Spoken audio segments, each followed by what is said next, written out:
interesting conversation. There was, I think you might feel more represented on that panel than usual. I would say, at Mm, least directionally. I think there was a okay, fair bit of like voice to like both conservative and liberal concerns, amazing. I mean, that's at least Prime Cayes. reasonable ones. The reasonable ones. He normally picks good panels like that. Yeah, makes sense. I got Fanatic on usually, so yeah. Well, thank you. Um, Um, but then there's also Bam. I mean, he gets on there a lot too. I don't know why he like gets through the cracks. yo, listen, Bam is I by just got far one here. of the most clutch panelists I think that exists in Twitter space. Like he's just hit. Um, It's I like want it's like Bam just walks through the door and I sucker punch him like it just literally instant, gets in here. instant. I mean,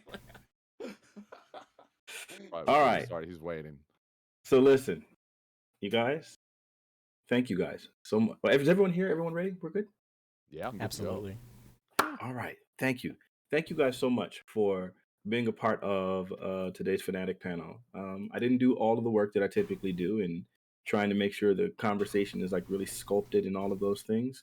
And so today we're about to see if my panelists can carry this one for me.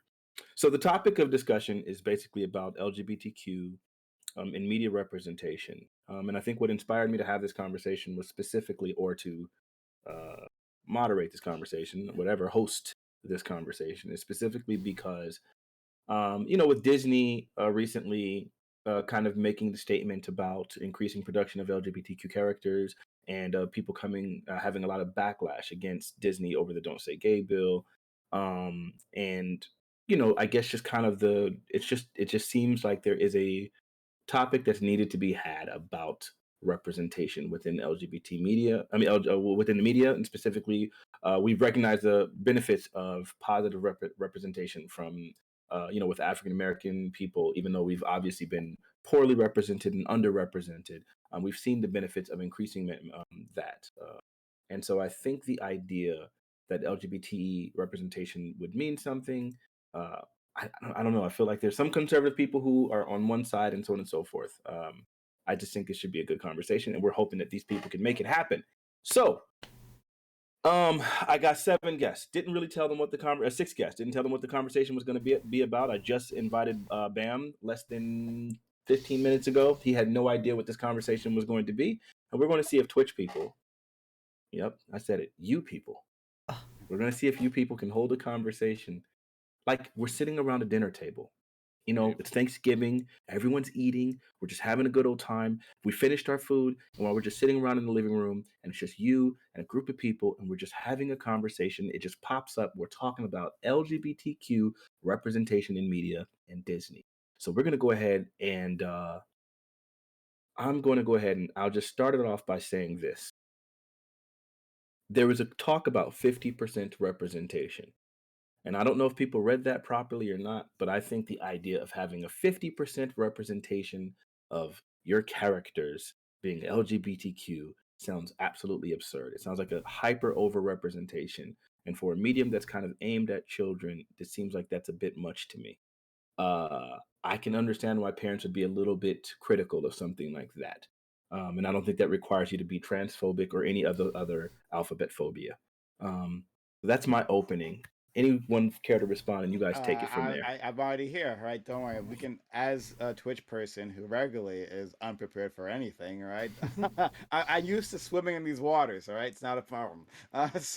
Um, well, like, are you tilting at windmills? Like, does Disney have 50% representation of LGBTQ individuals in its properties that's been putting out recently? Oh, I'm not going to answer that question. They That's for Oh, everyone talked. well, else. it hasn't. They I'll talked. answer myself. It hasn't. Like that's like not a thing, right? So I can get it, right? So taking it to race for a second because I'm even more comfortable there. Like w- I think there is something fair to say, right? Like it would be weird if like half of all shows like had like a black character, right? Like because we're not like half of the population, right? Like we're a small a bit of the population. I think we definitely. I don't think it has to match exactly, right? You don't have to like get the demographics exactly right from representation. I think you just have to have a willingness to tell these stories, right? To a willingness to put these characters in without having to put together a fucking committee about this, and and do it well, like you were saying before, right? Like we have representation now. It's not always positive representation, not always really good representation, right? But that's okay if you have like a large selection to choose from. If you have a lot of images of yourself to choose from, then it's okay if some of them are not so great. But if, like, from our LGBTQ friends, if you have just a tiny bit, right? Well, then you're struggling. You are very concerned about each individual one that you have, because that's what the world's going to see, right? This one representation of a trans individual struggling with their identity, right? That's what the world is going to look at, because so many people don't know trans people. So if Disney is trying to trying to put out a lot of positive characters along these lines, I think it's a good thing. We'll also say, I'd like to add that I think that you guys have reasonably pointed out how like it's not necessarily transphobic for a parent to have concerns of these things. I think that sometimes those narratives go a little too far and kind of even radicalize people as a form of pushback against those narratives. But I do think that like it's not It's worth noting, I think, that it's not necessarily just accurate representation or like realistic levels of representation, right? That are that are the point, because at a certain point, even if you're seeing like, let's say, I don't know, 20% or 30% or 15% or whatever you'd like to choose, I think that there's value to a destigmatizing value there, right? And I think that insofar as that's the case, the trans community is probably people who are like really stand to benefit from a sense of destigmatization in our society. And insofar as that's the case, I see an advantage there to a certain extent, even if it pushes past like a sort of accurate to reality degree of representation. And it's hard for me. There's very little like potential downsides, I guess I would see to like an overrepresentation in the media of these types of things. But I do see a lot of potential benefits in terms of how the trans community react and so our social narratives around these things and destigmatization. You know what I mean? Oh, I thought Dooby's hand was raised like he wanted to go. Yeah. You can then. I can go. Okay. Yeah. So Prime, yeah, I think. Have you seen the new like live action Cinderella that Disney put out? No, but I recall it. Yeah. I've seen it twice, right? And that I think that'd be an example of it's just like a musical, and you know how I like musicals. But that'd be an example of a recent Disney property where they've sucked out all the whiteness and replaced it with LGBTQIA and minority stuff, right? Like Cinderella's a Hispanic woman. The fairy godmother is now an extremely flamboyant gay guy, right? A black gay guy. Most of these characters in the original story, it's like a white European kingdom or whatever. No, they're all like racially mixed and gay and whatever the fuck, right? And you can say that's a good thing. I don't give a fuck. I'm a grown ass adult. I don't care about what these characters look like in this film. And actually, I thought the new fairy godmother was really funny. When did But that movie come out? I think Just it was like curious. last year. Okay. Oh, I Yeah, thought we was I think talking it about was like last Brandy year. Cinderella. Rachel Whole Zellweger, different or Cinderella. My bad. not Zellweger. The new Hispanic girl who did the She Renee she Zellweger? she does a song. What's that? It's like I love you. I love when you call me senorita. That singer. I forget her name. She's a very yeah. famous singer. Yeah, she was in it. And she was great, by the way.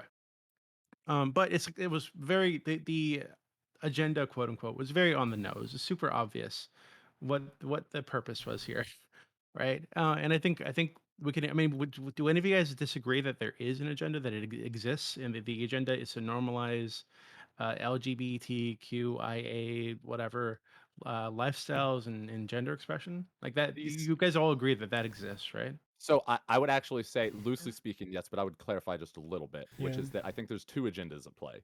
And sometimes they get conflated, but they're not necessarily the same. And that's people trying to normalize a certain behavior versus people trying to destigmatize behavior, or like maybe encourage a behavior versus trying to destigmatize behavior. And I think that when you make this, like, I think that you've basically pointed at what is a worthy contention of, like, at least in my mind, the worthy contention that you've hinted at here is that, like, what about the pushback? What about the pushback that we invoke? Because honestly, I don't really care much about an obvious agenda. I don't think it's much of a problem in of itself. I think where it becomes a problem is if it ends up hurting itself. Because like I think we can all agree, right, that we've seen like all black casts in movies where it was great and it didn't feel like an agenda, right? It felt like a good narrative. And none of us thought, I would think that we all thought, like, we've probably had times where we're on both sides of this fence in terms of a viewer, right? Where we're like, this feels like an agenda of some sort. This feels like this was pushed just for the sake of the agenda. And there were times where it felt like they achieved representation in a way that was good faith and like genuine, right? And I think that that is something worth thinking about. Like, to what degree are we like harming these good faith advocacy groups and the way we advocate for good faith causes and representation by like when we get into these weird things where we're forcing it down people's throats as Can we opposed to define the agenda though? Can we define that? Because Well, the way people are using it in slightly different ways here, right? Mm. And so like from what I think how people are using it is that this is when we are doing diversity and inclusion badly, right? And like if you think that there are movies where like they switch to races, right, and it just like feels natural, like the one with Michael Jackson, the Oz, you know the one, right? Yeah, I forget the name of that, right? The Wiz. The Wiz, excuse me, thank you, The Wiz. Like that worked, right? That was a beautiful movie, popular movie, right? But then there's also examples like Professor Meat was pointing out that just seem like they're trying to get across some sort of message, right? And it's an intangible thing, but it seems just less genuine. And I think that's when people are talking about the agenda. At least the people here. Other people are saying that like any LGBT inclusion is an agenda, part of the liberal agenda, the gay agenda, whatever, right? And they just don't like it at all. Yeah, like I indoctrination. There's see like a sort of a there's obviously there are elements that are very try-hard, and I would say that those become sort of an agenda, and those are pretty why obvious when aren't we you see them. talking Like over a the really trans good person, example of Pons? that isn't even related to LGBT, but like remember the cringe Pepsi commercial with the Jenner person, handing the Pepsi to yeah. the cops. This is like very, very That's what try-hard kind of losers are stuff, and thinking. everybody Mm. cringes kind of globally around it because it's so obvious, and it's like, okay, there's an agenda right there, and it feels very tone deaf and artificial, and just like somebody really truly had to script this with all the intentions of trying to push all these buttons and check all these boxes, right? So that's where you get into agenda type stuff. But I think that overall, doing something that is more like having the right kind of representation in your company that's making products allows you to have a better representation of those people in the products that they create, right?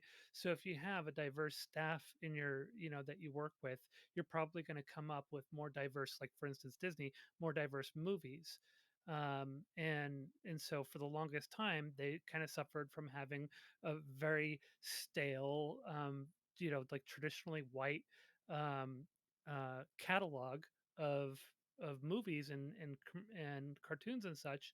And as they started diversifying their artists and their directors and writers and stuff like that, and they started having people who were like, hey, I really like this story from my childhood in Louisiana, why don't we turn it into a movie, and stuff like that. And it introduces the culture of the people you know from the company, and introduces their backgrounds into the products that they put out into the world. And that's a very natural representation of diversity, and that can be the same for LGBTQIA plus people. Yeah, so I think we got to be Go ahead. honest. Not to imply that you're being dishonest, but I think we got to be like clear about what's actually happening. It's not just representation; it's over-representation, Well, specifically of LGBT. is that like, even groups. true? I think Yeah, that they're actually, yes. talking about overrepresentation. I think we can look to a few niche examples. Definitely the movie you talked about sounds like it's there. But I think the important thing to remember is that companies don't usually say what their goals are. They usually say what's going to get them more money. And a Yeah, company but Disney knows has that where the goals are. well, It's- I understand that, but I think it's kind of silly to assume Disney's actually trying to go for 50% representation. To me, that seems like a pretty clear virtue signaling So- bullshit kind of. But we just Oh, we're need to, going like- for I can clear this up 50%. actually.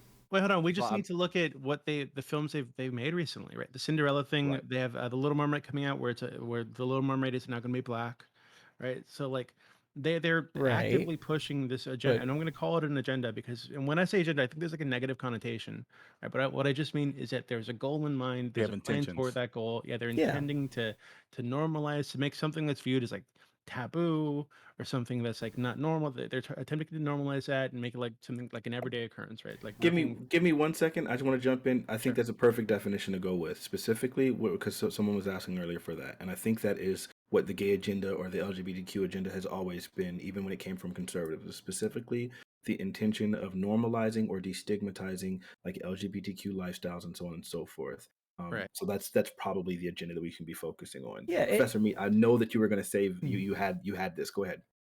Yeah. So I was just going to say, well, there was a couple things, but to touch on that in particular, yeah, destigmatization is the big thing for me. Like normalization, I feel like a lot of people get upset with that, even though maybe they shouldn't. But I was going to say, oh man, that's You were out going of to the book. clear up the What was 50% thing. the You were going to clear up 50%? the 50% thing. Thank you. Yeah. So I was just looking at an article that this is the statement it was based upon. A Disney exec said in a meeting that they were intending to make about 50% of the representation come from underrepresented groups, I believe it was, right? So That sounds that like a pretty includes clear virtue minorities of all signal. kinds, right?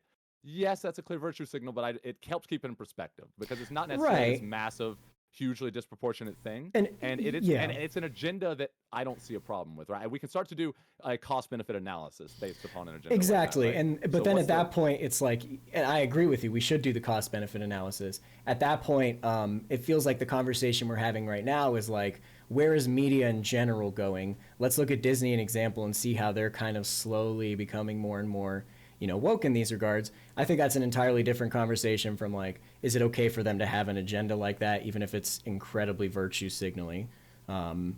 right? That's I what I think think it's is the big difference interesting. there. I think Yeah. it's I Oh, think go it's ahead. weird to call it virtue signaling. I think it's reasonable to expect that they actually do hold these virtues and these ideas, I and think they hold the there's like virtues, there's but an active like attempt to shape the culture, as our current culture 10 years ago was shaped by these same companies putting out kids movies and like adult entertainment. Right. Yeah, when So we talk about people that go into these fields, go into movies, go into art, like they like these aren't like hardcore right wing conservatives. Like these people probably at least like of the generation that's in it, they probably do have some like pro LGBT sentiments that they've gained over time, and they think it would be really cool to be um part of the projects that they're doing. right, which I mean that's what a virtue signal is, right? It's about I feel like it's going to be good for society. I feel like it's going to make people look at us in a better light. I feel like it's going to make people respect us more. I think we can. Maybe I'm wrong here. What do you guys think? If Disney could wave a magic wand and make all of their movies exactly 50% underrepresented groups, do you think that that's what they would go for, or do you think that this yeah, is more the realm of what they're going for? I kind the of feel the like current they would leadership, go for yeah, that. the current leadership, yeah, I think they would. Okay. I do think it's fair if that's The the current case. leadership, are you sure about Well, that? Like, we okay, could talk so Yeah. about like so Chapek, who's in charge of Disney, and he wanted to stay. He wanted to like move away Disney from like getting into these political fights in the first place. That's why he got in trouble for his like his letter to his employees. That's why like literally Disney employees rebelled against him. So, are you sure the current leadership would actually want that? By leadership, I thought he was But talking about hold on, creators, but like creative but leadership. this is hold on, but this is a single person, and when he said this, you just said there was like a revolt of Disney employees and other people in leadership because other executives in the company had publicly expressed and privately expressed that they want 50% representation of like minority groups, like Mm. racial and LGBT. Hold on, that's not what they said. They didn't say 50%. They just said like they were unhappy with his response to the "Don't Say Gay" bill. That's what happened, right? So No, they said 50% Disney directly. did say 50% okay. of okay, so here's underrepresented something to groups. keep in mind about So it's a companies. large category. Companies will often set a target of something high, especially when it comes to public, like PR type stuff. And they'll set Right. like a high target because they know realistically they're never actually going to hit that target. So a lot of it has to do with let's set our standards high and we're going to get as close as we can to that. But they understand that they're probably never actually going to reach that point. So that's something that a lot of corporations do, and it's usually related to PR type things. I'm sure this So includes women though. Like I'm which sure that's part of that executives? underrepresented group. Yeah, and we Yeah. can think of times in the past where businesses have said things like, we're going to make sure that there's one woman on every council no matter what, or we're going to make sure that 50% of the people who are in our groups are women. And at the same time, similar things were said. I think that it was similarly virtue signaling of companies at the time. There, maybe virtue signal is the wrong word for it, but it seems like companies are saying, this is what people want, this is what we're pushing towards, but I don't think they actually have an intention of getting there. I think they have the intention of convincing you that they're going to get there so you'll buy their shit. I don't know. Can I you believe can that. I someone believe send me that the Disney. letter? Can Hmm? someone send me the letter where they said Oh. 50% or an article? Yeah, could you put it in I the can Discord? I'd send love to you read it. Yeah, Yeah. that'd be great to see that. Yeah. Because I think that I'm pretty sure I don't even think it's like some impossible task again. Like, and this is just my assumption, but I assume in that category of underrepresented groups that includes women, and I think there probably have been plenty of Disney movies already that have had 50% of their cast being women.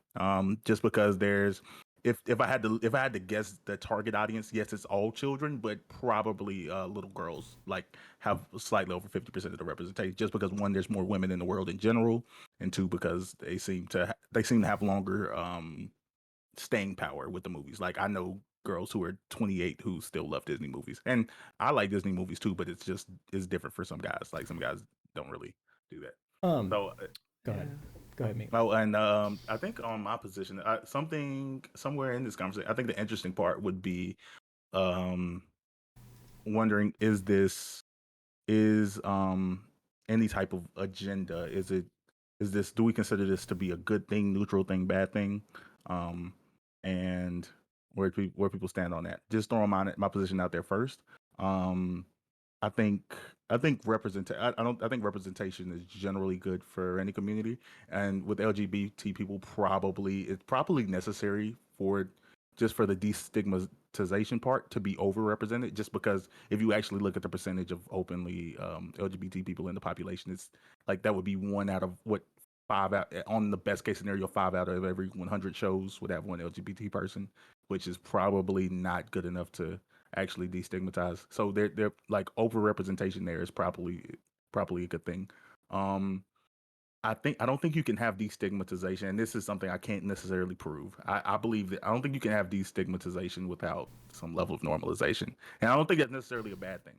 But I do believe that as LGBT representation, like the more children are, because I don't believe people are born gay the same way I don't believe people are born straight. Like I believe that there is some like social aspect mapping onto it. And again, this is something I can't prove.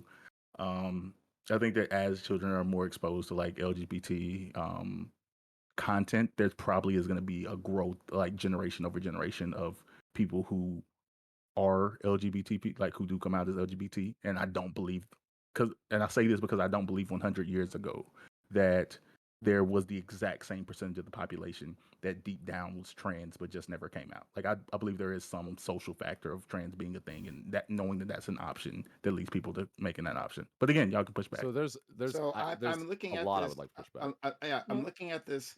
The standards, right? The inclusion standards. And if this is what people are worried about, I mean, oh my god, get the fuck over yourselves, right? So like it says, right? There's So if you are not looking at this, it's in the Twitch chat here, and maybe in at least my Twitch chat, and maybe some other Oh places. But man. it there's multiple standards, right, to fill in, right? That their target goals they want to set. It says standard A, right? And to complete standard A, you have to do three of the following five options, right? And one of those options is characters 50% or more of regular and recurring written characters come from underrepresented groups. So it doesn't say gay individuals or trans individuals or anything like that, just underrepresented groups. So 50%, like that could be it could be within a show of all black characters, 50% all black, and then the rest not, right? It could be 50% gay, but unless it's about like specifically a gay thing, it's probably not going to happen. Like a gay like focused top or premise, right? Or a woman. So this is nothing to be worried about, right? Like I don't know like why this would like upset you. Then there's like other options, right? So to get to the standard, they don't even have to do that in terms of having 50% or more regular recurring written characters come from underrepresented group, right? So there's other options there too. So people are getting I think what butthurt about people are nothing. worried about I think what people are worried about is what Ben was kind of pointing to, right? Because the idea that gender identity and sexuality are influenced by the things that we're exposed to as children, right? So if you have children being exposed to, in that Cinderella movie I mentioned, a very flamboyant gay man in a dress, right, flitting around as a fairy godmother, there might be some percentage of those children who will see that and want to dress like him, right? And maybe you think that's okay, right? But maybe some of those children end up trans, right? And I love my trans friends, but there are a lot of issues that come with being trans, and I don't think it's if you can have a kid be trans or not being a trans. I'd prefer they're not trans for their own like health, Doobie, right? have So like, It's have you okay, seen Dooby. I'm Shrek, not Doobie? contagious anymore. I love you, Sona. Have you So seen like, Shrek? Like, here's the there's an thing, though, entire is that character in that if movie we, that's like a cross-dressing wolf yeah, I sleeping in a. But understand. Well, I don't think that that's part of the agenda. Okay, it's important to like understand 20 the years difference ago. between gender dysphoric and transgender, because if we understand that, and we understand the fact that the reasons why most people that are most people that are transgender are also gender dysphoric, there's a very strong correlation there. Last I looked at it, like there's a whole bunch to the degree to which people might be becoming more transgender that weren't necessarily gender dysphoric before, which we are not creating gender dysphoric people. how But do the you know degree, that? because Just that doesn't is pan like out. that. I guess I technically only know that insofar as we can generally be confident about things like we're not creating gay people, which the science seems to pretty strongly suggest we're not creating gay Wait, but people we don't too. know that So either, So though. so here's the Can Wait, thing. but science wait, hold answer on, that question? Okay, wait, hold on. let me For the ask. Wait. not by If, normalizing it. if I can, really quick, I just want to make sure. So that does sound like that's the bombshell. I was hoping that people would kind of jump on that with what Bam introduced. Do you guys think that is there any reality to the notion that LGBTQ can be socially developed? Like, I think there was a phrase for it, which I think is like, I think it's like ROGD, which is like rapid onset gender dysphoria. I think they refer to. Is that actually a thing? I'm gonna do the deflation thing where we suck the life out of this conversation. This is literally the absolute bleeding edge of science right now. We can make claims one way or another, and most of the studies, if we want to look at the bleeding edge of science, are pointing towards the fact that you can be born with a gendered brain. So if we want to go there, we Doesn't can. make any But I think sense. it's pretty well. That's just what the science is It pointing depends on towards. what in you that. mean by No, gender but brain. that is one. Okay, so Okay. sure, we are the bleeding edge, but the bleeding Right. edge says that sexuality and gender expression are a product of like a mix of hormones, environment, developmental Sure. influences, etc. Right? Right, but So it but we're doesn't not far to be enough to say born with what causes a man it. brain. There's So no Given science that that we shows all what causes it. Don't both talk at once. Let them finish and then please respond. because I think we all understand here. I think most of us would agree that our understanding of gender expression generally, right, what a man is, Mhm. it comes from the society that we were brought up in, right? So mine is going to be totally different from like a man that grows up in like in a matriarchal culture, right? What his understanding of what a man's role is and what a man is, right? So given that we all accept that, I don't know why we would just dismiss the idea and the concern that if you expose children to LGBT whatever lifestyles, gender expression, this sort of thing, it could influence them Mhm. into taking on some of these gender identities. And some people But might here's think the this is thing. a negative thing. Well, let me Right. respond real quick. Just what you're saying is a very, to me, it feels like a very empty statement. You're saying, well, hold on, why aren't we looking at these absolute bleeding edge studies and making inferences yet? There aren't studies yet on like 40-year impacts of looking at blue screens all day either. But I wouldn't be comfortable making a decision based on what that's doing to people because the science is just not there yet.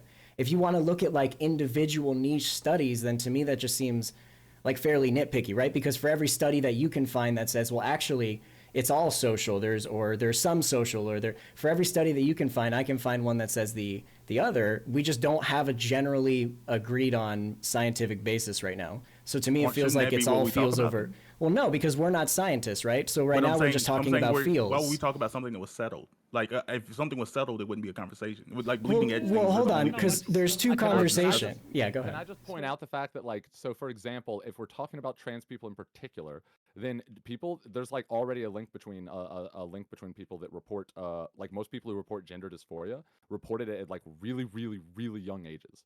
So Sure. like when we start to like I think the It extent doesn't make it birth. when we start to think about Right. the extent to which our society might be normalizing things and increasing people that are trans or gender dysphoric doesn't really seem likely to be the case based on best evidence. And if we're talking about transgender, here's the thing: the degree to which people, because of all the disincentives that exist in our society for becoming transgender, the only extent, without necessarily being gender dysphoric, right? The only extent to which people would be incentivized to be transgender without necessarily being gender dysphoric is if it's been destigmatized. And there's no downside to it being destigmatized, unless, because in my opinion at least, and to be honest, gender expression and like the psychological effects of being able to express as the gender that you want are pretty well documented. And if parents have some type of like, just like with if parents think that just like if parents think that there's some, to a certain extent, of course, I respect parents' wishes, but also like to a certain extent, gender expression is a reality. We all live in it, and in the same way that I wouldn't let a parent deny their kids being like made to a certain extent, I wouldn't want to deny a kid being made aware of like, I don't know, anti-flat earth narratives. We're all talking around each other. You have to understand a Well, conservative. okay. The facts are what is going to determine your opinion here. A conservative sees something like it's possible that someone who was previously not transgender, previously not having these issues, could go through some sort of social stimulation and now they are having those issues. If you actually believe that that's a thing, you don't think there's any underlying thing there, then it would be pretty right of you to assume that you don't want people to go towards that, because transgender people tend to live pretty sad lives, unfortunately, on average right now. So what I would say is, yeah, the facts actually do really matter here. That's the disagreement we're having. Professor Meek keeps saying, well, hold on, there is a biological aspect, but conservatives just don't agree with that. That's So the I can fact. simplify this okay, so for everybody. If it wasn't a difficult life for a trans person, right? Would you care that your kid ended up being trans, even if it was influenced by the culture that they grow up in or It's a really media or interesting whatever? question. yeah, so I think personally, people would. And yeah, I again, this is would. I've like So why, it's not like if y'all they are like don't terrified have of a this difficult, conversation. if they don't have a difficult life, then what is the Well, I thing can, that I you're can, concerned about? yeah. So, when you say Wait, difficult wait, life, wait, like I, let Bam finish his sure. Mhm. response first, and then you Yeah, follow up. yeah. I think that again, like it sounds like like to me, this is the conversation to have, and we're not gonna. I don't think the thing is to come out of this conversation with some super hard solution, like okay, we settled it. It's just like, where do we think things are? I think that parents legitimately. I know everyone's like, parents don't own their kids. Like I get that, and I for the most part agree, but there is a reality that like you came from me. Like you are a product of me, and I want to instill some level of like passing on what I consider to be good to the world. So if I had a child was born and they were named Tommy, like I I wouldn't want them to I would want them to live as Tommy. I would want them to live as the man that I attempted to raise them to be, Would you be or upset the if they converted to daughter that I would Islam? raise them to be. Again, I'm not even a conservative, so this isn't me This isn't me like having some big pushback. Like Right. I legitimately I don't know if it's good or bad. No, it's But it's I'm a real saying, Good to hear. question. If they but said yeah, that they changed to Muslim, like would that be like a similar level of bothering to you because you feel for like me, now yeah, that for me that would Okay. be way worse, and Okay. not even bad because I think Muslims are bad people, but just Okay. because I'm Christian, so I think my religion is like religion is super important to me. So if my Okay. child was like rejected what I consider to be God, my version Right. of God, that would be way bad for me. But that So doesn't mean I Michael, wouldn't after love them. because I the understand. thing I Doobie? kind of want to get to, Well, so the, then can I ask you a question Wait, earlier? yeah, My do we I go think my in? answer is like sure. totally different from Ben's. So my if when you say easy life, right? If they could have an easy life, if they could just like flip a switch somewhere, and suddenly they're passing and they don't need to take hormones their whole life, they don't need to go through surgery, and they don't need to worry about anybody fucking with them, then I wouldn't care, right? But I think that given that for a lot of people being trans, being you're taking hormones, you need to keep up with that. Some people like to go through like surgery because even with the hormones, they're still uncomfortable with certain things. Like I wouldn't want my kid to go through that, right? If I could help it. Right? So it's not if it were as simple as like flipping a switch and suddenly they look like the gender they want to look like, then I wouldn't give a fuck. But I think unfortunately there's a lot more to it than that. I think. I mean, that's I fair. Talking about people that feel that way, it sounds like you're describing like gender dysphoric people. And the thing is like Yeah. the best evidence indicates that that's sort of something that's starting to happen in people in their development, like before we've even had much of a chance to like socialize them. I don't think that's true. Or The I could conservatives say don't most see a most difference gay or there. lesbian. no, What about most that? people Replace most it with So hold on. Prime wanted to get in, and then Zonia. Prime, you don't ask. Just get in when you okay. fit in, but just try to be brief. sorry about that. Okay, yeah, all right. So I also would care if my child was trans, even if we got rid of all the stigma, right? And specifically because um, I've heard like the experience of parents of trans children, and like it makes intuitive sense to me that when you give birth to a child, right, you have all these like hopes and dreams for them, right? Um, and when they and part of that is like involves their gender, right? Like, oh, like my son is going to like do these things that are typical of this gender, and when they come out as trans and start transitioning, like it's a death, right? You have to like put all that to rest, that they're not going to be this thing, right? They'll be walking down the aisle in a dress rather than a suit, and like that's pretty traumatic for people. I think a And cis person could still be wearing a dress, like a cis man could still be wearing a oh, dress walking down fair, the Right. fair, aisle. Well, fair enough, it's fair enough. generalizing right But now. but like Um, yeah. yeah, it's just it's tough, right? Like um, yeah, that's it. I'll just leave it there. Like because I was kind of getting to like what the water level basically for our society is, cis hetero, right?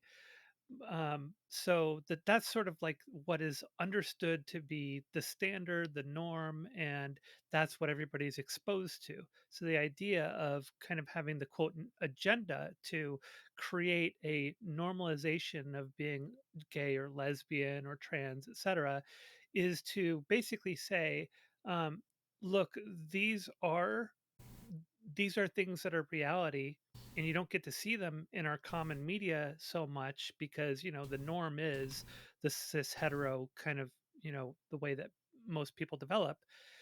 And so a lot of people who may be struggling with these ideas and not understanding them and being confused about them, if they're not exposed to these possible, you know ways that they may end up developing, it can be very difficult to develop in that world, like it was for me. I grew up in the 80s, right?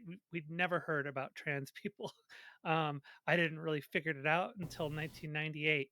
So by then I was already 20 years old, and so I didn't have any exposure to it. And you look at it in this way of like, if I had understood a lot of things, like if I knew that this was even a thing, so many things would have made so much more sense. A lot of the difficulty I had in life wouldn't be an issue. But all I get to see is all these cis hetero relationships all around me, everywhere in the media, in books, and everything that I'm exposed to. So, and that is the norm. So the idea is to sort of normalize these things and basically say that no, these are not wrong. These are not bad. These are okay, these can happen, these can be a thing, and some people are like this, and there's nothing wrong with that. And so if we can get that, the big hill for so many people to get over, like I would posit to you, Doobie, is like, let's even take away the trans part, because that does add other layers, especially if you're dysphoric and you're going to go through like gender affirming surgery and such. But say if you're just gay, and like if you got rid of all the stigma around being gay, there's no hill anymore, there's none of that difficulty, they may as well just be straight, right? So that's the idea of the quote normalization or destigmatization. And why would that ever be an issue to push even as an agenda, if it makes the Yeah, lives of those people easier so you don't even have to worry about it for your own children? and I totally understand that, right? And this is why I'm not like totally opposed to there being representation, whatever. Like I think I told you, like um I have a trans sibling and I have a bisexual like sister, right? So like and I want them, and I remember when that trans sibling initially came out, this lesbian to me when she was 18. She was in fucking tears, bawling her eyes out because she was worried that I wasn't gonna like her anymore and that the family was gonna disown her and all this kind of shit, right? But I'd known since she was a kid. Everybody knew. We just didn't talk about it, right? Like nobody really cared. Um, and I don't, and I can't even imagine what she was going through. Like the fucking stress of needing to get to tell me this thing about herself that she was terrified would make me hate her for some fucking reason, right? So I don't want people to have to go through that, right? That's awful. So I can totally understand that mindset, Sonia, right? You normalize these things, you make it not a big deal. So when people are this way, it's just it is what it is, and it's not something they even need to come out about. It's just who they are, right? Like I totally get that, right? But I don't think, given that we are on the bleeding edge of science here with some of this shit, I don't think that the concern that Ben pointed to that some parents have can just be like dismissed, right? And I think Mm. that's where the core of the issue is that Mhm. they're worried that, hey, if I sit my kid down in front of the TV at 3 years old, 4 years old, and suddenly a Disney movie comes on, and suddenly there's like a trans person, and there's like a super gay fairy godmother guy, and there's like a non-binary person. Maybe my kid starts being that way, and oh shit, that comes with a whole boatload of it like induces gender dysphoria in some of this because we don't even know where that comes from really, right? And But a lot of people that get that they develop it by 7 years old, right? So like I can totally understand parents being concerned about that and wanting to avoid that for their children. Can I I respond to also me? think that they're like we're what we're having the conversation from is not a place of like not a place of people asking for people to um reject who they are deep down. The reality, what we're saying is like, what if the alternative is people never go through that to begin with? Like something I'll make it personal. And actually, I don't care how she feel. My girlfriend's gay. I say that all the time. I tell her, I'm like, you gay, you like girls, like, and it's super cool. She's like, she's bi, but she says she's not really bi, but she's bi. Um, and she, like I said, she's done things with girls that's completely fine. It's all cool, free love, whatever. Um, but she's not. That's not something that she was like unfulfilled in her life. Like it's not something that deep down in her craw she needed to do. We just live in a society that's so accepting that she's like, oh, okay, why not? I could do this. But if this was like 1960, I'm sure like me and her like it things like that never would have crossed her mind. And she could live a happy, fulfilling life without ever coming having these thoughts to begin with. That's what I'm saying. I believe that there is some percentage of people who who are going to be, and again, this is could be gay, just any form of LGBT, that in another world, like that exact same person in gay, like with different experience, social experiences, comes out feeling completely different about themselves just because there's things they never thoughts they never considered, things they never like rabbit holes they never went down. And I don't know if this is again, some conservatives would rather be in that world where like, oh, okay, my kid never even goes through that, they never even think about those things. But again, I don't have necessarily have an opinion on whether it's good or bad for people to come to those conclusions, cross those hills, and figure out things about themselves. Because for example, even non-binary, I think non-binary people are super valid. I don't know if that's something you necessarily experience from birth. Like I don't know if that's a feeling that you can have. I Sure, but think I go ahead, I me. would like to just push back. Yeah, I would just like to push to clarify something real quick. Like with like when it comes to like especially gay stuff and gender dysphoric stuff, uh, people have been now with gay stuff with people that are homosexual in particular. There's people have been trying to prove for years that we're like making people gay or the dangers of making people gay through and especially through media. Like we look at the effects of the representation. Like people are all the time studying the effects of representation in media, and there's just no evidence at all that like representation in media of homosexuality leads to like more. There is evidence that it leads to more people reporting as homosexual, but that's what we would expect to see if there was a destigmatization, right? So there's really no evidence at all that there's an increase in homosexuality as a result of representation in media. Now, as for gender dysphoria, these things are less studied. That's fair to say. A lot of this, almost everything around gender, is cutting edge science, right? But there are some things we know pretty well, and that's that there's like a bunch of like physiological markers for transgenderism, for gender dysphoria that are actually really unique. That a lot of people don't talk about, but when you start to learn about them, you can start to build this picture of like, okay, there's something like fundamental that's going on here with trans people that is not just going to be like taught into them when we're talking about people who have gender dysphoria. I can list some of those. so- I have to jump in here.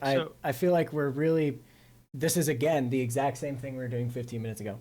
You have the lefty side of things, which is saying, look, here's all the science that's showing that it does. Here's what I think it does. We just can't deny these things. If you're denying these things, you're saying this. We've already, as I said earlier, conservatives don't see that as a valuable argument. Conversely, make it into like conservative versus liberals argument. Well, unfortunately, some things do fall down those lines, and this is one of those things, because you have to understand, to the conservatives right now, well, I don't mean to call you a conservative, generalize, to the people who are right-leaning right now, you have to understand that when we hear you say something like, there's a chance that they're going to suffer, it's going to increase their suffering in life, and I don't think they should go through that. I just hear my expectations weren't met. It sounds like you could just pick anything. Like, you wouldn't want your kid to become an artist, would you? Because artists live pretty fucking miserable lives as well. You wouldn't want your kid to be like smart or anything, right? Because people who are smart tend to do really, really bad in school and in college and tend to have really, really low wages. People who fall in the very top 10 percentiles. I don't think that it's a smart argument to say that, but I can understand your validity there. It's just, it's a wholly useless conversation because we're going off of a preset set of facts, you're going off of a different preset set of facts, and right now there is no mutually agreed on fact right now on either side. Hold on. There's a little bit of a bridge here. Wait, hold on, but really quickly, because I think even using the same facts, right? So something Meech just said, that we had more people reporting that they were gay, right? Which is what you'd expect when it's like normalized or destigmatized. But that's also what you'd expect if it were like influencing children Exactly. into homosexuality. Exactly. Right? So like, and because we don't really know, actually we do know that sexuality, right? The development of sexuality is influenced by your environment, what you're exposed to. We don't know how much. That's a useless statement. That's a problem. You don't know how much on the other side either. Exactly. So making an argument for either is wholly useless. Instead, what we should do is move past this and talk about, okay, we both agree that there's different set of facts on both sides. How can we still come to a meaningful conclusion outside of that? Because if we're going to just sit here and talk all day about studies, you can throw a billion studies at us, we'll throw a billion studies. It's never going to change anything. Yeah, that's what I was just talking about, the idea, because right, exactly. That's more important. Because that's how that's the next step of it. We don't know exactly whether Disney is doing this is good. If it is the case that this larger bit of representation is leading people to coming to conclusions they otherwise wouldn't have came to, and feeling beliefs that they otherwise wouldn't have. Right. Then that creates a different there's a different answer on how we feel about that. Like, but now we can't wait 30 years for the studies to come out. Hans, exactly. Yeah. So here's Hans, the thing. I can clarify. I've got an idea. I mean, like, this is something we haven't really touched on, but if all the options were laid on the table, including cis hetero, gender normative options, let's call them options, like a grocery store, all the options were there, and you're raised with all of those, wouldn't you inevitably lean toward the thing that you most identify with? Like, would it even matter I at agree. that point? That's what I'm saying. I think that people that's exactly my position. I believe that given options, you're inevitably going to have people choosing different options. If you have less options, like, you may have people that find their way to that option like on their own, but like giving like natural options, this is something you can be. You're like, because I don't believe that humans just figure out who we are. I think that people. But does it matter then? Like, if you've some got all people the do. options in front of you, wouldn't you inevitably be choosing the thing that you identify most with? And thus, because you have all the options there, you could go cis hetero, you could go gay, you could go whatever trans. You could I think that's the conversation is removing or you the could options. end up like really confused about your gender identity, like a lot of people do these we days. Can't take a hacksaw and open someone's brain and look into it. So right now these conversations are all about feelings. I feel like when a person transitions, this is what's going on. I feel like when a person decides that they want to start making this decision, I feel like when a person feels these things, this is all feelings. Instead, what we should talk about, we should just move past this. Right, which is why I think that arguing the validity of those things are useless, because it's all subjective, right? You have a different feeling than me.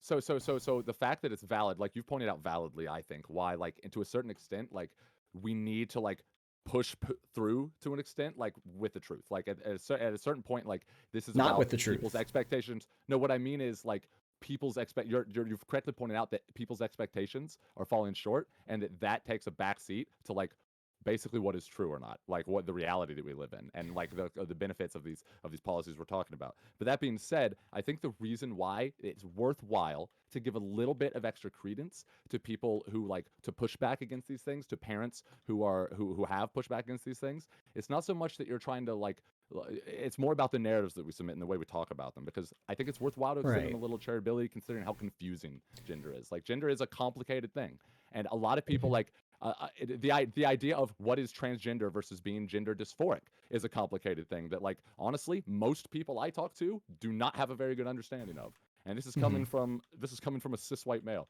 you know. That's So so true. so it's pretty disappointing. And but it thing is, it's like, to a certain extent, if something is more difficult to understand, which it seems evidently to be the case, to a certain degree, we need to extend some charitability to parents, because there's probably a lot of parents out there who really aren't transphobic, but are just have no idea what it Exactly. even means to have a gendered experience, right? Exactly, Or and like that's all I'm even if they saying. have one. Is that conservatives, they're not saying, well, they are saying that there's nothing inherently biological, but their value statement doesn't come from that. That's the underlying fact. Their value statement is, if it's not inherently biological, then who would ever want to put their kid through something like that? Which I think we could all agree, with the current understanding of how trans people's lives are lived, if we could choose for our kids to be trans or not, we wouldn't want them to go through that suffering. So I can understand where they're coming from with that, but from us on this side, it's just not perceived as a choice. So bringing this all back to Disney, then, do we think that it's okay for Disney to take a stance on what they think the underlying facts are, and then go beyond that and try to move to what they think is reasonable? Is it okay for a business, a private business, to do that? Yeah, well, I'd like to point out here, I think it's, especially if you're talking about a media company and private organizations and like the way we advocate for things, I definitely think we need to make it at least somewhat okay for people to have agendas in general. It shouldn't necessarily be a problem. But I would just like to point out, the way we're talking about Disney, 50%, like, when they're talking about misrepresented groups, unless we think that like media is just overall like Underrepresented. underrepresented. Sorry, if we're talking about like, unless we think that like media is accurately representing like underrepresented groups already, then like they're just I just want to be clear that like the language 50%, I think Prime pointed this out earlier too. The fact that 50, or at the very least was hinting at it, right? Like the fact that 50% of misrepresented groups, that's vague. And that doesn't necessarily even sound like overrepresentative. I mean, It's like, an excellent point. I have, you guys live in America, right? Like there's that might be underrepresentative. They might need to go further, to be honest, depending on how And they're parsing that out.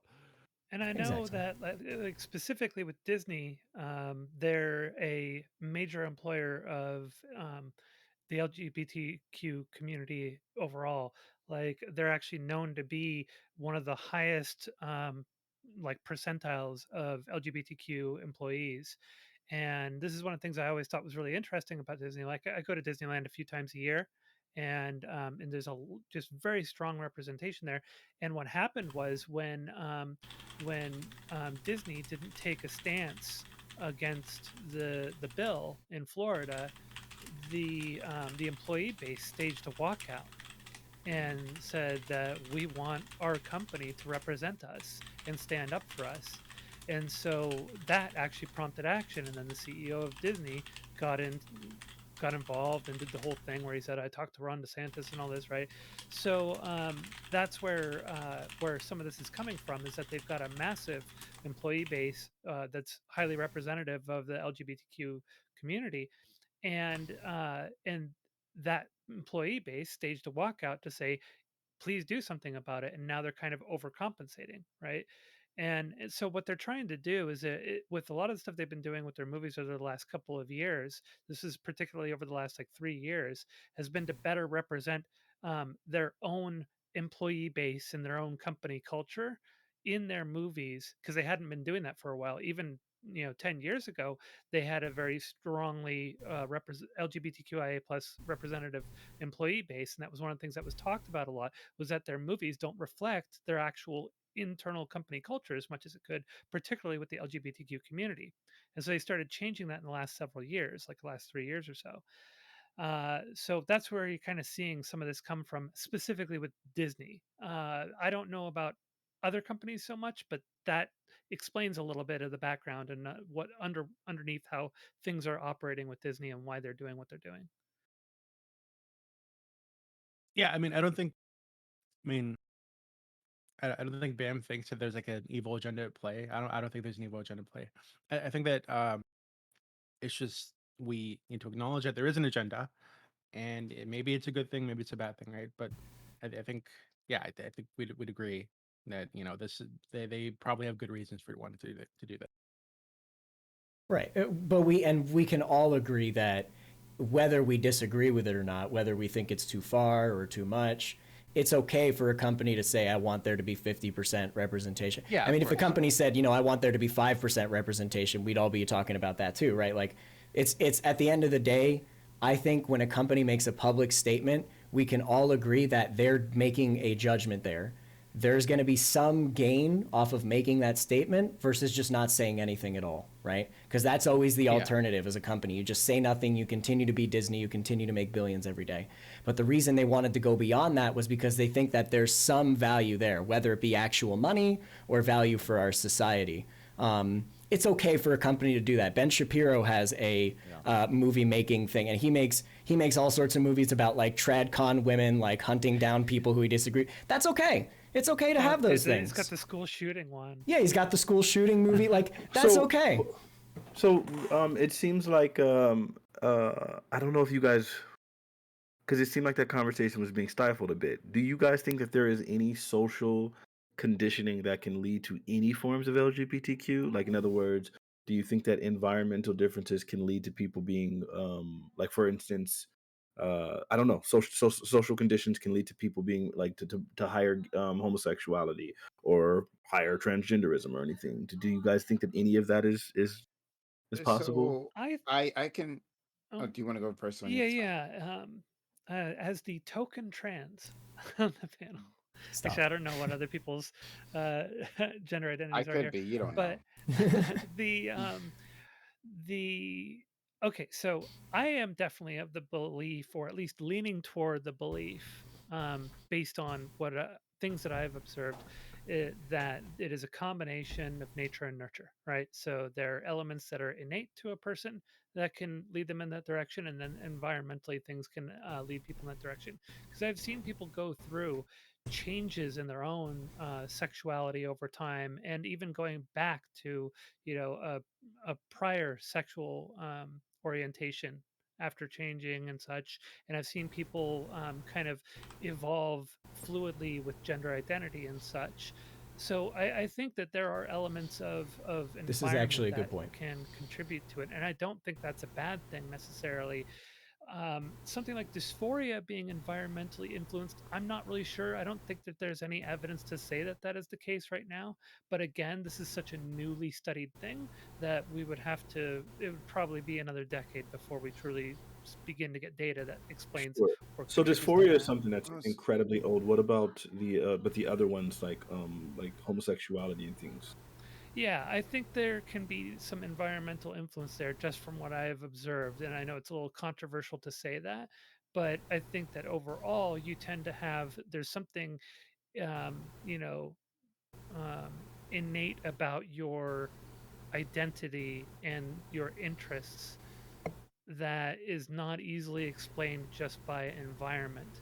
So there has to be, you know, there has to be multiple, there has to be more than just environment at play in that, right? So, and I would say that it's a combination of both from what I observe.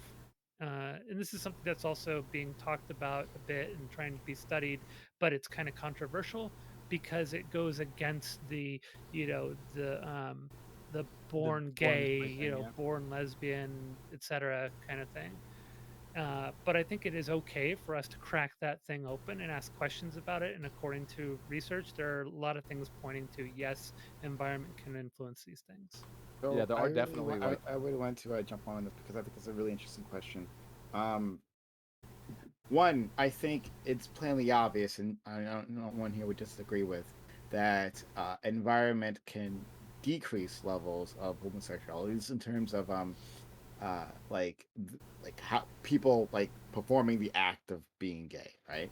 sure. Like we can stigmatize it, we can discourage it, and there are plenty of people out there either today or in past generations who felt like they were gay and just did not act on it for whatever reason. So we can do that. So in the opposite way, we can obviously encourage it, right?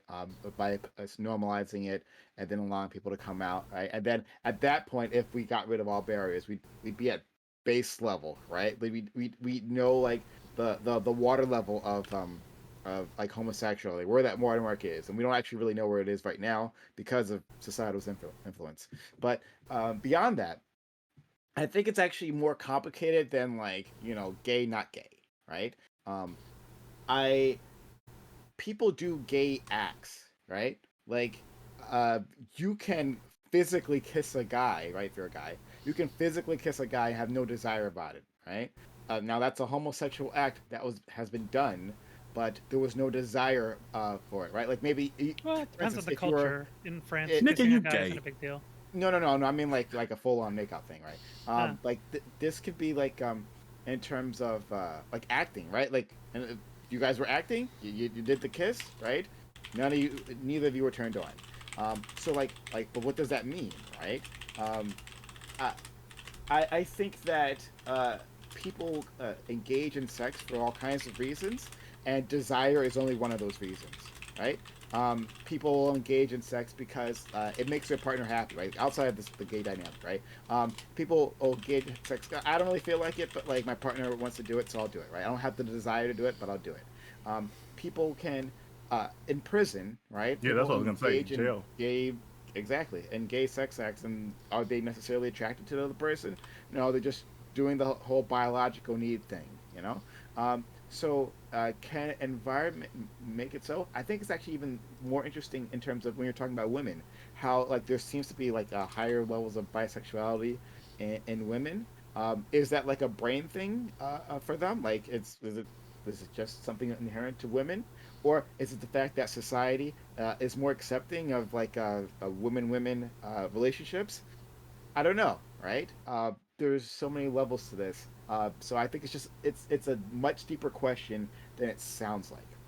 I'm So after you, Well, meat. I was just Definitely asking a are really situations. simple question. I'm just asking the very simple question, and I get all the broader things about like some things, some homosexual acts wouldn't necessarily make you gay because like there's like different circumstances.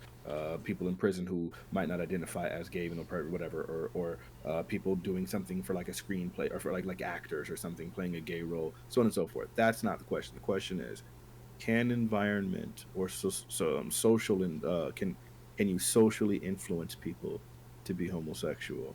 Can that be social? Can homosexuality be socially or environmentally influenced? I don't think that's even the To question. some extent, No, that's my environmentally, question. sure. That's I'm what he asking that asked. question. I'm asking that Sorry, question my over and over my again. my apologies. What I mean is, I don't think And that's a valuable question.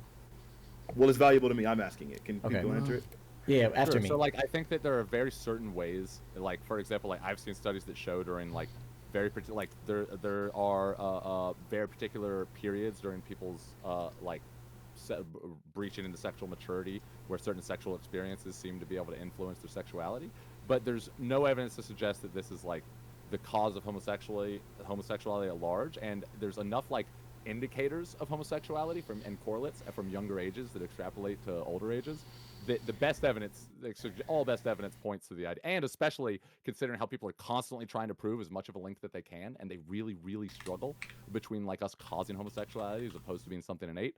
Best evidence points to it being mostly innate. There are ways in which our sexuality definitely can be environmentally influenced, but it's mostly an innate thing, and I do think it's important to be able to recognize both.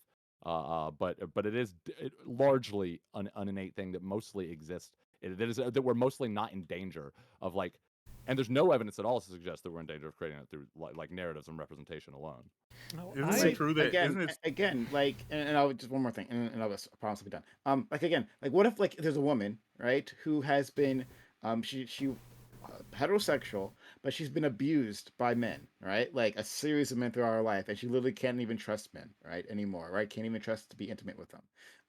And then she's like, all right, let me be intimate with this other person, this friend of mine, right, a woman.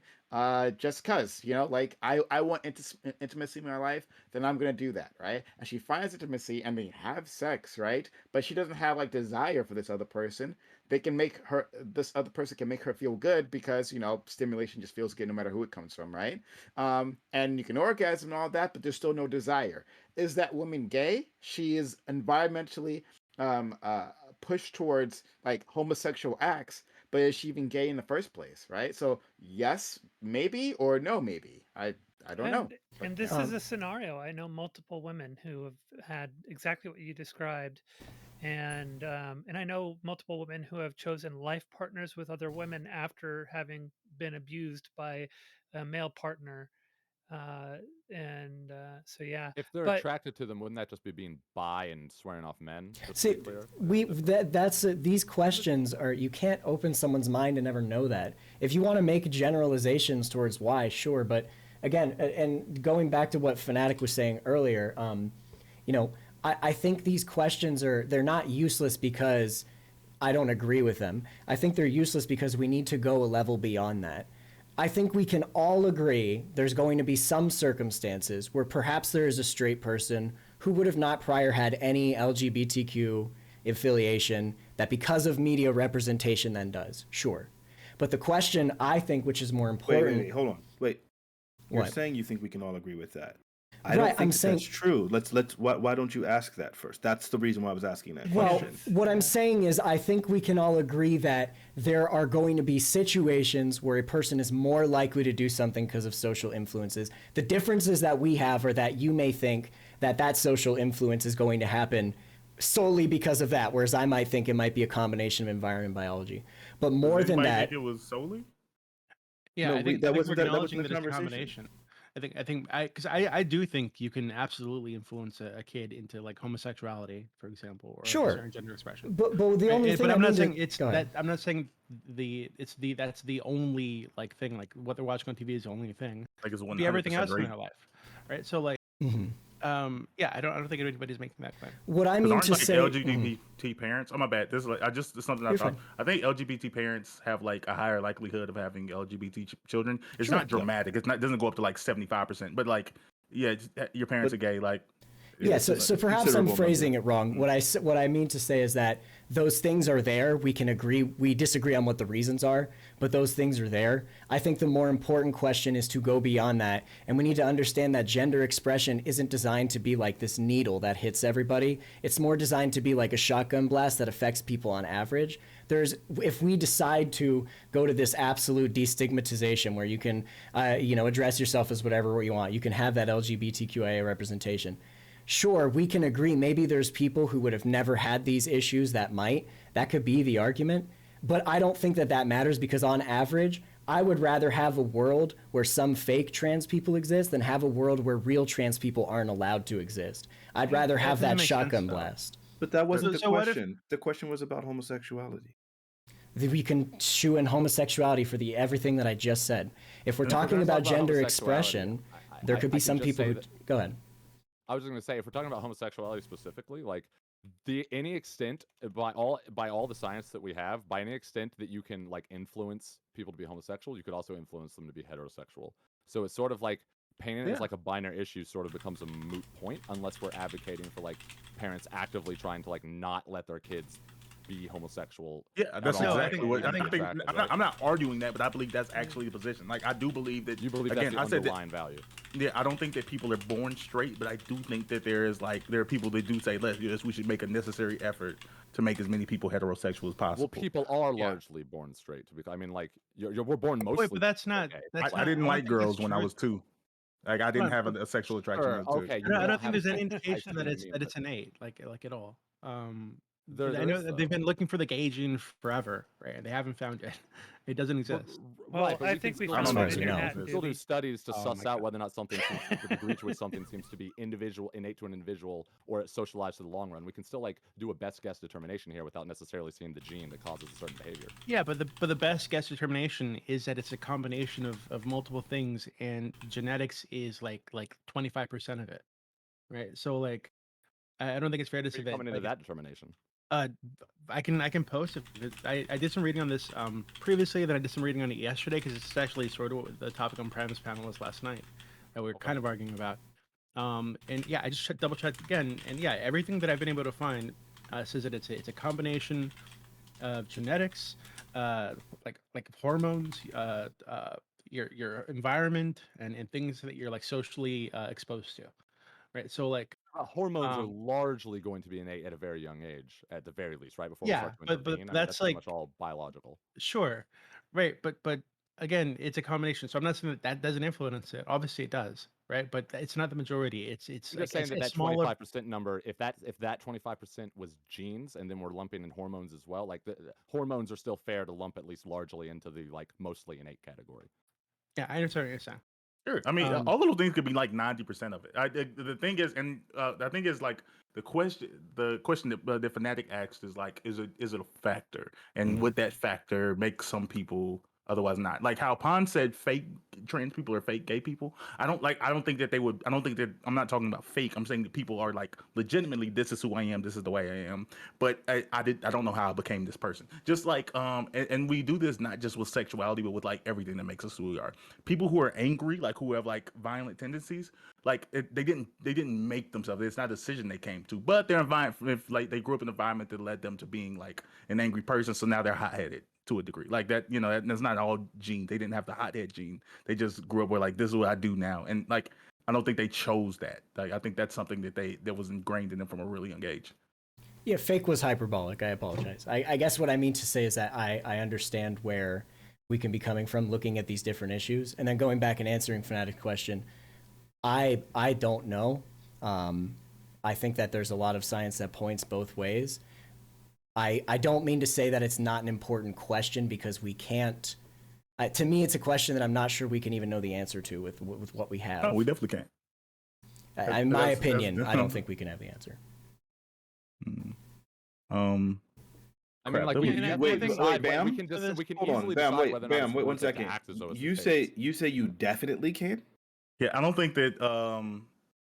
Well, actually, I take that back. We may eventually hit brain scanners that can like pull out like find the Yeah. gauging like that may pop. But Like I the just M meant or in the the F world and we printed on in the the world we brain, right? currently Like- exist in, we like I can't decide that like someone who came out a way like like there was 100% chance they were always going to be this way, or if under a different set of circumstances, if things could have potentially been different, or if people who like because the reason I feel the way I do is because I don't believe that it sounds really weird to me to think that there's like a set percentage of the population that like genetically always comes out a certain way. Like there's always been the same amount of gay people in society. Like I don't believe if you go back 500 years ago, like the exact same percentage of gay people existed in that period that it exists now. Could And I? it's like Well, Go ahead. in some cases, depending on the culture and the time period, there was a exactly the lot. culture. There That's was a what lot. dependent. Well, there was a lot more expression. But in, like, for instance, in Germany through the 1800s, female impersonators weren't an uncommon thing. They were actually an attraction, and you would go to like pubs to see female impersonators like dance and stuff and do all this kind of stuff. And they, I forget the name that was for it. There was like a specific name for what they did, and some of them lived life expressing femininely most of the time, but they didn't do it as much. Like they couldn't do it out in public all the time. They had to do it in pubs or at home and such like that. And there were a lot of stories about it and such that got, unfortunately, a lot of research on it and such that had been unfortunately burned by when the book burnings were going on. So a lot of the book burnings that had gone on during the rise of the Third Reich um, were there were like a lot of studies on homosexuality and gender identity and stuff like that that have been burned in the process. But some of that has been recently like unearthed and rediscovered, and so we've relearned about this stuff and how more accepted it was to be identifying for like a male to be identifying in a feminine way. Yeah, but that's the thing though, right? So and when those things were burned, when when those people were killed, and all that behavior was suppressed, you didn't see it as often anymore, even when the Nazis were gone, right? So I think that's what we're talking about. So the culture existed at some point in Germany for those people to, go out and dress as women, right? And I think that if we're acknowledging that there is like an intent, right, with some of these companies to mold the culture in a certain direction, um, I think it's reasonable for people who don't want it to go in that direction to say, hey, I'm no longer going to show my kid Disney films. I don't want Disney involved in my legislation. I don't want them, whatever. Because I think that's what we're running into. A lot of people don't want. Pons, you said earlier, hey, if this leads to, there being more trans people, but the trans people that exist feel more comfortable. Well, that might work out for you, but like trans people are like 1% of the population right now. I think it's like 1%. Maybe What that if may it be becomes high. like, yeah, what if it becomes like 2% or 3%? Now we got so many more people that are gonna go through a ton of struggle that is totally disconnected from the environment that they're in. Right? Well, So hold on. Well, More, go ahead. less general than that. Less general than that. Then the question becomes, if you guys all agreed with that first question, I wish I'd gone through the table and just made everyone answer the question individually so we could have gotten to this part quicker.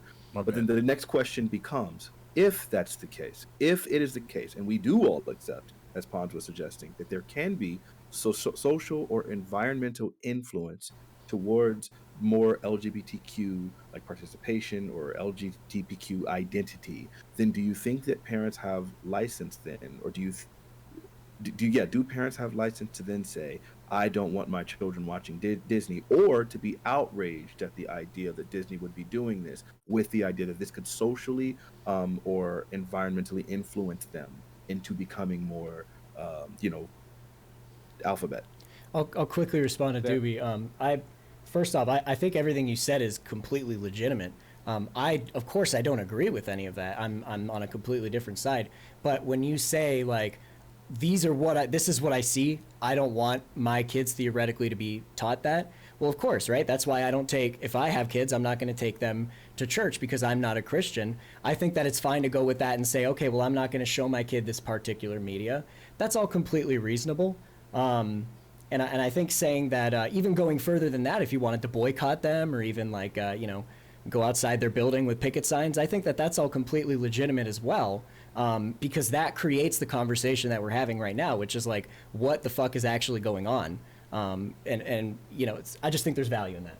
Yeah, we need to put a stop to all this gay stuff until we can figure out what the hell is going on. I'm okay with parents having more autonomy over how it is that they raise their children.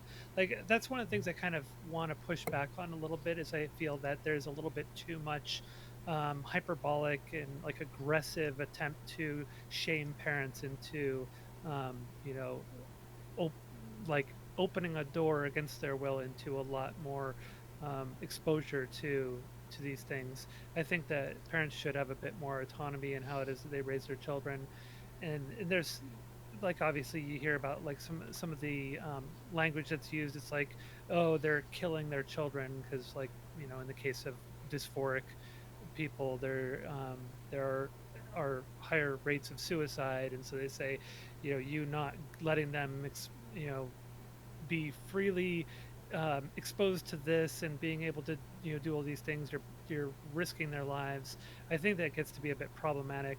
I think there are sort of limits to how much you can intrude on what a parent can do in terms of raising their children, and I think it gets a little too hyperbolic and too aggressive right now. So I think parents should be well within their rights to regulate the exposure to these things if they want, but I still think that it's for a company like Disney to go and sort of pave the way for more exposure to these things, if parents want to allow their children to see it, I think it's perfectly within their right to do that, as well as with other media companies. sure, So right? it's two But yeses, I right? think here's the issue that I'm like actually concerned about. So I think there's some disagreement about the LGBT stuff, but what if Disney wanted to push a message that we all found like objectionable, and this is their private company, right? They and Disney, we're speaking about them as if they're like just another company, but they own the fucking majority of what children are going to be exposed to on on television, right? That's Their fair. market share is fucking huge, Yeah. right? They're a vast like media empire, right? So People if they can started take Harry Potter pushing, away from their kids too. You know, I mean, like I'm okay with if they started them doing that. pushing, I still think it's silly. yeah, if they started pushing messages that were harmful, right? Like like that could be a problem for us, right? Like going in the future, right? So maybe like should we instead be talking about whether or not it's reasonable to have companies that are this large that can influence our culture so much and have for so long, right? And whether or not it makes sense to instead like break this company up, Can I? because right now Mhm. the American culture is in a lot of ways a product of Disney, right? If we really like break down how long they've been at this. Can we clarify, Dooby? It sounds like you think that there might be an additional, we'll call it like a weight put on the company by virtue of it being so big.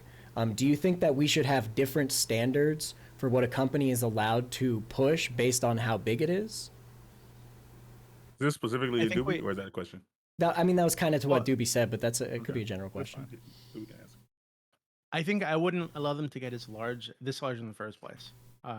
Would be the thing. Sure. To the point where they can actively like visibly influence our culture like today, right? And again, they've been at this for decades, So right? then So it's fair to say Well, like I they're just want like to. your only exception there, kind of. This isn't like a rule you hold ubiquitously for big media. Just Disney particularly is like the biggest and probably only example of like a company that has too much influence to say something like that. Is that kind of what you're well, getting at? uh, sort of, yeah. But I Maybe think talk about I'd apply this to like news networks too, right? Like there are a lot of like Disney. massive media networks. There aren't a lot of them. There are a handful of massive media networks that exist that I think massively shape our culture, massively shape the daily conversation, and kind of drag the population around one way or the other based on Right, but whatever so Yeah, interest. I re- so Disney this is Disney the thing is has we a separate these special things. social cachet that like other movie studios don't have, right? People say I'm gonna go watch a Disney movie, right? No one says they're gonna watch a fucking WB movie. Like who the fuck cares, right? Right? The Fewer only people. thing, the only uh the only label that has anything close to that is now Marvel, right? Which is owned by Where people Disney. say, "I'm going to go watch a Marvel movie," which is now owned but by even Disney. then, Yeah, which is now part of Disney, yeah.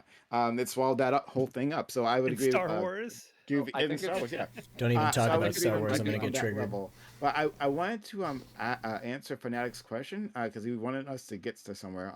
Could you tell DR for me so I can make sure I'm getting exactly what you want?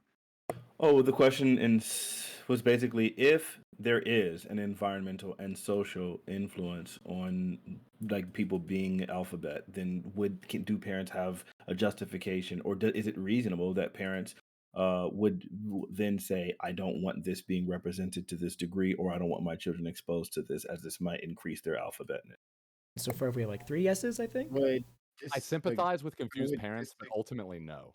It's not very reasonable, Wait, hold unfortunately. on. Like I Prime was answering first, then you can go. He asked me to so that he can finish answering. sure. I would and a problem me. Uh, uh I see where you're going with this. And I don't think it's reasonable. Like I think parents have the ability to do whatever they want, right? So like no one gives a shit what I have to say. But like I think that um that comes from a place of fear of the unknown. Uh, and I think a lot of people have, just like what you guys were going for. I think Doobie was maybe alluding to this, right? That's people, the regular average Joe, doesn't like put the level of thought that we do into gender, right? And it's super scary for them when they hear about like all these lifestyles that they have no experience with, and none of their friends admit that they have an experience with, right? Um, and so they're going to react the way they're going to react. But I would say that comes from a place of ignorance or sometimes out and out bigotry, for a few of them. And so, no, I don't think it's uh, a good thing, but it's a thing they're going to do. I'm not sure if I answered your question. If I didn't, Close, let me know. close enough. It's fine. Okay. Professor Meat. Yeah, I would Prius just is say that, one like, if we're note. talking about reasonable, Prime pointed out a good distinction. Like, to me, what Prime's trying to point out here is that, like, there's a worthwhileness to having a degree of sympathy towards parents in this regard because of the confusion and the complexity around this issue.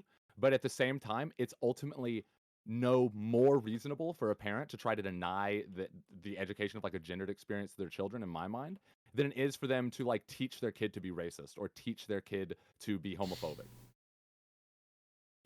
I want to respond, but has everyone answered? Yeah, I'm wanted to answer. Oh yeah, my bad. I think that I think that it's an expectation that parents can have. Like, oh, okay, like again, I think parents should have, especially while their kids are children, have some say so over their well-being and their exposure. Um, I'm pro like gender affirmation, but I'm also understanding the kids say things. Like I think that I think that it's okay for a 7-year-old to say feel a type of way, and us to, instead of like jumping to the conclusion that like we need to affirm this child. I Yeah. think that like a 7-year-old can say like, oh, okay, maybe they're a 7-year-old. But I but I think there's a age where you hit where that becomes now we're getting into a toxic, irresponsible place. Like when you get closer to puberty, when you get to 12, 13, 14, like when you've had this over an extended period of time, like it's time to get some professionals involved. There may be something actually here, and I I think think that that's fair, and I think that it's also worth. I just want to make my position clear, at least. So, like, mm, I do think that like we need to draw hard lines and separate like what we're going to like tell parents to do and not. Like, I don't think any of us are like actually would want to, like, for example, even if we're talking about homophobia or racism or whatever, would advocate for like actually going into parents' households and like punishing them for teaching their kids whatever. Like, we practically speaking as a society want to protect teach our parents' rights to teach their kids whatever they want in their household. But we do have to draw these hard and sometimes uncomfortable lines, like around religion, that we've already had to deal with in our history. Sometimes we have to draw these uncomfortable lines where we say, listen, you can have your own opinions, but you don't get to tell us what we teach in the classroom. We teach evolution in the classroom, despite the fact that there are thousands of parents, maybe more, who are like really don't like that, right? kids not opt out anymore. I legitimately have no idea if that's still kids used to be able to opt out to those sections, and they might be able to, and we could get into the if we wanted to. I don't think it's the argument we want to have, but that mm, does there is a fair issues to be raised. I think with like whether or not it's problematic. Good questions to be asked. I think with whether or not it's problematic or okay that like we allow for like these opt out parts of our society, because then it begs this question of like what's even the point of our education system, right? And like requiring it. But that I don't want to get too far into weeds in that unless everyone else would like to, because it is a little tangential. mm. No, I don't think that. I think that's fine. The only other thing I wanted to say was, again, like like I said, while I think that their parents have a right to feel that way, I think that people who have an issue with these things, again, uh, I I think it comes from this was the obvious conclusion of like living in a society that always shamed the concept of liberal arts and shamed the concept of, yeah, like like doing art is gay.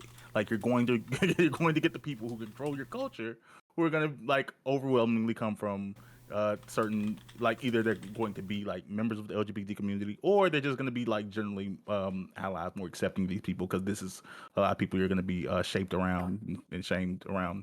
So like, yeah, it's kind of understood what happened. It's like people were upset that the Daily Wire, I guess, is trying to push back against this, trying to do conservative media, or like when I say media, I mean like children's media, like, and I don't know. I think they have a right to do it. I think it'll probably be lame, but I think I think that's exactly what you do. You don't force people to do things. If you feel like there's a cultural influence, then yeah, shift the culture, like, and not like Yes. a harmful like toxic, like if like that would be, if like I guess response to the first question, if you do believe there's a social element, I don't think you come down with a hard hammer. If you have an issue with that social element, then you shift that social like conditioning that creates that without like shaming people. Yeah, I want to capitalize even on what you said. You said make the social change. I think yes, the social change, and we have to admit that that is slow. It's very, very, very slow. When when women got the right to vote, it's not as if they went home and their dads suddenly treated them as equals to their brothers, right? it took time slowly to shift the culture. Yes, maybe my dad is going to be bigoted forever, but I can have kids and I can be less bigoted to them. We could slowly shift these things. I think that as a on the progressive side of things, on the lefty side of things, we want to say like, hold on, these things are too far. We shouldn't allow these things. But I think that in some ways we're kind of scared that we're not going to be able to shift the conversation there with time. And I think we should be more confident of that. We've shifted the conversation so much to where now trans people, I think most people in the country would consider being trans at least morally neutral, with exception maybe to religious institutions. I think that that would be a fair thing to say. And I think we can continue to go down this direction. I mean, black people are still not treated equally in this country, and it's been how many years now? Like, we have a long way to go. It takes time.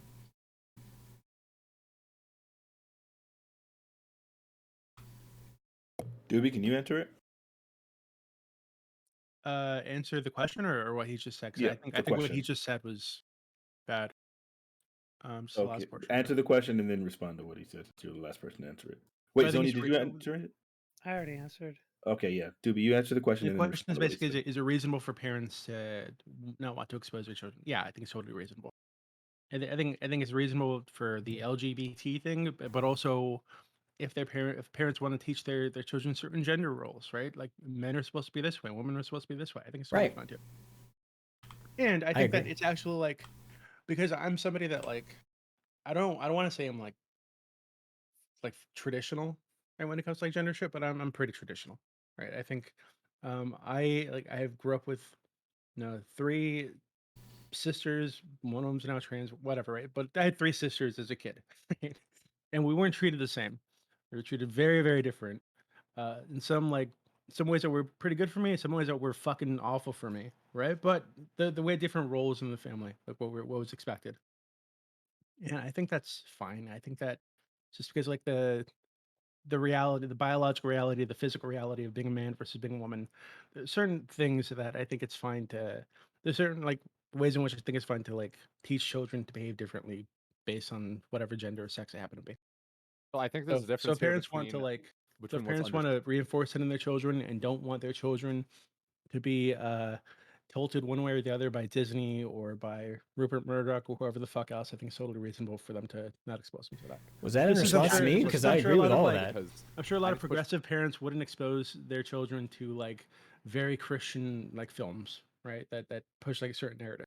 Well, then you're definitely going to make But them there's a gay. difference between saying that you have to be this way because you're. I want to push back. I want to just clarify this difference between like what is understandable versus reasonable. Because I would say I think it's understandable for parents to have certain ideas or like certain predilections or certain inconsistencies in their ideology, etc., or certain ignorances, whatever you want to call it. But I don't think it's reasonable for them to have a position like that because when in one case, we're like giving people options. We're not telling them they don't have to be a certain way, like with Christianity, right? Like we're not advocating for our children to be Christian if I'm an atheist, for example, or vice versa.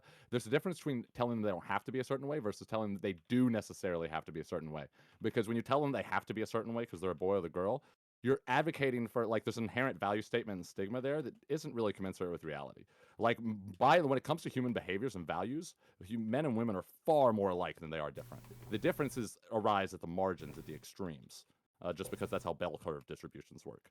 I think I'm kind of curious as to like what you're referring to because even like the way you dress, right? So if I have a little boy, I'm not gonna let him wear a dress, right? And that's not because I think dresses are like he's like allergic to them. It's because in society that we live in, a man walking around in a Ah, dress is going to be seen differently, maybe negatively by a lot of people. It's going to make his life harder, Not right? if So it I'm was going to teach so do you see how you destigmatized. said the society that we live in, though, right? Yeah, Do you see not how if it that was differentiates it yeah, from destigmatized. being but I prefer innate? that society. I don't like it when men wear dresses. I think it looks disgusting, right? So because I prefer that society, right? I'm gonna keep keep that stigma alive, and I'm gonna say, hey, Do if you you're a think little it's boy, you don't wear a reasonable? dress.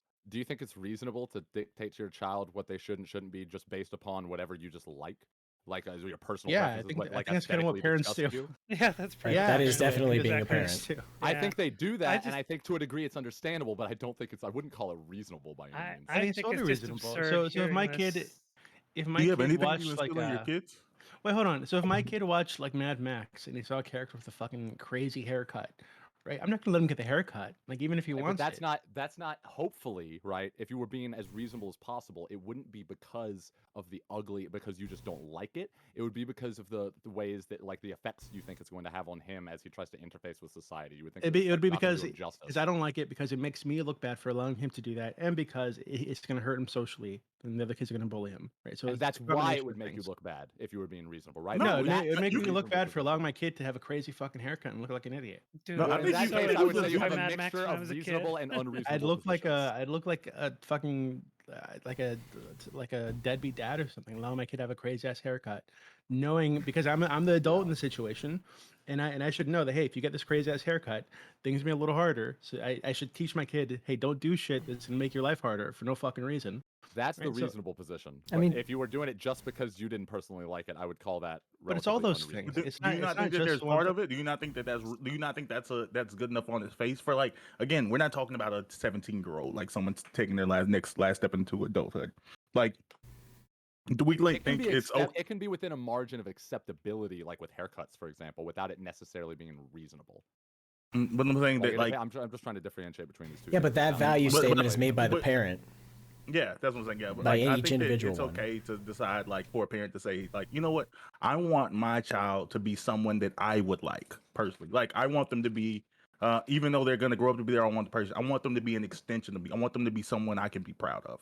Like, do you think that that's a No. bad thing for a parent to? Do you think a parent Not should just, like, you're free? No, not categorically, but I think we can all agree that like a parent trying to live vicariously through their child is an example of how like that can go too far and become like what I would call, to a certain extent, because of psychology, and I'm a relatively empathetic person, I like to consider myself, to a certain extent I would understand how a parent could like turn that want and that need into like a thing where they are trying to like control their child.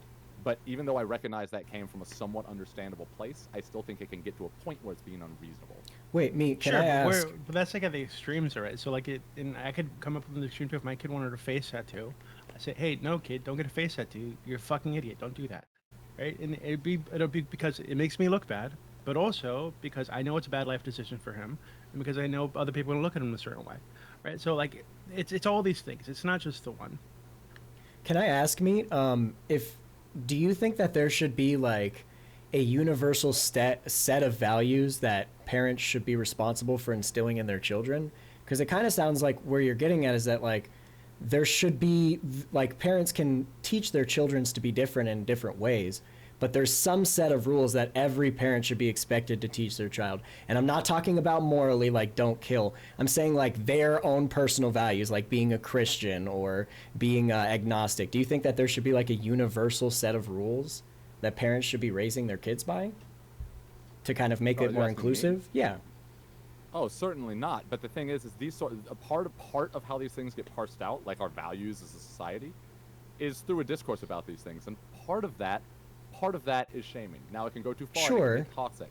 But I'm just saying that like part of the way we suss those things out, especially in the areas of our lives where we try to give like freedom to each other to make these sorts of determinations, like as parents, for example.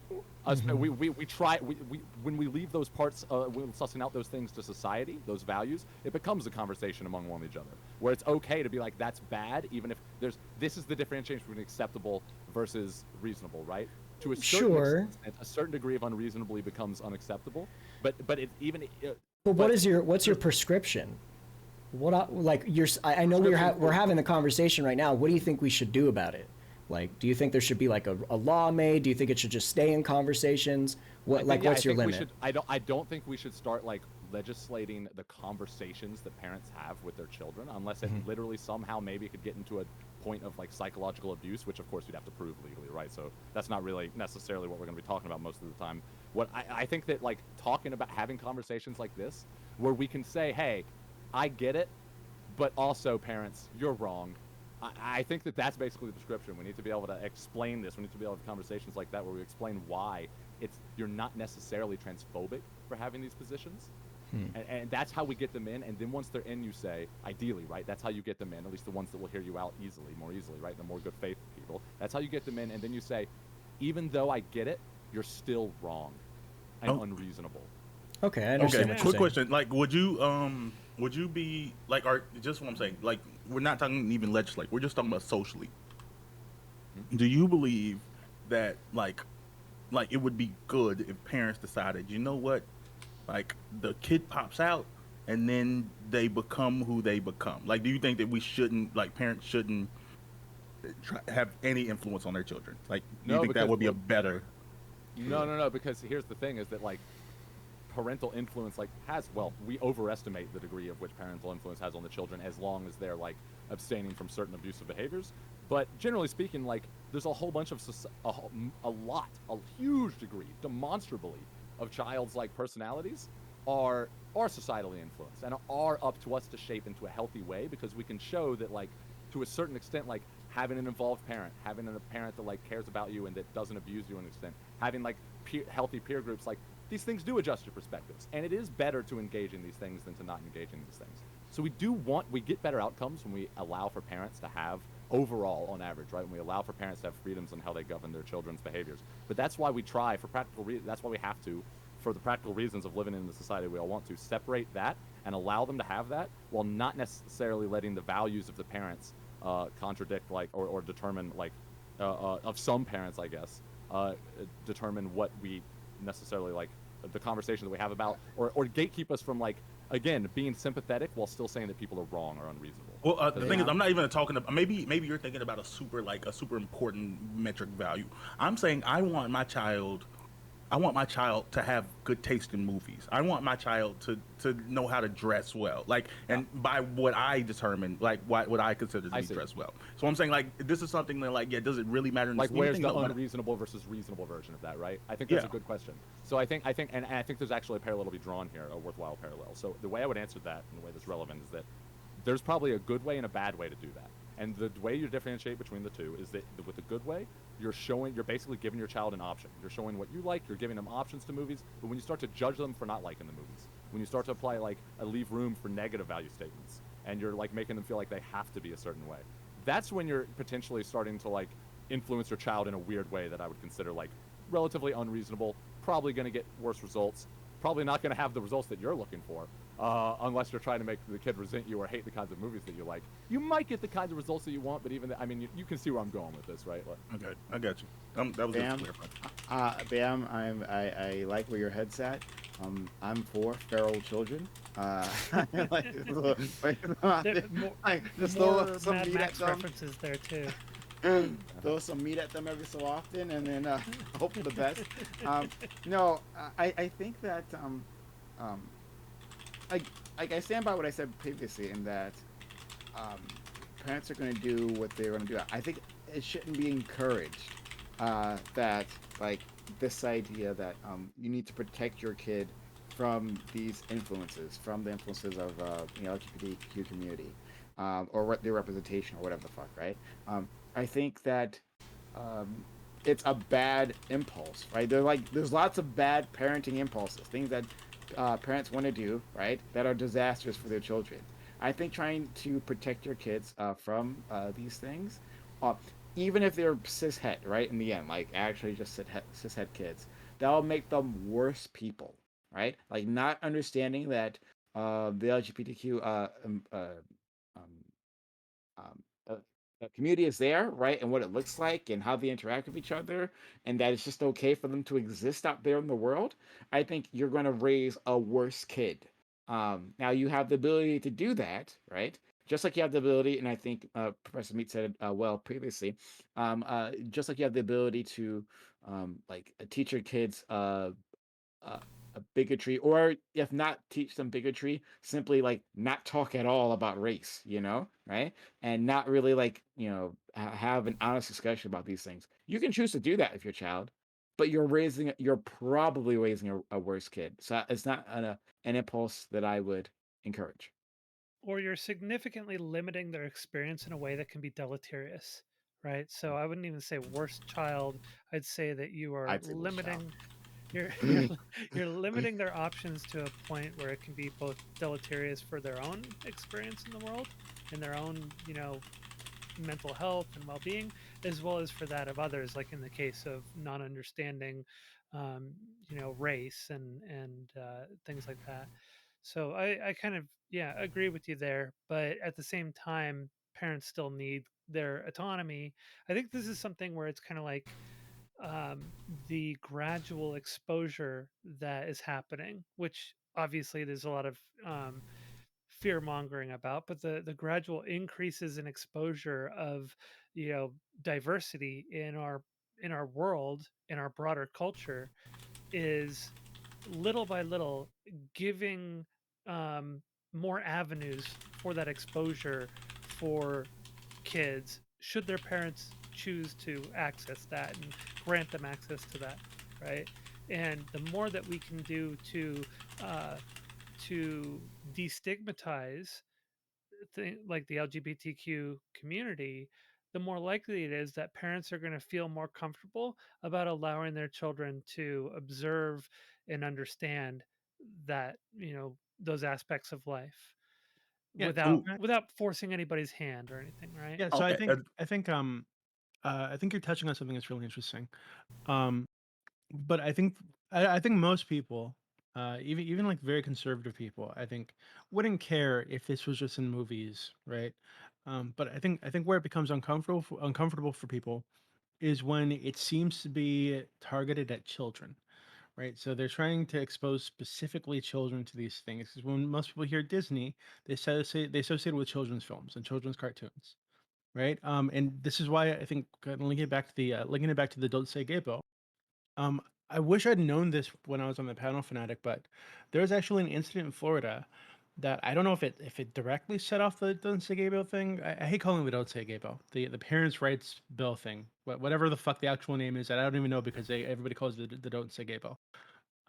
But there was an incident in Florida where a child was expressing that that they felt like they were trans, right? And their teacher allowed them to present that way in class, didn't tell the parents, and this went on for a few months, and eventually the child committed suicide. And the parents had no idea that this child was struggling with their identity because the teacher didn't tell the parent. Right, and so when you have this parental rights bill thing come up, and it was seemed to be saying, hey, you need the teachers, you can't keep like shit like this from the parents. Teachers, you can't have lessons on gender identity and sexuality from before the kid's like 8 or 9 years old, right? There's this fucking like huge explosion of like vitriol and oh god, how dare you and blah blah blah. But what we're talking about right here is children, right? We're talking about exposing children to gender identity and sexuality and all these things, right? So I think if it were Well, just, hey, we're gonna have these in Marvel movies that kids watch when they hit the teen years or whatever, most people wouldn't give a fuck. If it was just, hey, in high school they're gonna learn about trans people or whatever, most people wouldn't care. But if it feels like a lot of this is targeted specifically at children. Hmm. so I think that the bill itself was kind of an overreaction to something that, like, there were some things that needed to be done. Like, yeah, the parents being able to know that what their child was going through and having had no idea, and then their child committing suicide, that is definitely a problem. But I don't believe that there were that there were younger grades of children that were being taught about um, sexual orientation and gender identity, because that would look like that was mostly like a red herring. Wait, so now So really quickly, so if that's the case and that wasn't going to be taught, then what would be the problem with just putting that in the bill? because why do you add laws for things that aren't a problem yet, right? Then you get into that whole problem if you're just creating a bunch of legislation to lock people out of something, or try to targeting something that it doesn't exist, a boogeyman effectively, you're trying to lock Okay, down hold a on. boogeyman. So if this is a So boogeyman and it doesn't exist, then this bill effectively does nothing. So then there's zero problem with the bill. Yeah, I think the so issue is that they're either there were well, incidents of teachers specifically doing these things in kindergarten, in first grade, that got some media attention. But also, I think a lot of these activist communities are attempting to get this stuff into the classroom as early as possible, as early as preschool in some cases. See, Right. So that's Oh, kind of so wild, but gender. here's If the you just thing. mean Like, gender identity, then like this is the issue that found to be like the big problem, and this was brought up by multiple teachers in this case, where a child would ask, like one of the things that was being used as an example of a lesson on sexual orientation was children asking their teacher when the teacher would say my husband, and the teacher was male, he'd say my husband and I were out at such and such today, and we thought of this thing. So and then the children say, wait, you're a guy, you're a man, what do you mean you have a husband? And so then he kind of just goes and explains, well, sometimes men marry men and sometimes women marry women, and kept it really simple. But that was being used as a thing to say, oh, that's a lesson on sexual orientation. The reality is that if the man had said my wife, nobody would have asked any questions, because you're exposed to that every single day. That is, everybody sees that. But if you don't see a married couple of men very often in your life, then you're going to want to ask about it. And that isn't a lesson in sexual orientation, so to speak. They're not teaching about sexuality as like that kind of thing. They're teaching, oh yeah, just sometimes men marry men as well, and sometimes women marry Yeah, women. Right. I That's don't the think thing that gets locked out by that bill, because that, Fanatic. I don't well, Not could be based on the necessarily. interpretation. Fanatic. I don't think that you believe that like just because a problem doesn't exist that a bill means nothing, right? So also in Florida, like they're trying to get rid of CRT in math books, right? like um you can create a hysteria and create Yeah. legislation around that hysteria and then take governmental actions on a thing that doesn't exist, right? Like in the Yeah. 90s where they thought like childcare centers were like working with Satan groups, right? And their kids were being sacrificed. Like Wait, actual like Prime. really bad things happened when we had that moral panic, right? They're having another moral panic on CRT. They're having another moral panic that trans people fucking exist, right? And then they're taking actions on that. The issue with the So CRT thing wait. isn't Let that. me respond Oh, to that you really can. quickly. That's again, these are not even remotely close to the same thing. Like I'm talking a bill about something that you say was never going to happen, and so therefore wasn't a problem. Then that bill has no weight, doesn't mean anything. Comparing that to a bill like CRT about like something where people are trying to stop people from teaching CRT, which really was going to happen, which we really believe should happen, which we are aiming for to happen, is not the same thing. But I just Okay, explained Wait, no, why no, I it's a think it's that problem, not. how it has a I Yeah, negative disagree. effect, I how actually Tolia disagree did with just Fanatic. explain yeah. that. I just explained that basically what you're doing is you're legislating out a boogeyman or a red herring, and what the effect of that is, it does have a negative effect, because now someone like a gay man who is teaching a class, if he says, hey, my husband and I did this over the weekend, and the child asks, hey, what do you mean you're a man, what do you mean husband, they're no longer allowed to explain that based on what we're Yeah, hearing but of I like don't think that's the true though. Wait a minute justifications. before we get further away But from it. that I just wanted to but say something but to by it. but by default, the knowledge is there for heterosexual relationships, right? So you're yeah, locking but out Sonia, but the Wait a Sonia, the second. bill. Wait a second. We're explanation about to get away from it. Wait, of let Bam go Yeah, first, please. just because it'll be irrelevant if I say it later. I disagree with what you said. Like I agree with the first part. I think that being upset at a bill that literally does nothing, um, does nothing isn't an issue. I think the issue with the CRT thing is like I don't believe that critical race theory was ever going to be taught in elementary schoolers. I don't think that there anybody. Well, maybe you do, but I don't believe that that would be taught in elementary schools. But I do think that what those bills actually do address is like culturally responsive teaching, which is a different CRT, as well as like being just Black history in general, which doesn't fall under the lines of CRT. Like, so that's what the bill says. The bill says that what the bill would actually be addressing is just general teaching on Black history versus like actual critical race theory. If a bill said you can't teach the college study level of critical race theory, then I wouldn't have an issue with that. To elementary schoolers, I wouldn't have an issue with that because I don't think that that's happening. but it's not locking out something from a marginalized group, right? So that's the problem with this. The way the bill is designed, if the parent disagrees with it, they can say, they're teaching my child about sexual orientation, I don't like this, I'm suing So the school. not necessarily. Not so. This is No, what some people very are concerned necessarily. about, This right? is the language No. in the Well, bill. so the language talks about classroom instruction, and now the standards of so there's a lot of states that haven't been defined yet that are going to be defined by the state later, and I think at that point But we will definitely have a clear picture of how problematic this is. However, classroom instruction is not well defined. but there's So still what the is clause in there that the parents can sue the school no, for so that. so not So necessarily, not necessarily. So that the school has a chance to respond and resolve the issue. And if after, I believe, 30 days, if I'm not mistaken, they haven't resolved the issue with the school, or the school has not taken the appropriate steps to try to resolve the issue, then they can start to sue, or they can get a magistrate appointed by the state, which the school has to pay for. And they're and it's the school board that's coming up with all the language to fill in the right. areas, the structure of it.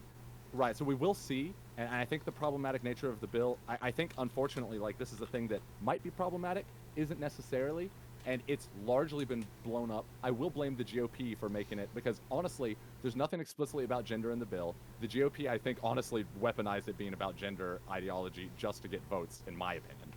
And I think that most of the less rhetorical response about the bill has been as a reaction to them making it about that.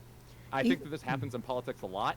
It's not necessarily actually about what anyone is saying it's about, unfortunately. Even if that were the case, something is that such a bad be thing? Called out is that I think most of us are kind of like, usually, I don't know how many of you agree with it, but a lot of us are not happy with excessive legislation, especially without good reason for it.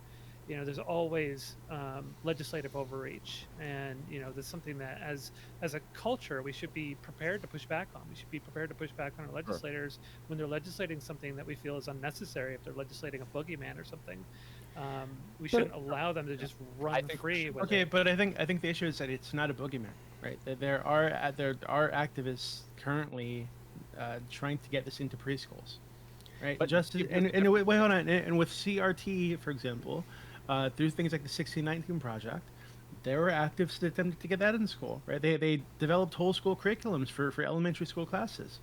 Right?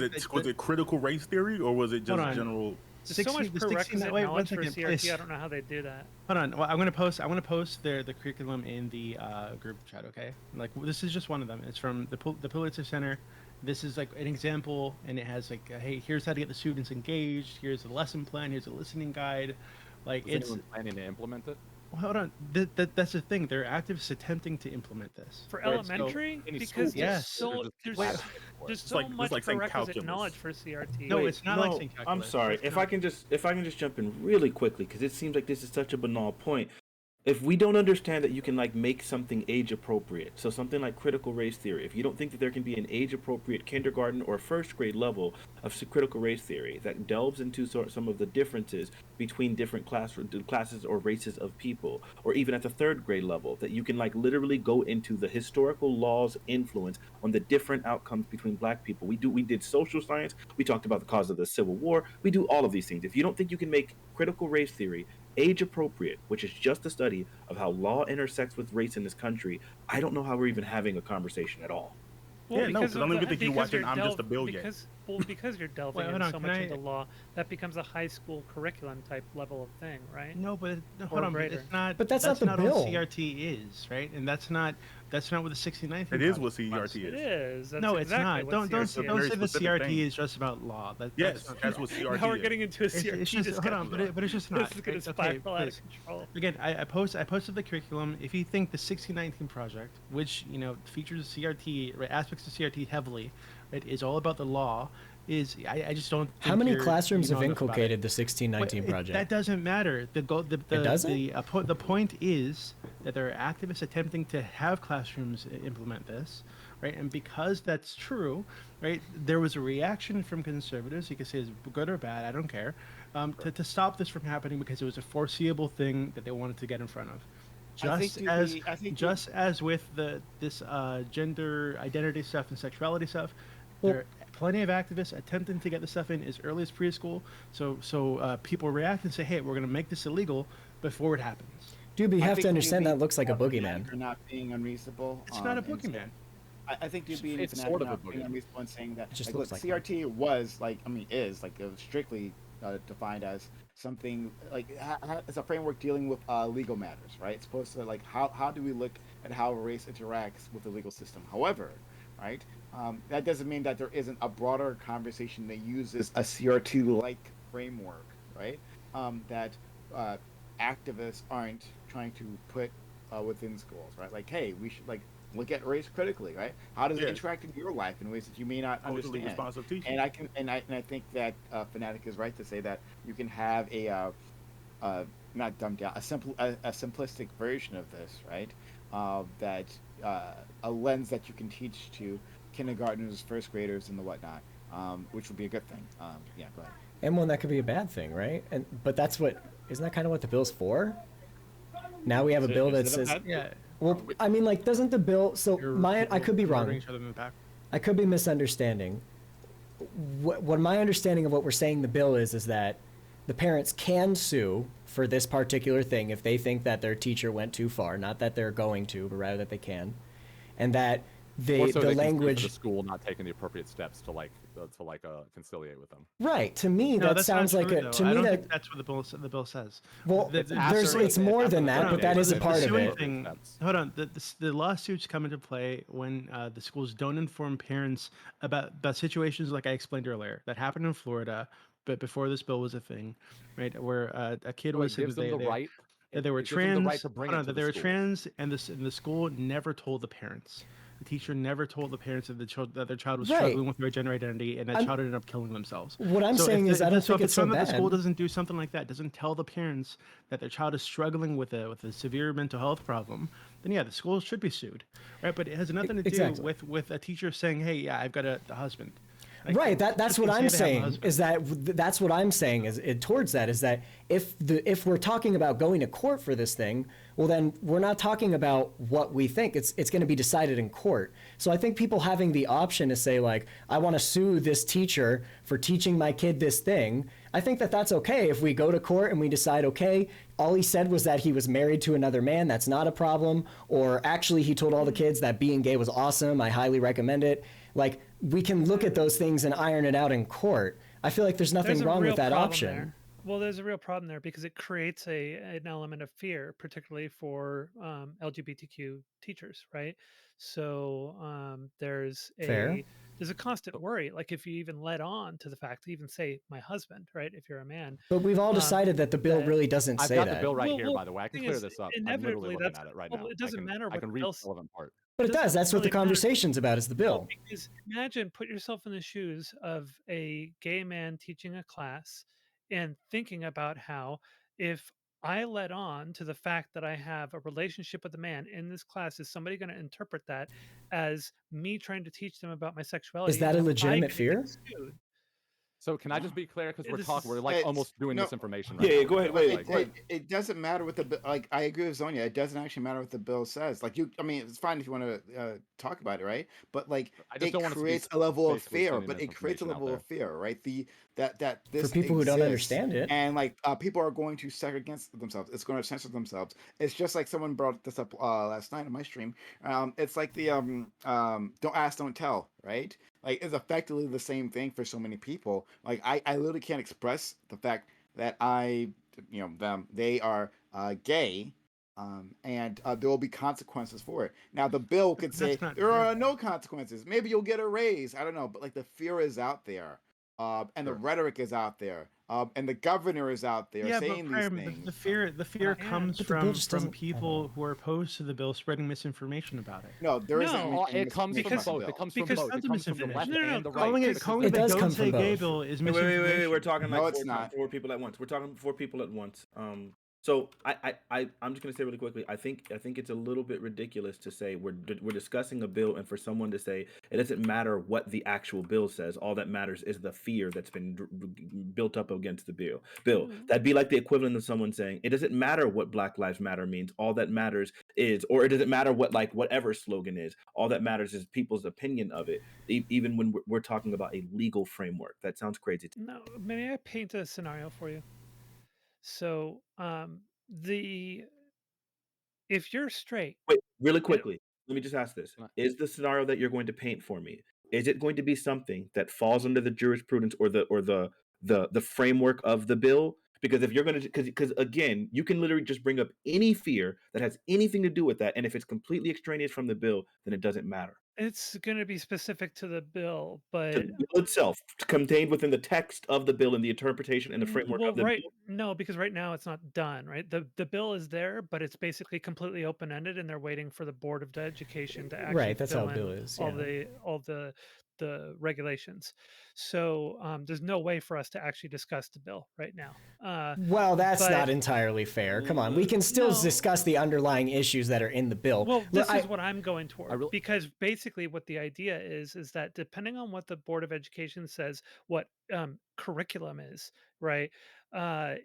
If it falls within educating the children that same-sex marriages are a thing that exist, then you would have this problem where effectively anybody who is gay or lesbian or something like that, or let's That's say not a trans problem as we case can of gender control identity, for. who is a teacher who cannot will be afraid to even speak about the fact that they have a husband or have a wife or that they're trans. If I right? can, you have to understand that and there are this is some something that a cis het person does not have to worry about because it's just the norm.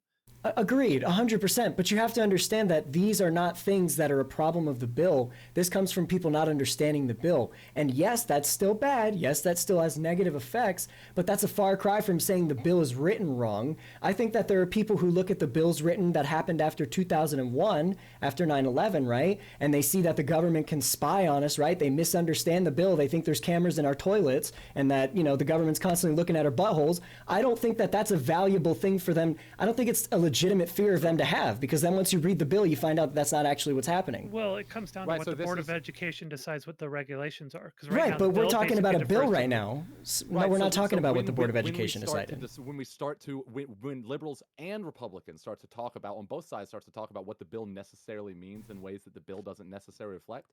I agree. It's a problem when Republicans do it because it causes this inflammatory rhetoric that causes this fear that can have an effect on people. Like there's reports that show that trans people in the trans community have had in these communities, in these areas, have had mental health effects due to the rhetoric around these things. But it also comes from the liberal side of the way they misrepresent it in response to the Republicans. And I'm not going to necessarily levy blame but I think there's a conversation to be had about the responsibility of Of rhetoric course, within the anybody party. who But I just wanna be really misunderstands the clear, bill 'cause I just shouldn't wanna clear up this fact. misunderstand it. Yeah. Yeah. So in the name of misunderstanding the bill, I just wanted to clear up this fact so we can move past it and talk about things that based on things we're sure about. So what the bill says is, at a minimum, the procedures must require that within 30 days after notification by the parent that the concern remains unresolved, the school district must either resolve the concern or provide a statement of the reasons for not resolving the concern.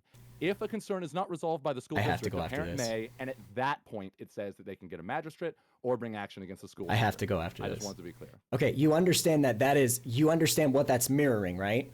That's the exact same as like employment claims. That's the exact same as suing someone for employment. You have 30 days to be provided an additional a statement about why you were terminated.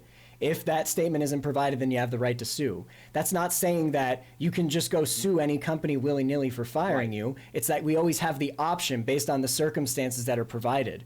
But every company gets you have your due notice. I don't think there's anything wrong with saying if a school is going to Not necessarily. teach my kid in some way about this, that they should have to make an official statement. And if they don't, that's kind of sus and we have to look into that. I don't think there's anything wrong with that. And even if you think that that's for organic reasons, it's completely legitimate for a parent to see that and then be concerned.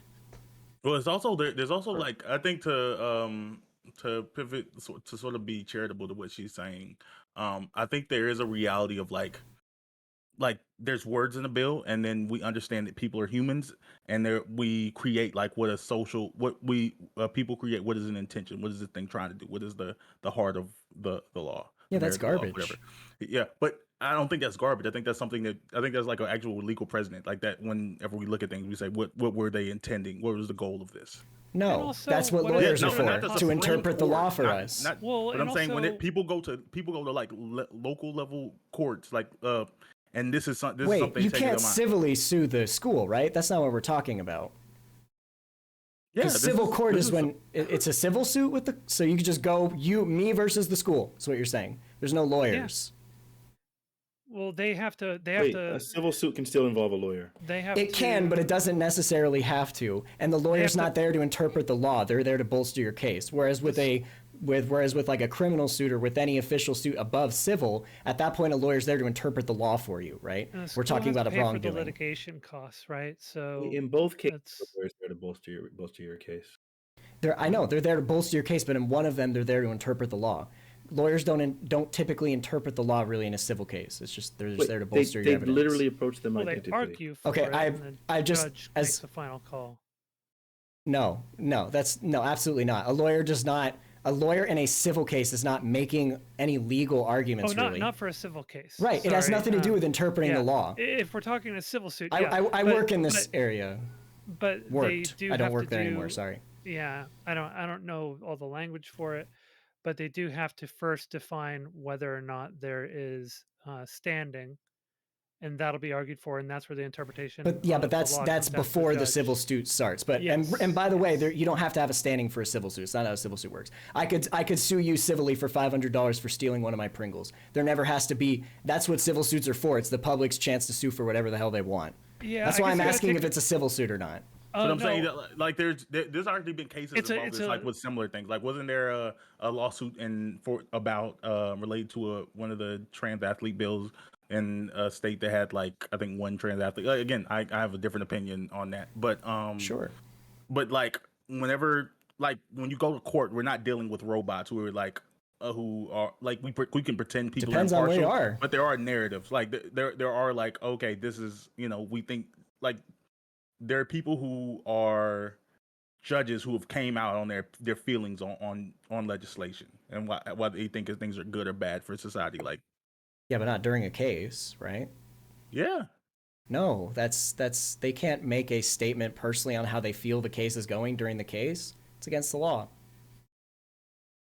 I feel like this happens all the time. Do you think that a judge could be, like, let's say, trying someone for murder, and they go off the stand and the judge says, "Wow, that guy really seems like he wanted to fucking kill somebody"? You think a judge can say that? Well, this is going off the rails. This is going off the rails. This is going off the rails. Let's go ahead and try to. Yeah, I was gonna say we're going down an entirely different rabbit hole. So let's try to like reel it back in. We were talking about the bill and, like, whether or not, like, whether or not. I'm sorry. It seems like there were there are instances in different states like California and places that are actually coming up with curriculum, specifically around gender identity and sexuality for as low as kindergarten. That's happening in California, like, as we speak. I live in the state. So then I think, and then there was, and not just in that single incident, Dooby, but there were several instances of multiple districts that had policies that specifically said that parents were encouraged to interact with students in a gender affirming way, but encouraged to never mention that to the parents. And so this is where the bill started happening, where they were saying Wait, one second. You said so teachers were encouraged to. I'm sorry. Teachers were encouraged to affirm identity, but there was policy that said that the teachers were not allowed to tell the parents. So this was creating environments where there were transgender affirming environments at the school that were intentionally being withheld from parents. So with that being known, that's where this bill was coming from. I think there's a lot of people. There seems to be. I don't know about this panel specifically, but there seemed to be a lot of people who had legitimate pushback against that, saying that, like, parents don't have a right to know if their child doesn't want them to. Not necessarily. Yeah, I think that's so this is why there is so like, generally speaking, I think we'd all like to live in that world, but, like, we all recognize that like, there are instances, and the bill accounts for this. We all recognize, I think, generally speaking, that there are instances in which, like, it would be okay for a teacher to be like, you know what, if I told this to the kid's parents, like, maybe there would be abuse. Maybe they'd get beat for having a certain opinion or for feeling a certain way, or maybe they wouldn't be accepted at home. And there's language in the bill that allows for teachers to make subjective determinations like that. And there's an appeal process. There's lots of subjectivity in the kind of determinations that it allows room for in the bill. And I think this isn't necessarily now, political narratives are a different thing, but the bill isn't necessarily about anything other than, like, fleshing out the way these systems of accountability get parsed out in a way that is maybe more practical. Yeah. I think so it's more reasonable. okay, so given what Fanatiq just said, and I agree. I mean, I'm in California. I'm aware of this kind of stuff happening in California too, and I'm sure there are other cases in Florida that I don't know about, but I know of that one. Right, so if this is a case, these things are happening, and activists are currently trying to get this into the curriculum for kindergarten through third grade, then it doesn't seem like it's a boogeyman this bill was meant to fight off, right? There is a push here. These people oppose, and that push, like the Disney stuff people are concerned about, seems to be directed at children, right? I think that's what makes people uncomfortable. I think it's a boogeyman for Florida. I think you're right about more progressive states like California. I guess if your concern is that other states will follow suit after California and New York and such, I don't know. I still see that as not very likely in the redder parts of the country. They still tend to be, not following suit with the social programs that the more progressive states do. So I think it is still a boogeyman. I think my position has shifted like over the weeks and whatever since this thing just first came out. Like before, if like the reality is there is going to be some number of children who are very sure of their identity and sexuality as young as third grade and like below. But I don't think that necessarily them like that not coming up in school until fourth grade, fifth grade, sixth. I don't think that that's too late. I don't think we've missed the mark and they'll never feel um, they'll never be able to feel truly represented as them true self or never feel like we're done with children at that point. Like I actually don't think third grade is that bad. I understand where, and again, I don't mean to generalize anyone as a conservative, just there's the two varying forces here that we kind of discussed. I understand when a conservative has fears like this, and I think they're legitimate. Something that really scares me as a lefty is that we kind of have like the culture on our side. And that's like, with great power comes great responsibility. Something that really scares me is that we see some ideas that are so obtuse to what we believe in, some ideas that are so abrasive that the go-to, and I'm not saying that's it in this case. Clearly the bill is not what we're discussing right now. But sometimes the go-to is to go a level beyond what I think is acceptable and say, not only do I think you shouldn't think this anymore, I think it should be like illegal for you to think it, or I think someone should be able to sue you for thinking it, and I think that it's a really toxic thing that we're creating where we want to peer into people's minds and see what they're thinking. It's an uncomfortable reality that you'll never get to see what someone's thinking. We just have to accept that, and we have to understand that people think things, even if it's completely different than us, it can be coming from a legitimate source. It's always the overcompensation, right? And The horseshoe.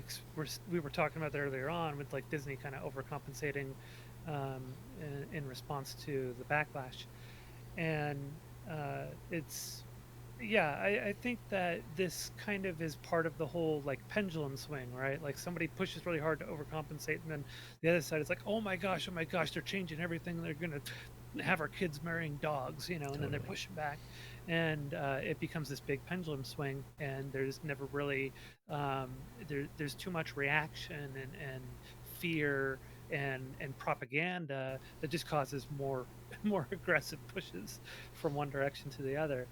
So I don't even know what the answer to that is these days. Our media is just so propagandized and so dominated by certain types of ideological frameworks that everything is pushed to extremes and such, and we just got to deal with those pendulum swings. But I don't know. I don't even know the answer to that one. It's a good point.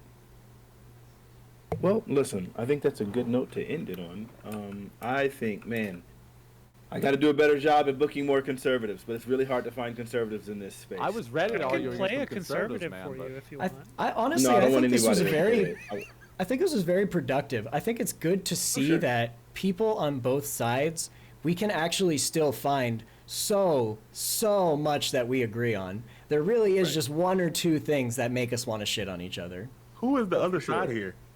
Yeah, good question.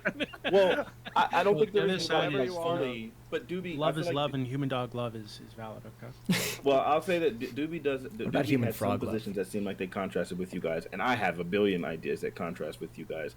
But I just can't. I don't. I like the idea of a round table, but there's too many people here for a round table, so I'm not going to spend my time like just fighting, or whatever. But I do think there's always opportunities to have these conversations, and I think we can do that. We can do that by allowing more people to come into the space and continuing the conversation. But now that the panel is ending, I'm hoping some of you guys are willing to stay and continue to talk about it, and we'll try to open it up to a few more people that might want to come in and share their thoughts and I their know Uh, Pisco ideas. really my wants to comment. Yeah, my audience Um, members have Oh been yeah. asking that Oh, Pisco come in, and Pisco has Oh lots of things to say man. to you Oh for that. Oh God, this man. was getting oh lofty. Lord, Oh my it's gonna god. get really semantic, but we're doing it. Get your I popcorn, gotta. boys. I actually have to drop off because I And have to girls. pick up my little girl from the animal hospital.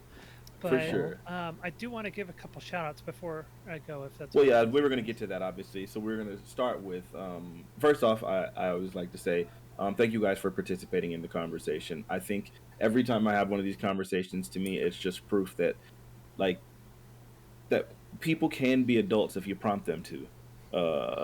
And I think all of you guys are able Love to that. do so and like actually engage in a conversation. And and people have different like communication styles. Some people are going to be more aggressive and like going to talk longer than others or whatever. But at the end of the day, the conversation was had. I feel like everyone should feel like they had ample opportunity to actually voice their opinions, to have their thoughts heard, to have them contended with. No one's just like brushing past everything you say and sweeping everything under the rug. And it's an actual conversation. We're not ad homing and acting like idiots.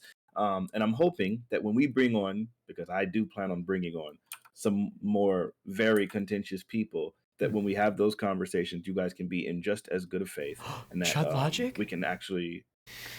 That's not a person that I don't know. Oh, he's bringing in more contentious than Chud Logic. Get ready. No, Whoa. there will be some really Whoa. contentious Republicans.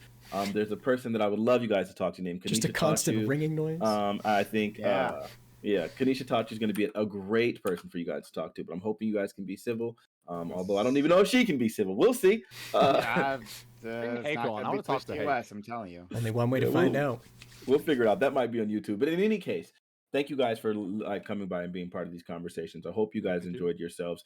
We're gonna go ahead and give you guys some shout outs. You guys can obviously listen to my music at twitch.tv/Mr. Fanatic. I'm working under the artist name Fanatiq. On the outro and intro of my videos, all of them. It's my music that I made. And now I'm starting to edit my own videos because you just can't trust niggas. And so you know what I'm saying, always check out the channel Ask Fanatic. I hope you guys like, comment, subscribe, and do all the good stuff. And Pons, tell people this is my first time actually having you on a panel. I'm glad that you came here. I think our conversations have been pretty freaking based. I hate that phrase. They've been Hell really yeah. great. No, take it back. We got to take back the word, yeah. okay? Don't let other people ruin the word, okay? No. We're done with that. We're done with that. Anyway, tell people how to find you and all that stuff. Listen, twitch.tv/justpawns, youtube.com/justpawns. Check me out on my discourse. I'm the equitable discourse guy. I like to have conversations that go somewhere. And a huge shout out right back to you, Fanatic. You are one of the few people on this platform who wants conversations to mean something, and we should all be cognizant of that, and we should be happy about that. Thank you. Zonia. Yeah, I am Zonia Dead at Twitch is how you can find me, and on my Twitch, if you go to my about, you can get to my socials. And it's been great being on this panel. First time on a Fanatic panel. I really enjoyed it. Some great people here. A couple of good friends of mine too, Prime and Dooby. Really good panel to be involved in. I enjoyed the discourse. Really good topic. Really good back and forth. The shout outs that I wanted to do, if you don't mind, pull up a couch, one of your followers, Fanatic. Let me know in your chat that they followed me earlier and they're my 1000th follower on Twitch. So thank you for that. And then Prime, I don't know if you noticed somebody in there. You had a new follower in the last 24 hours. Sierra Fairy Girl was in your chat for quite a while. She's my mom. What? Really? She subbed. I noticed this person Yeah. subbed while I was offline. I'm so happy you told me that. I was going to say terrible Wow. things for in chat earlier. I'm still gonna say terrible things. So. Yeah, so that was kind of cool to see her interacting in chat regularly and being subbed to you and having followed you over the past 18 hours. I was like, that's wild. That is Um, wild. yeah, so that's kind of cool. Anyways, yeah, thank you for bringing me on, Fanatic. I really appreciate it. Great time. You're very, very welcome. Next, I'm not giving an intro for every single person because they just don't all deserve it. You know what I mean? Like I'm particular about those kinds of things. But this Facts. guy absolutely deserves an intro 100% of the time. PrimeCayes, I genuinely appreciate you for being part of the conversation and being in this space. I feel like you've kind of like I've obviously been inspired by you in a great way as far as the panels and things. I never did panels, wasn't really interested in hearing other people's thoughts. being in your panels is literally what shifted me in that way. And I sincerely appreciate you for just being in this space for this length of time, for like elevating Black voices I love that, guys. Isn't that through so the All cute? Black Everything panels, elevating women's I don't voices mean to through the dismiss it by Amazon saying Lily cute. panel. It's I wholesome didn't cute. check it out I yesterday, love that. but I definitely canceled my own panel on that same time because I'm definitely not ever trying to compete with you. And I feel like those voices and those spaces that you have occupied are really important. And I'm hoping that you kind of get more prominent in that area and start doing that again in a full-time way. I just appreciate you for like all that you've kind of done for myself and plenty of other minority voices in the community. Yeah. Anyway, shout outs to where people follow you and all that kind of stuff, please. Oh man, I really can't do a better job than that. So I won't try. Yes, everyone, please come follow me. My name is Prime, PRIMECAYES. Come follow my channel here on Twitch or on YouTube. Got a YouTube channel. I oftentimes do gaming streams. I might do a gaming stream tonight actually too. But yeah, we do panels and all that good stuff. And we invite dope people, or dope people just wander in like Mr. Fanatic did so many months ago. All right. So yeah. And just separately, hey, Fanatic, could you give me an invite link to your channel? I'm gonna send it to Pisco. He's trying to get in. Oh, sure. Invite link to your Discord. Everyone could just find it. Look on twitch.tv/Mr. Fanatic, just type !Discord. It's I'm the same way you in find my it for everyone. thing. I'm in my thing. It took me too long to figure in my that out. Streamlabs. Just send me. All right. I'll give it to you. Give me a minute. Okay. Meet. Professor Meat, thank you for being part of the conversation. What you got to say? Hey, yeah, thanks for being part of the conversation. It was, I definitely felt like everyone here was like, at least largely was like trying to hear each other. It was a pretty good faith conversation. I feel like it was somewhat productive. I feel like I probably could have pushed back on a couple things better, but I enjoyed the conversation. Good to see some familiar faces here that I'm familiar with, people I was less familiar with before. Yeah, Professor_Meat on. I'll keep it short and simple, I guess. Beyond that, Professor_Meat on Twitch. To check me out. I am too one of these, whether or not they know it yet. I too am one of these dope motherfuckers who just wander onto a PrimeCayes panel, and here I am. All right. So I hope to be popping around more often. Need to get back to the PrimeCayes opens and stuff. But yeah, thanks for inviting me. I hope to have more conversations like this in the future.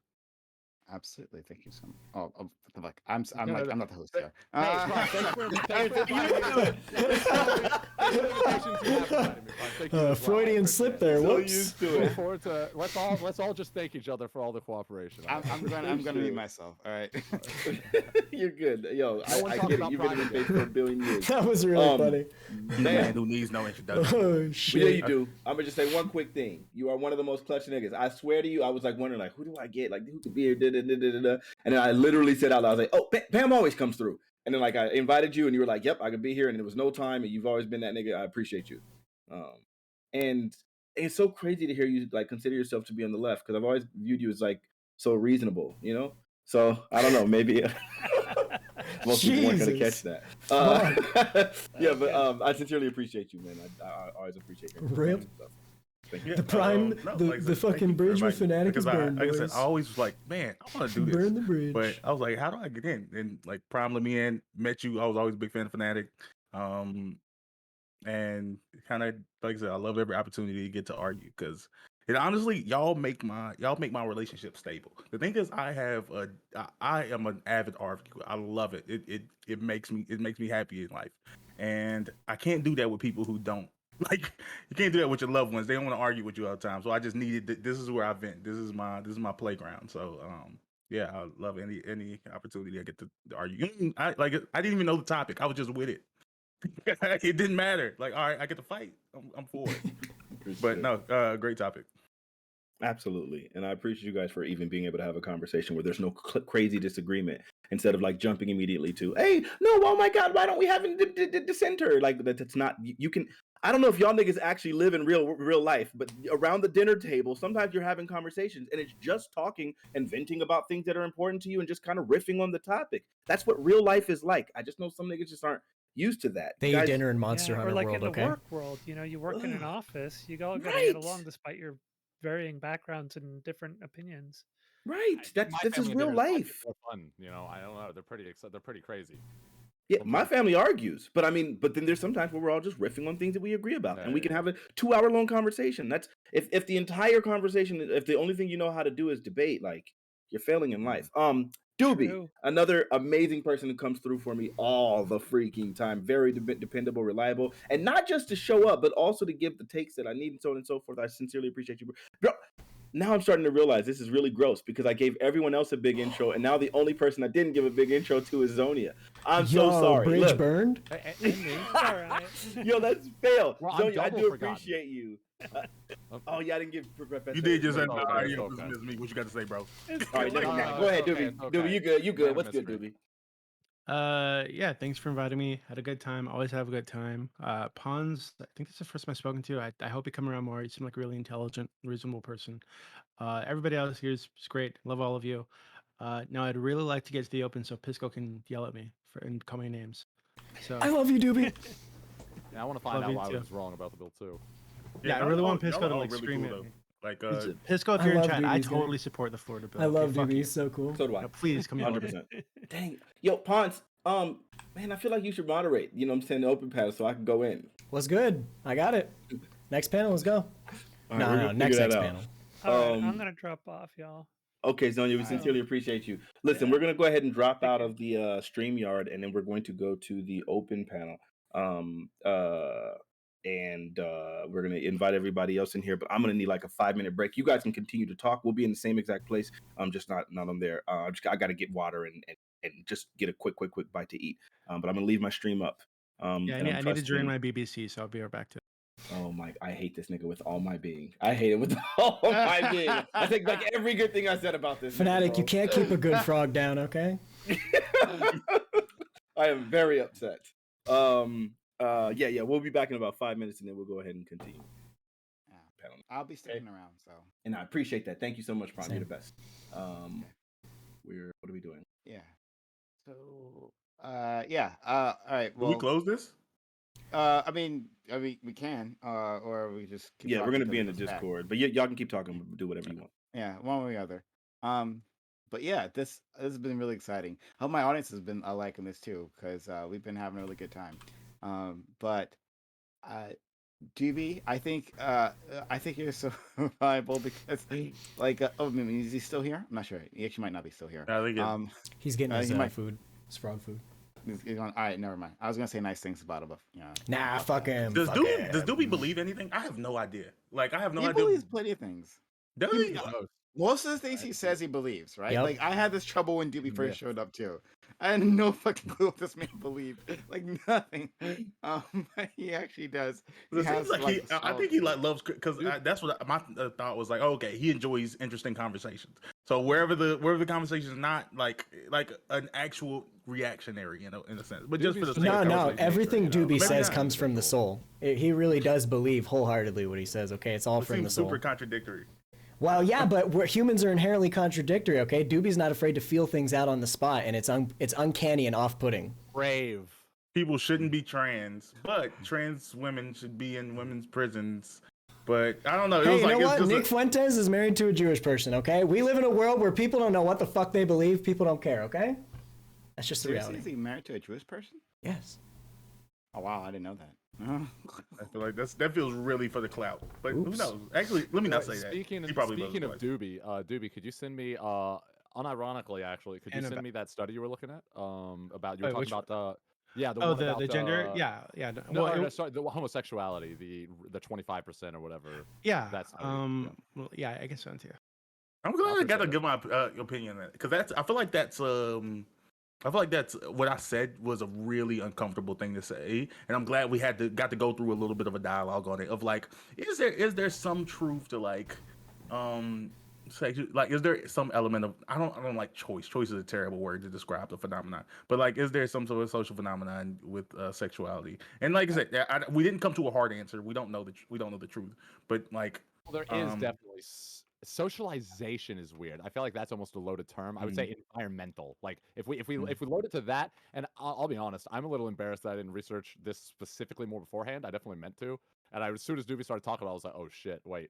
But as far as I understand, environmental, definitely. The degree to which that's the case, it seems to be pretty limited. to a Mhm. certain degree. Like there are certain things we can do that absolutely will increase like homosexuality, but whether or not that's like really specific things that we would like. For example, like having I think there was some studies that showed that like having like a like during development having homosexual experiences there was some evidence that it might increase and it wasn't even necessarily that solid, but like even if like when things like this are the most solid indicators I can find, it starts, I just feel like it paints a picture of like, okay, there's obviously some point at which this seems to be a little bit environmental, but like is it environmental enough for us to call it like, you know what I mean? I guess that was the distinction I was maybe trying and not necessarily succeeding at making.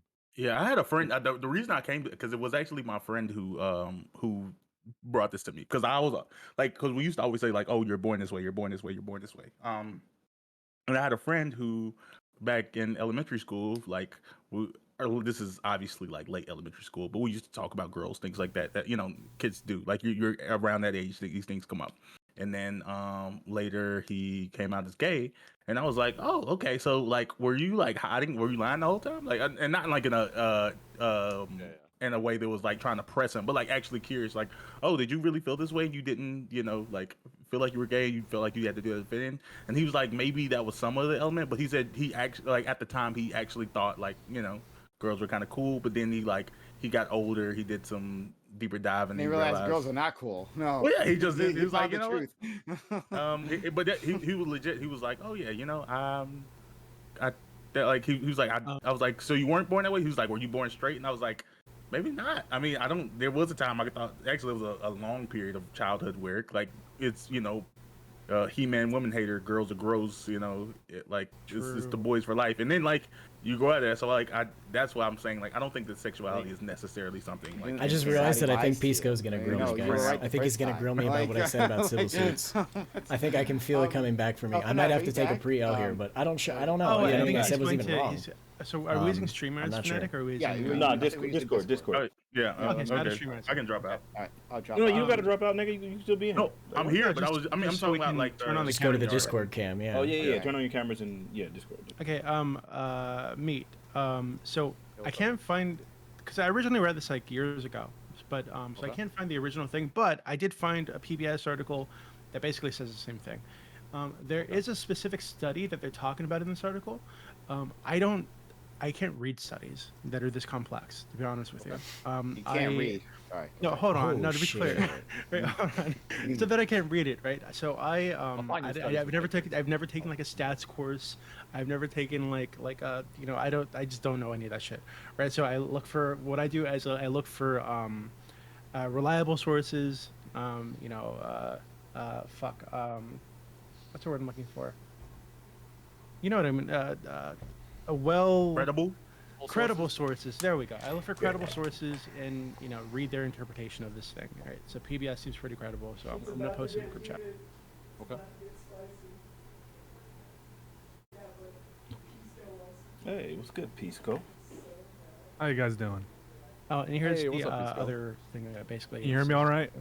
Yeah. Yes, sir. All right, Pisco, which one of us is most legally wrong? And I'm sure it's me. Just tell me it's not Well, me. I don't know. Well, I just think you guys are missing the point.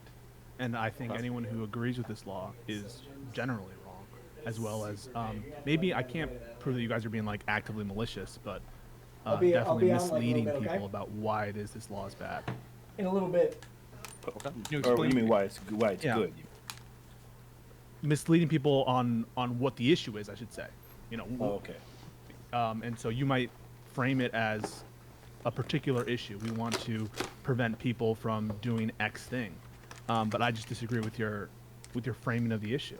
And I think the law is really, really bad, even if you agree with grant everything Fanatic and Dooby's worldview socially. And I think the law is still something you wouldn't want to see. Numbers. Okay. So, the law. I'll give you my thesis and I'll ask you guys questions, because I'm often accused of not putting forward. Sorry, an my affirmative alert box position, is off. and One so this sec. is me flagging. This is my Okay. affirmative position. There you go. In advance. Sorry about that. The law is bad for Unfollow many and then refall, reasons. idiot.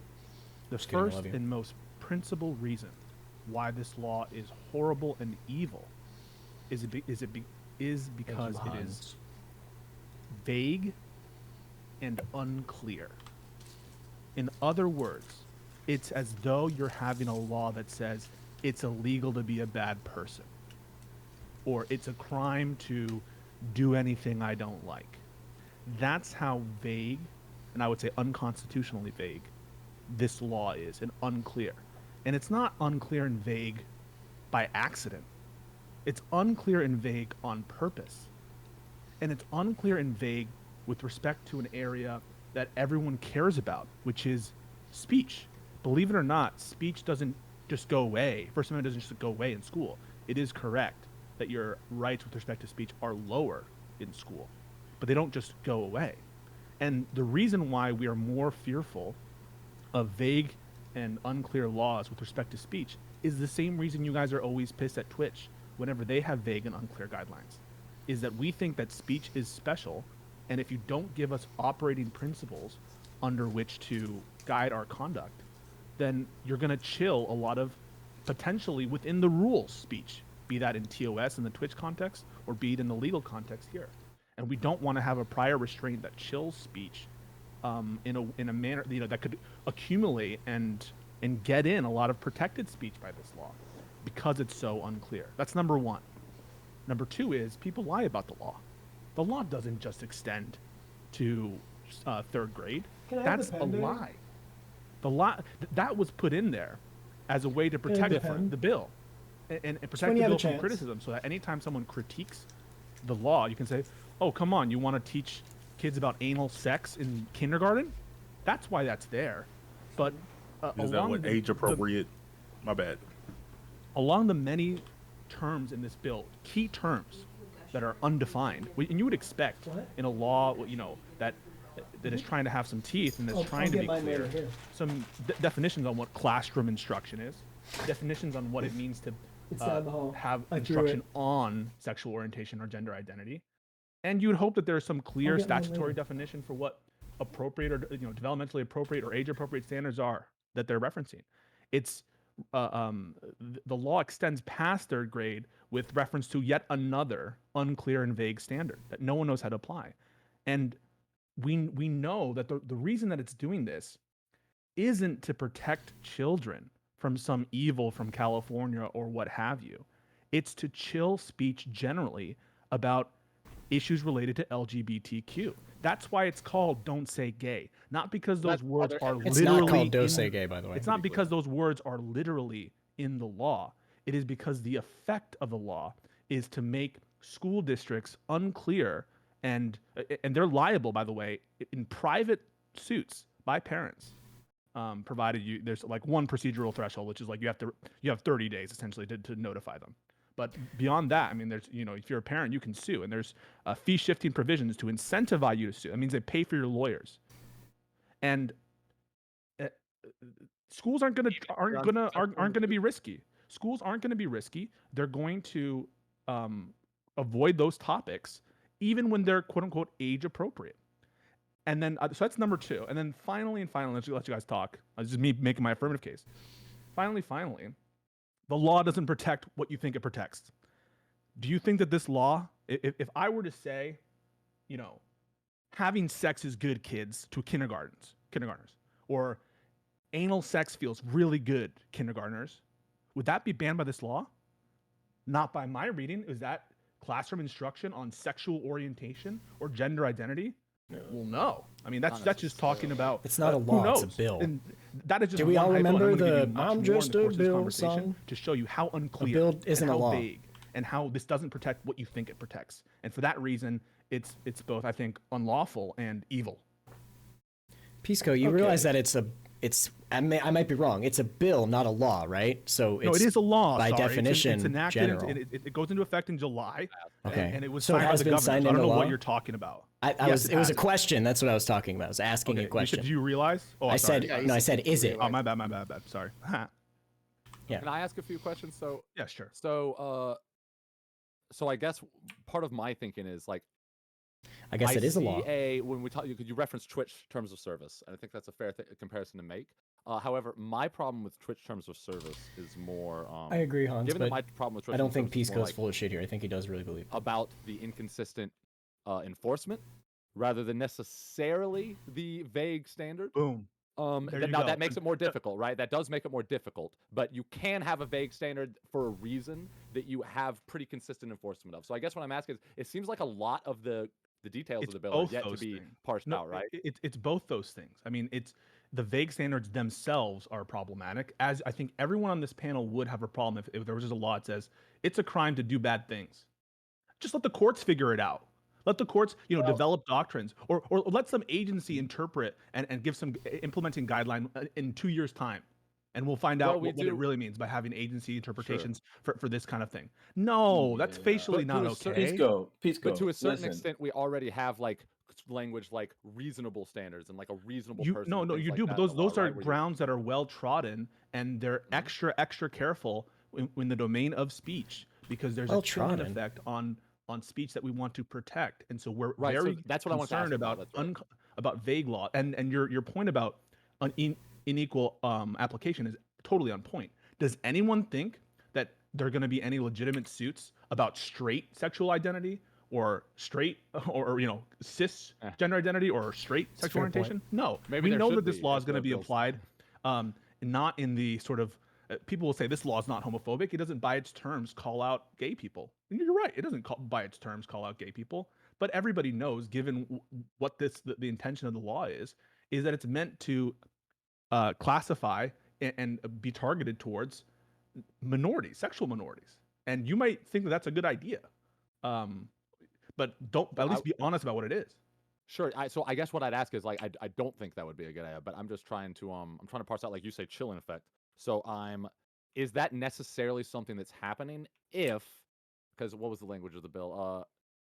Is that something that's Classroom necessarily instruction. happening? Why don't we read it? Okay. They don't Classroom necessarily, instruction because by my school understanding is that personnel or third parties on sexual orientation or gender identity may not occur in kindergarten through grade 3, or in a manner that is not age appropriate or developmentally appropriate for students in accordance with state standards. right. So I wanted to ask about that part, but the part I wanted to ask about first off was that I wanted to ask, like, is there necessarily a chilling effect if the state, because it sounds like lawsuits are not, they're only giving a room for lawsuits to be levied if the school basically doesn't like respond or give a reason for their decision. So it seems like, as far as I can tell, as long as they like That's the do that, point. I mean, it's the same thing but with then the what's the problem, right? No, it's the same thing with SB8.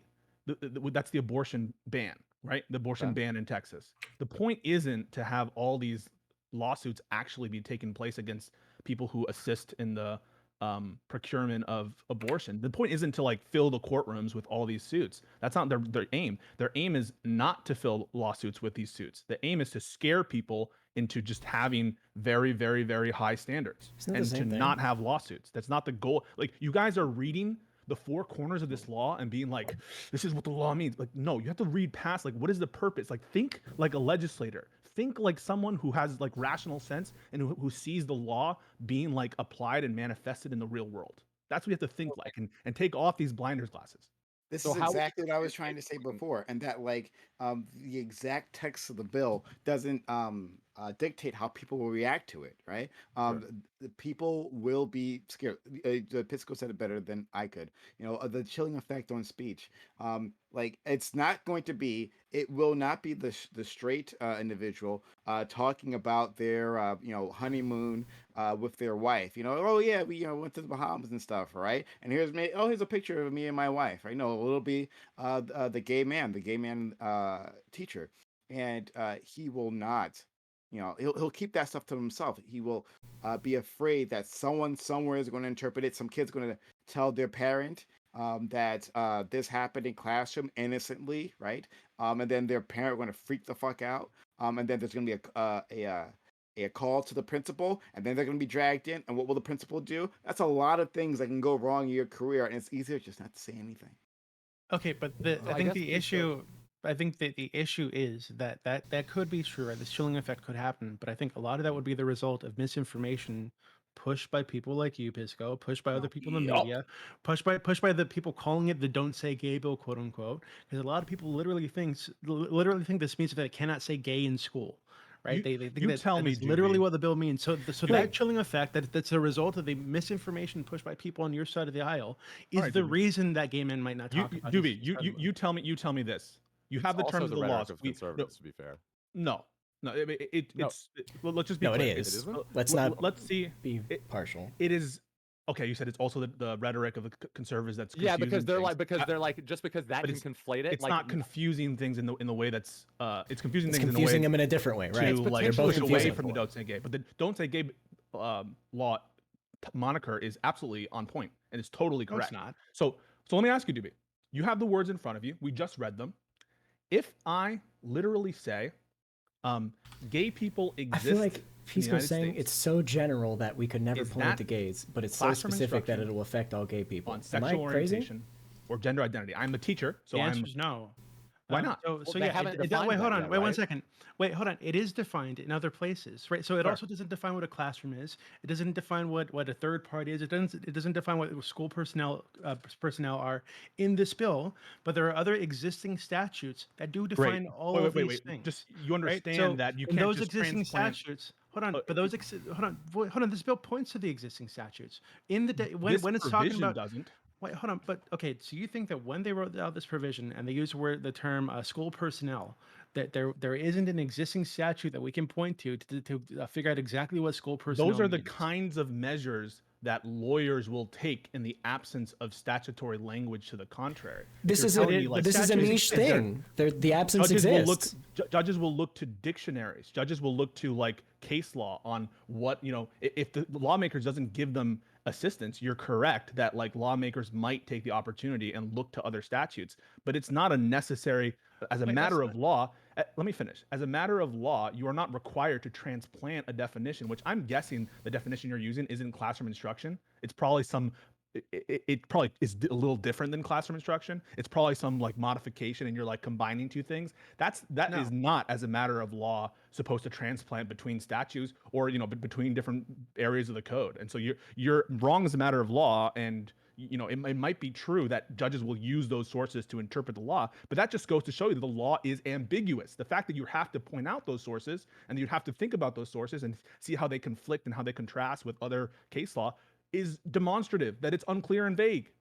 And, Wait, hold you're on, getting but away no, from but you're Pisco, getting away from the hypo Pisco, too, as okay. a way to No, dodge. I'm not. I answered the Yeah. hypo. I think it's Well, totally what's the fine. definition of classroom instruction? Give it to us. Well, again, let me just lay out really quickly, right? Because, like I said, it doesn't define all these other words either. But that's because the Florida Board of Education, right, has a list of definitions they He put totally out only every read the year. headline. He literally right, called it the to "Don't lay Say out Gay" bill. exactly what all these words mean. What down to what a school is, right? What is Doesn't school? matter, Here's the doesn't definition. matter. What is classroom instruction? Here's the definition. What is a third party? Here's a definition.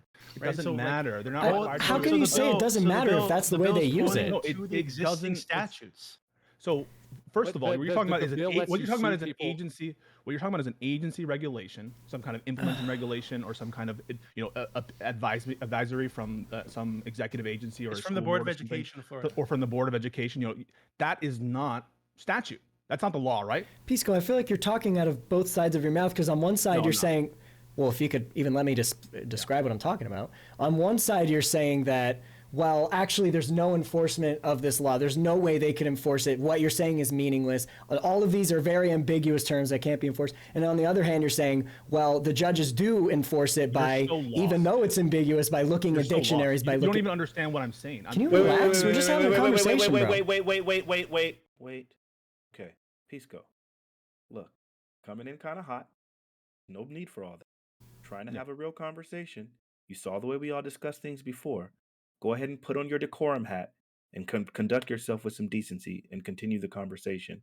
Let other people finish, as you've appealed to making other people let you finish. Fair enough. Let other people finish and just have some decorum. Go ahead. I just feel like and I could be misunderstanding. It feels like it feels like we're taking two statements here. One of the statements is, it's so general, all of the terms mean nothing. They're all ambiguous nothing terms. We can't hold them to any sort of real legal standard. And then what you're also saying is, but the judges will do that in cases like this where they don't have that information. They're going to do that by looking at dictionaries. They're going to do that by looking at previous cases. I feel like it's weird to say that they can't do that, but also that they do that. So you're not understanding. So one thing is to look to the intentions of the law. Is the law really aimed to be vigorously litigated in courts? Is that really what this law was about? Did Governor DeSantis want this to go Does that through, matter? That's what I was speaking to before, and saying and recognizing that DeSantis doesn't want this all to be litigated in court. He wants to keep it ambiguous. Why does he want to keep it ambiguous? Because he doesn't want any discussion of any issues related to gay individuals or sexual minorities. That's the aim of the bill, and this gets to that heart. And he doesn't want us to have a vigorous, litigation in court of these issues. Number one, that is not inconsistent with the formalistic legal approach and saying, well, if you were to actually apply these words in a case or controversy, were it to come up, is this a vague or not vague standard? One is recognizing what is likely to happen. The other is, okay, put ourselves in the mode of legal analyst and apply this test to these sets of circumstances. There's nothing inconsistent about that at all. Has he said like how are you coming to the determination that he wants to prevent people from? He didn't even talking write the about bill, gays by the at way. He all just in signed it school? off, sponsored it. Like what metric are you using to parse that out, right? I just want to grab what Pons just said. Well, when you're making an implication that there's like intentionality there on him, it's weird to say like it was his intention when he wrote the bill. He didn't make the bill. He just signed off on it. You could say it's someone else's intention, and maybe that he agrees with that, but it feels like we're assigning blame to people. Key parts of the legislative process. They are a check on the legislation. They have the ability to have signing statements. They have commentary. They are, if you look at Biden and Trump, they lead their party in terms of their legislative agenda. When Biden says, I want to do infrastructure, guess what the legislature did? They start infrastructure. And to pretend that the executive's role in signing legislation is merely pro forma, as though Ron DeSantis doesn't have immense control over the Republican Party in Florida, is so naive. I scarcely think like a reasonable person would say those words publicly out loud. Okay, I get you, but do you think you could probably say that in a better way to where we're actually having No, it's fine. It's fine. No, it's not he's fine. wrestled. Instead of just making this conversation delve into like posturing and nonsense, can you just probably be decent and have this conversation? Because just because it's a walk on doesn't mean that we're just going to go ahead and devolve into stupidity. Like, be better, please. I'll make it a little more political. The governor has a lot of power legislatively. His opinion matters a lot, even if he's not the person who writes it. Guess what? These legislators, they're not the people who write it either. Follow-up question then. Do you think that Ron DeSantis could push something that's not popular by his constituency? He's going to be the only one who supports it. Are you asking me whether a question? Yes, I am asking you a question. Unilateral can Ron DeSantis take some unilateral action that's nope, unpopular? It's not what I asked. Do you want me to ask it again? I said, do you think that Ron DeSantis could do something, make some sort of decision, like you're saying he has all this power? Do you think he could make a powerful decision against popular vote? He could, yeah, 100%. I don't agree with that. You don't think the governor has? I mean, there's like vetoing powers, but no, I don't think that he could take. I don't necessarily think that something could be voted in. Like, okay, let's say a government vetoes something. Let's say a governor does that. How many other aspects do we have to get a law put in? How many other ways are there to do it? Respectfully, I'm not trying to be disrespectful. Executives of states have a ton of other authority besides their veto power. They can take executive actions that's been given to them by statute. They look at all these stay-at-home orders. Largely, those were not, enacted laws. Those were taking other statutes that have granted the governor authority, or the constitution of the state government grants them authority, or some implied, Then why do they only do things that are popular? They don't. I mean, look at all these in these states. Governors have passed very unpopular, or have done unpopular actions, and some governors have vetoed popular gerrymanders. And so I don't, this is such a, I feel as though, not to be disrespectful, I feel this is like a tangent, and we don't need to talk about like, whether or not what kind of power Ron DeSantis has matters. His intent clearly does matter, and the sponsors of the bill's intent matters, even though they're not the ones who like literally write the words of the law. What their aims are is apparent through their statements and through the obviousness, the rejected amendments, the legislative history where they could have, taken more precise language that everyone agreed with, and then also just like the obviousness of what this language does. And that brings us back on track to the example that Dooby's trying to dodge, which is to develop and give to me some definition of classroom instruction. Right, and just quickly, I'll say I agree with you on what you're saying. It's just the degrees we disagree on. You're saying that the governor does have this influence. I agree that he has a lot of influence. I just don't think it's to the point where like he's just going to do something and he's the only person who thinks it's popular and everyone in the fucking state thinks it's ridiculous. I just don't think that that's a thing. Do you understand I don't think that's me to borne say out. that he's an island, but he's not an island, but he is. Of course, First of all, he might be the next president of the United States. He is by far the most powerful Republican in Florida, one of the most powerful Republicans in the country. Sure. And to pretend that he's this like cringing, like, oh gee whiz, not I'll pretending. Just sign it. That's just. I agree. He has like, lots of power. I just don't think it's okay. to the power where he could go against what is popular in his state. At least for long, okay? You could do this for some time, but you're going to lose your seat, right? That's the entire This pressure bill that might exists be for a popular. governor. My argument isn't that this bill is unpopular. That's not my argument. Well, you said that he can just kind of go do whatever he wants. Well, then what are you getting at when you you say the governor can do whatever he wants? What are you getting at when you were saying that Ron DeSantis can go around and he has so much power, he can influence these bills? What are you getting at when you're saying that then? Because maybe I was just going towards the wrong goal. I'm describing a reality that the intentions of the people who made this law a reality matter when you analyze how this law, what you took issue with me saying, how can I say that this law was designed for any particular thing? How can anyone say that? Can you read their minds? I never took issue with that. And before, how can you say that, but at the same time say the law isn't going to be applied because everyone's going to assume and you're just going to, have super safe speech laws? You were taking issue with that. I never at any point said that Ron DeSantis can unilaterally act or has this, excessive power or anything. I merely pointed out that his intentions matter and they speak to the intentions of the law. He has enough power for his intentions to He's matter, the one also at the head of the executive branch of Florida, and so presumably his agencies that might offer some opinions one day about what this thing means, that would matter, wouldn't it? Because he's in charge of firing and hiring those people, and so surely DeSantis has some authority there. This digression is like totally needless. I'm just trying to. It all matters. To show you Nobody said it didn't. I just said it's not to the level you're saying. I'm just saying I agree to you, but to a lesser extent. What is the level that I said specifically? To me, it sounds like you're saying. Well, yes, because I specifically asked you at one point. Jesus, Pisco, can you chill just a little bit? I specifically asked you yes or no at one point, Pisco. I said yes or no. Don't you think it's possible? Do you think it's possible that a governor could sign something into law that's not popular by any of his constituents? You said absolutely. So that's the level I'm talking about. Yeah, it's happened. Those kinds of things I'm just saying, happened. Don't you think those people get like voted out pretty quickly? And like they're like, if you're not popular, not always. Sometimes, do we not? Yeah. So are we saying like state elections don't matter?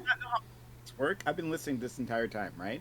Do you not actually know how politics works? It doesn't necessarily matter. I do. A executive does something that is or is not popular, right? And that it's not as if voters sit down and like look at all the reactions and judge. Yeah, voters are reactionary. Well, this is popular. I like this one. I didn't like this one, or all those things, right? They have a general feeling for how things are going in their locality, right? But locality, state, or the whole country, and then they vote from there. So, like, if a person is passing unpopular bills, first of all, will they even know about it?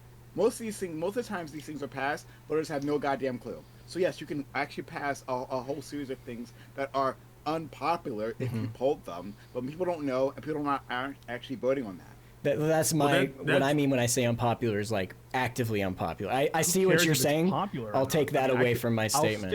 I'll stipulate that Florida, I don't know because I don't have public polling, but I'll stipulate that this is popular. I don't care. That's not part of my argument. I'll stipulate. Pisco, can I ask? I just want to ask real quick.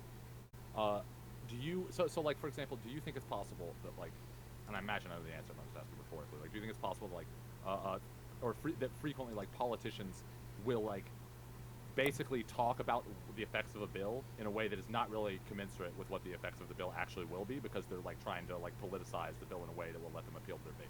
That does happen, and from time to time. One common example is the Immigration Act. One of the big revisions is called the Hart-Celler, I believe. That's one of the iterations of it, and so one of the intents from. What do you want me to just describe? So the intent of that law was in many ways to maintain white immigrants, because it was family-based petitions. So there wasn't any more like explicit national caps, but they're like, well, if we have all these family-based petitions and visas, we'll be able to. The people who will most be able to stay are European. People who marry others in the United States, and it'll be white people. That backfired tremendously. And the effect of it, even though that many people had the desire that it be white favoring, it actually favored a lot of Hispanic people Sorry, who let me created clarify families in my the United question. States. Yeah, I think I messed up. Let me just clarify. But my this is question like real not quick. relevant. But go ahead. Intention, like what I mean is, yeah, for sure. But like my intention is what I meant is like, do you think it's ever possible that like the politicians are talking up what a bill is about for on both sides for political purposes, but in actuality, or at least on one side, but in actuality, the actual intentions and even in the politicians' heads, the ramifications of the bill are likely not how they're representing it. That's that's hard to suss out on a pre-enforcement thing because of course this is pre-enforcement and it doesn't go into effect until Sure. July, and so it's But I hard guess to that's know just my like question what. is that like how do we parse out whether or not that's happening here or not, right? Well, Because typically, our can observe, it seems to be possible at least that like on both sides this has been blown up into a big gender problem thing where it might not necessarily have this chilling effect we're talking about. yeah, I mean, you can say that, oh, this won't actually chill people, and you I can think say the better like, it chills and you people can for say that sure. the legislators themselves are wrong about what the effects of this law will be, and therefore, like, why does their intent matter at all? I'm telling you, from an equal protection context, if we're looking at like laws, typically a discriminatory motive, at least with respect to like racial classes, this is not, it's not a foregone conclusion that that level of scrutiny is going to be applied to sexual minorities. So I'm not saying that you will apply the rules for racial minorities that you would apply for sexual minorities. But from when we're looking at discriminatory laws, typically we look for discriminatory intent. And so if you say like we're intending this gerrymander to disfavor black people, that will be enough. You know, you have that statement from the people who are making the map, and like you have the emails being like, how can we group all the black people together to What are we even disenfranchise the talking black about right people? now? Okay, If you we have a haven't bunch of tested people it make out a law and say we're in like racist the as actual fuck, world. We haven't like done an election. what does this have to but do with reality? we think that these kinds of notions and discriminatory intent is so pernicious that we don't want to like wait to have the effects be like proven or anything before we strike down the action, whatever it is. I just think in this case, so like, because from outside perspective, right? Like I'd like to be moved on this, but if I'm wrong, right? Of course, but like We're not from an outside letting me make the perspective, case, and you're like we're going on tangents. But go well, ahead. but the thing is though that like if you're going to What talk is a about looking at the tangent? harm that it ekes out, if you're going to talk about like the actual harm and how pernicious, I it feel is, like Pisco we can just talk feels about like how whenever we pernicious it talk might about be. our You experiences brought or up our how feelings or our targeted it is, but, like, emotions in or this our case, opinions or nobody knows anything whether, that like, has to hey, do we're trying with to fuck up the not gender saying people. I It's agree with you, about Pisco. gender. It's just about us going sex. on a But tangent. we It's already so but annoying. it's not necessarily a way that is inflammatory just going on the language of the bill, right? So like if you're then pointing to the intentions, I'm just trying to say like how do I as an outside observer parse out the intentionality if I don't necessarily know one way or the other, and the language of the bill hasn't been fleshed out to the point to where we know necessarily whether it's going to be a problem. Are you aware of ongoing litigation which actually does cite the statements made by sponsors and the governors and other important people? I would genuinely love to see that. I tried Okay, to find so examples then. I there are just couldn't statements find that clearly show animus towards sexual minorities. I can't recall them for you right now verbatim, but do you think you'd be able to? if you And I'm give me, not trying to be condescending. Would you be willing to yeah, send that to me later when you could? 100%, yes. Yeah, I'm not trying to There's gotcha. ongoing litigation. I'm not, and the substantive claims deal with a bunch of First Amendment stuff, due process vagueness stuff, which is the main reason why the bill is bad, and where I hope that we'll drive this conversation to get you guys to acknowledge that the bill is unclear, and not live in this, I don't know, wonderland all that said it was Dooby unclear. wants to present to you. And there are a bunch of other challenges there, and I'll be happy to send that information to you. But the bill is And you said the there law was is unclear. litigation underway already. Is that what you said? Yes, there's. Okay. Now, do I have a lot of in hope? case if the bill hasn't been passed yet? Can I ask? The law is passed and signed into law. But it's not in effect yet, right? July. Right. So how Yeah, are people levying lawsuits as a result of it? You want me to get into federal standing now and pre-enforcement challenges and all that stuff? I mean, we say it in 2 sentences. I'll take your word for a little bit. Okay. With a simple answer. You can challenge laws before they're in effect.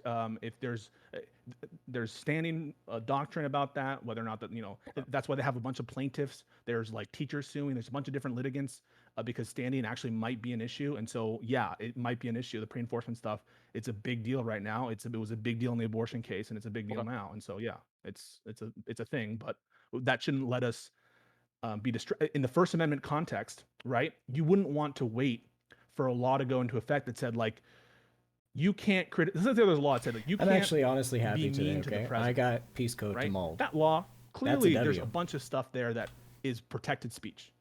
You can absolutely criticize the president in certain ways, but you can't criticize the president through harassment. You can't criticize the president through illegal pornography or obscenity. You can't criticize the president through a true threat.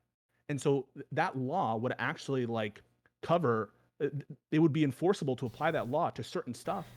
And so would you ever say like, oh, well, let's just wait and let the courts suss out whether or not, what are the limits and where you can apply this to what speech and what's protected and what's not? The answer is like no, because in the meantime, people who are rational can be like, well, I'm not gonna like criticize the president until we figure out in the courts or like some agency tells us how to interpret this. In the meantime, people aren't criticizing the president, which is the effect of the law. That's what we have here. That's the point.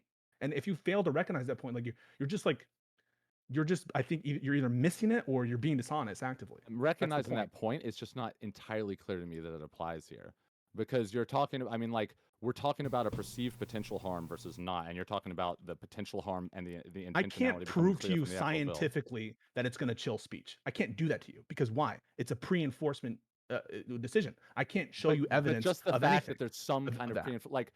Now, if we're going to talk about the laws around pre-enforcement, which obviously we don't want to do, like I might be interested in learning about whether or not I have a problem with that in general. But it seems to me like pre-enforcement as a concept applying here doesn't necessarily mean that it's a problem, unless you're talking about the litigation. We're not lawyers, Pisco. Relax. Bringing litigation against the bill or something like that. Like we're talking about people bringing suits in advance because of this bill, right? Like, and in terms of using the bill, like, am I understanding that correctly? Like, they're using the bill, the grounds of the bill, no, and what it lays out. A pre-enforcement challenge is like you're challenging the law before it's in effect.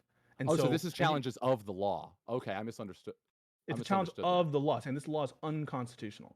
And no one here can say like I'm against pre-enforcement challenges always, because if there were a law that's like we should allow, like cops are allowed to shoot anyone for any reason they say, I don't know who that is.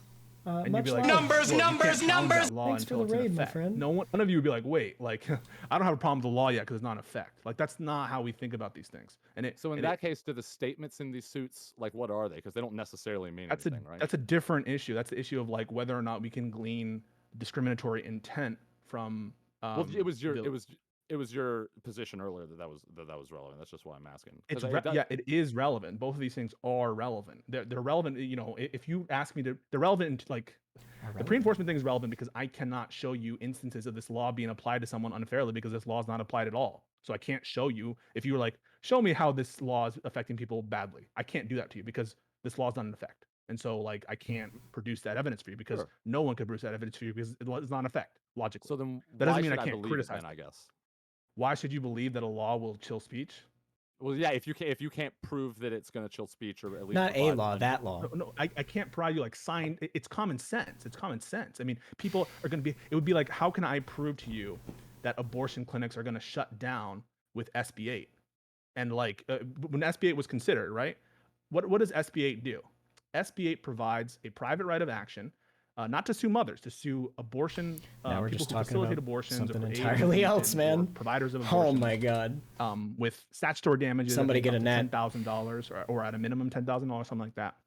And like people will be like, well, but this is we can let this law go into effect. Let me finish. We can let this law go into effect, and people will still provide abortions, and they'll just if someone challenges them with the law, they'll sue, and guess what? Roe v. Wade is the law of the land, and they'll win. And so this is not going to dissuade people from getting abortions. How can you say it's going to chill abortions?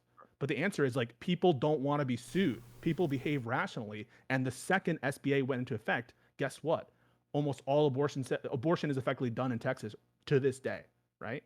On that basis, because no one wants to actually challenge the law on its face because people don't want to be sued.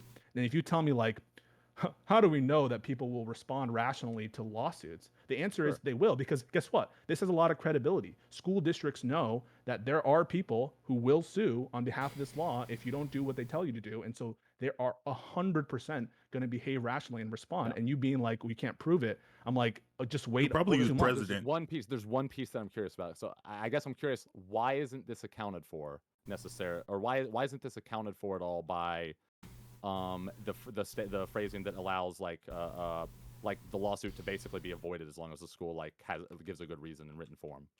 So the lawsuit doesn't get avoided, right? The school has to respond, but that doesn't mean that like you. No. So if they provide, you can maybe it's a misunderstanding. You can correct me on this if I'm misunderstanding. But from looking at the bill, it seems to me that you can only sue if they fail to either get back to you within 30 days or provide you a written statement like explaining why they were not able to reconcile. You have to wait until after they respond to you, but Or don't. after they respond to you or don't respond to you, you can sue. Okay, I might be misunderstanding. I'll pull So up like the bill. these are enforceable both I don't by think you school knew districts that. themselves who don't want to be sued, and also by parents who sue the school districts. They don't let you sue the teachers directly, but the teachers are affected, just like the abortion people who want abortions in SB8. They're just trying to remove plausibility because they don't want the headlines like, oh, you can sue mothers in Texas. Oh, we know, we'll sue the providers. And here, like, we don't want to be like, you can sue teachers. Oh, I know, you'll sue the school districts. But all this gets channeled down very easily. In the case of the abortion providers, you can't get abortions. And in the case of the teachers, really they'll get seems fired. like I'm understanding it correctly. And so maybe you can point to where I'm misunderstanding. But like it says here, if a concern is not, and the only part that I've seen about allowing people to bring action against the school district is explained here under B. In maybe I can find like the 7.B. If concern is not resolved by the school district, a parent may, and above it to give context, it says blah blah blah. At minimum, the procedures must require that within 30 days after notification by the parent that the concern remains unresolved, the school district must either resolve the concern or provide a statement of the reasons for not resolving the concern. Right. And if they don't resolve it, you can sue. If a concern is not resolved by the school district, Parents may you're request right, this, you're or right, two, bring an action. Right. You're right. Yeah. And what does resolve mean, really? That can mean Means literally like anything. I have a problem, fix it, school district, and they're like, okay, fixed it, and the teacher's like, all right, they fixed it, or they can be like, wait, you didn't fix it, and if you say they didn't fix it, they have to give like a reason. Okay, we didn't fix it, but then if they didn't fix it, you can still do subsection 1 and subsection 2. Subsection 2 is bring an action, and so nothing about this says like we have to defer to the expertise of the school districts and they're the final word on what is and what's not resolvable. The whole point of this is to encourage school districts to align themselves with the wishes of the most litigious parents who are going to be conservatives who want to enforce this against gays. That's the point. And actually, on the topic of resolving you it, keep saying it's a bad law, and it sounds like everything you keep describing sounds like an amazing law to me. Pisco, when do you have time? Because I would like to have a conversation with you. I don't want to do it on a panel because it'll probably get too long-winded, and I need there to be like adequate back and forth and decorum. When do you think would be a good time for us to have this discussion? Because I would really like to talk to you in depth. Anytime, any place. I'll do it with you. I'll do it with Lauren Southern. I'll do it with any of these conservative people who I don't. Fanatic, I don't think that you are. Why would you associate me with Why would you associate me with Lauren Southern? Kind of sus. What's happening? What's happening? I think. Listen, I think that you have very high levels of disagreement with Lauren Southern. I'm just saying on this particular act, right? On this particular law, I think you guys both have similar outlooks. Right? That's all I'm saying. Oh man, that's so wild. Like me and Nazis both like. I've always thought of you as being better than this, and I don't know what the frick you're doing. But he's probably just thinking of conservatives. No, I'm just thinking of people. I'm just thinking of. I was just saying people who are against this law prominently. And like you're prominent, right? You're blowing up, Fanatic, and I'm like, who else is popular? Who's like this? Who's saying this law is good? I would just listen that off. I wasn't implying that there's an association between you. In fact, I know that there's like heated passions often between you two, and disagreements between you two, and like very entertaining arguments between you two. So I hope that you didn't think that I implied that there's like a associational relationship between you two, other than I don't give a fuck about your occasional appearances on panels together. There? Okay. Not about the conversation, about that particular back and forth. I care very much so about the conversation. But in any case, back and forth, that was trolling. Go ahead and just let me know when. Had to clarify there. Jeez, it almost sounded like you choose the time. I'll be there. Sure. Yeah. I mean, I'm happy to hash out some stuff now, but I'm also willing to engage one-on-one with you. I can't do it now. I can't do it in the panel because everyone else is going to want to talk, and I get frustrated if everyone starts. Yeah. Can I talk with Doobs? Is that cool? Yeah, you can keep talking to everybody. Keep talking to everybody. I'm just saying, you and I individually, I want to talk to you. Got it. 100%. So, what Dooby is going to try to show you, I think. Come on, let Dooby state his own argument. He's got a mouth. God gave him a mouth. I'd like him to tell you what I'm going to try to show you. That's it. Fair. I think what he's going to try to show you. It's true. I do keep interrupting. What he has to show you is classroom instruction on sexual orientation and gender identity is clear, right? That he has to show you that is clear. And he knows that those words by themselves are not clear. They do not explain themselves. And it's not this kind of lame, well, do you have to define every word? How infinite regression? No, you have to define like the operative key terms that are being used. So like if you're defining what fixation is for purposes of copyright law, there's a definition section in the copyright law. It says that's what fixation is. I tried. You saw me, Hans. Or, I tried. Another good example is copyright law doesn't define originality, which is like a key concept of copyright. So you might be like, well, I'm shitting on Pisco a lot right now. He does originality, and that's actually a key care about concept. these Then things. clearly Let's not laws be can exist total that don't assholes. define their key concepts. He That's does true actually too. care. But in the case These of are originality, actually you things have he's case law passionate going about. back Just like because we think over his a arguments are century stupid doesn't mean he's stupid. We have to discussing be fair. originality, and the intent of the law was to incorporate that standard. I'm not trying to say that it is impossible to have a law that doesn't fully define every single word. But if you want a very clear law, you either one, have a definitional section, two, use like very clear and plain language and direct language, or well, I three, mean, me appeal interrupting to him some is not like hearing him out, right? incredibly rich body of law, Even if and he's not saying just nothing. some like, I don't know, random agency opinions that are not binding on anyone. Okay. So I think this is I don't want to be mean. I think you're lying. I think you're being dishonest about this concern because like I said, I think the Florida Board of Education has very clear definitions of all these things laid out. They have statutes for breaking down exactly what a school is, what school personnel are, what like educational services are, like all these things, right? So it's true. The bill doesn't specifically say instruction it means this, right? That is true. But I think your focus on that, despite the fact that it also doesn't say have that kind of like definitional breakdown for what a student is, what classroom personnel are, what a parent is, right? So you should be asking me for definitions of all those things, but you're stuck on the instruction thing, which is already clearly defined in other places by the Florida Board of Education, because you're attempting to tell us that this is vague in some way, right? You're attempting to tell us that, hey, a teacher that meant that might be afraid to mention their gay boyfriend in class because that might be considered instruction. Well, it's not. That's not considered instruction by the Florida Board of Education, right? And I think that the fact that people like you, people in the media, people like Prime, keep calling this a "Don't Say Gay" bill, keep pushing that misinformation, is actually the kind of fear mongering that's going to lead to that situation. That's going to lead to this fear that there's like this vague law hanging over us, and if I say the wrong thing in class, I'm going to get hit with a lawsuit. The school's going to get hit with a lawsuit, and I'm going to get fired,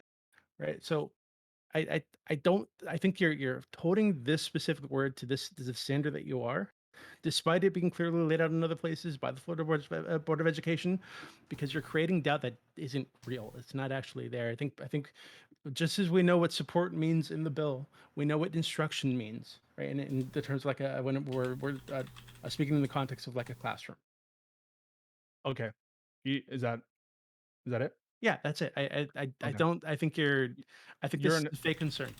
Your analysis is not just wrong, it's really sophomoric. So one is, I'm not lying to you. I'm being as genuine as I can possibly be. I only say my genuine beliefs, and so I stand by these, and they are absolutely genuine fears, and they're ones that are held by not just me, but people with far more legal expertise and training than I'm assuming that you've ever had, unless there's a little bar certification underneath that hat somewhere that we can't see. Peace go. That's not bad faith. That's not bad faith. No, I didn't call you bad faith. I didn't call you bad faith. But you're doing that thing again, where it's like you just really can't, like, you literally called us liars. I don't know. I feel like him earlier, and Doobie right? were kind of Said that we were equally being going at each other disingenuous, or here. We must be being Doobie just disingenuous. called him a liar, Nobody's to be taking fair. offense to that, because it's like, okay, so whatever. So you can call him, like, him calling you a liar is just literally saying the same thing you did to him. Oh, okay. But once you start going into sophomoric and you don't have a degree and all these things, it's literally just detracting from the argument. Just argue and be fair. It's to defend myself against charges of being disingenuous, because I'm citing the fact that, are you accusing like all these legal analysts of being disingenuous, that they're just lying about the fact that this is vague? And we'll get into the meat of the actual substance there, but just start there. Start at the substance and stop at the personal attacks. That's all I'm asking. He personally attacked me by saying that you are lying. No, I said I said to you guys, I gave you guys an out, and I said, like, you guys might be misinforming. I'll admit in the chat I said you guys were full of lies, but I came in here and I said I couldn't substantiate that you guys are lying, and I explicitly said that. He now has moved past and said, I think you are lying. And so I'm I defending think you're not myself and telling the saying- truth, or I think It's you're hard being not to. dishonest. But Okay, yes, we and, have to and be if fair. that level of personal attack means that you have to get petty and start calling someone sophomoric and calling names, his- then it sounds like you're not really here for a conversation. Can I say his analysis is bad? And Sure, then explain why? say that. Sure. It's All essentially I'm a asking synonym. is, that all case. I'm asking It's a over and synonym over is again, what- all Yeah, I'm it basically asking, means the all I'm same asking, thing, all I'm asking over and over again is just for you to be chill. That's all. Can you do it? I can. I just didn't realize. I thought bad and sophomoric. I think I view those as like one is a little Come bit more on, like man. tip your fedora, but I it's both saying that like your analysis is just wrong. I'm happy Okay. to go into the actual substance. So one, Dooby, you'll notice in that answer, did not give you a definition for what classroom instruction is. He said, "Don't worry, it's there somewhere. It's defined by the board." I'm sorry. If they like define what general classroom instruction is somewhere in one of their bylaws or in one of their enactments or whatever they do, whatever their procedures are, one, you don't know that that definition of classroom instruction applies to this statute, right? Because those things presumably predate this statute, and so usually the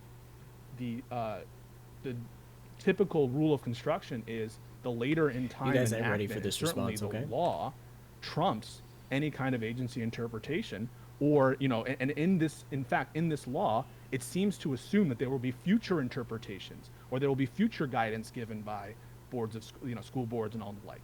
And so it's not dispositive, it's not clear at all that any kind of classroom instruction definition that you apply with respect to the school board is apt to be applied to this definition of classroom instruction.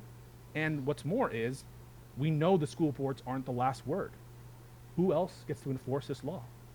Private litigants. And so ultimately, there may be a time when it's a matter of law. It's up to the courts. It's up to a lawsuit to determine what this means. Because the agencies aren't the sole people in charge of enforcing this law. And so even if you had provided a definition of classroom instruction, we don't know it applies to this thing. Later in time trumps, statute trumps over agency interpretation. The statute seems to assume that there's going to be future interpretation, which would seem to like poo-poo previous interpretations. And they're not the only ones in charge of enforcing it. And so there's going to be private litigants who could disagree with the agencies, or the school boards or whoever's in charge of enforcing the statute, and it could take them to court, and it could be hashed out in court. And even if all those things weren't there, it's not just classroom instruction. It's classroom instruction on sexual orientation or on gender identity. What does that mean? Even if you have a generalized definition for what classroom instruction is talking to at least 20 kids, blah, blah, blah, blah, blah. What is the topic, right? Does sexual orientation include any mention of a sexual minority in a story?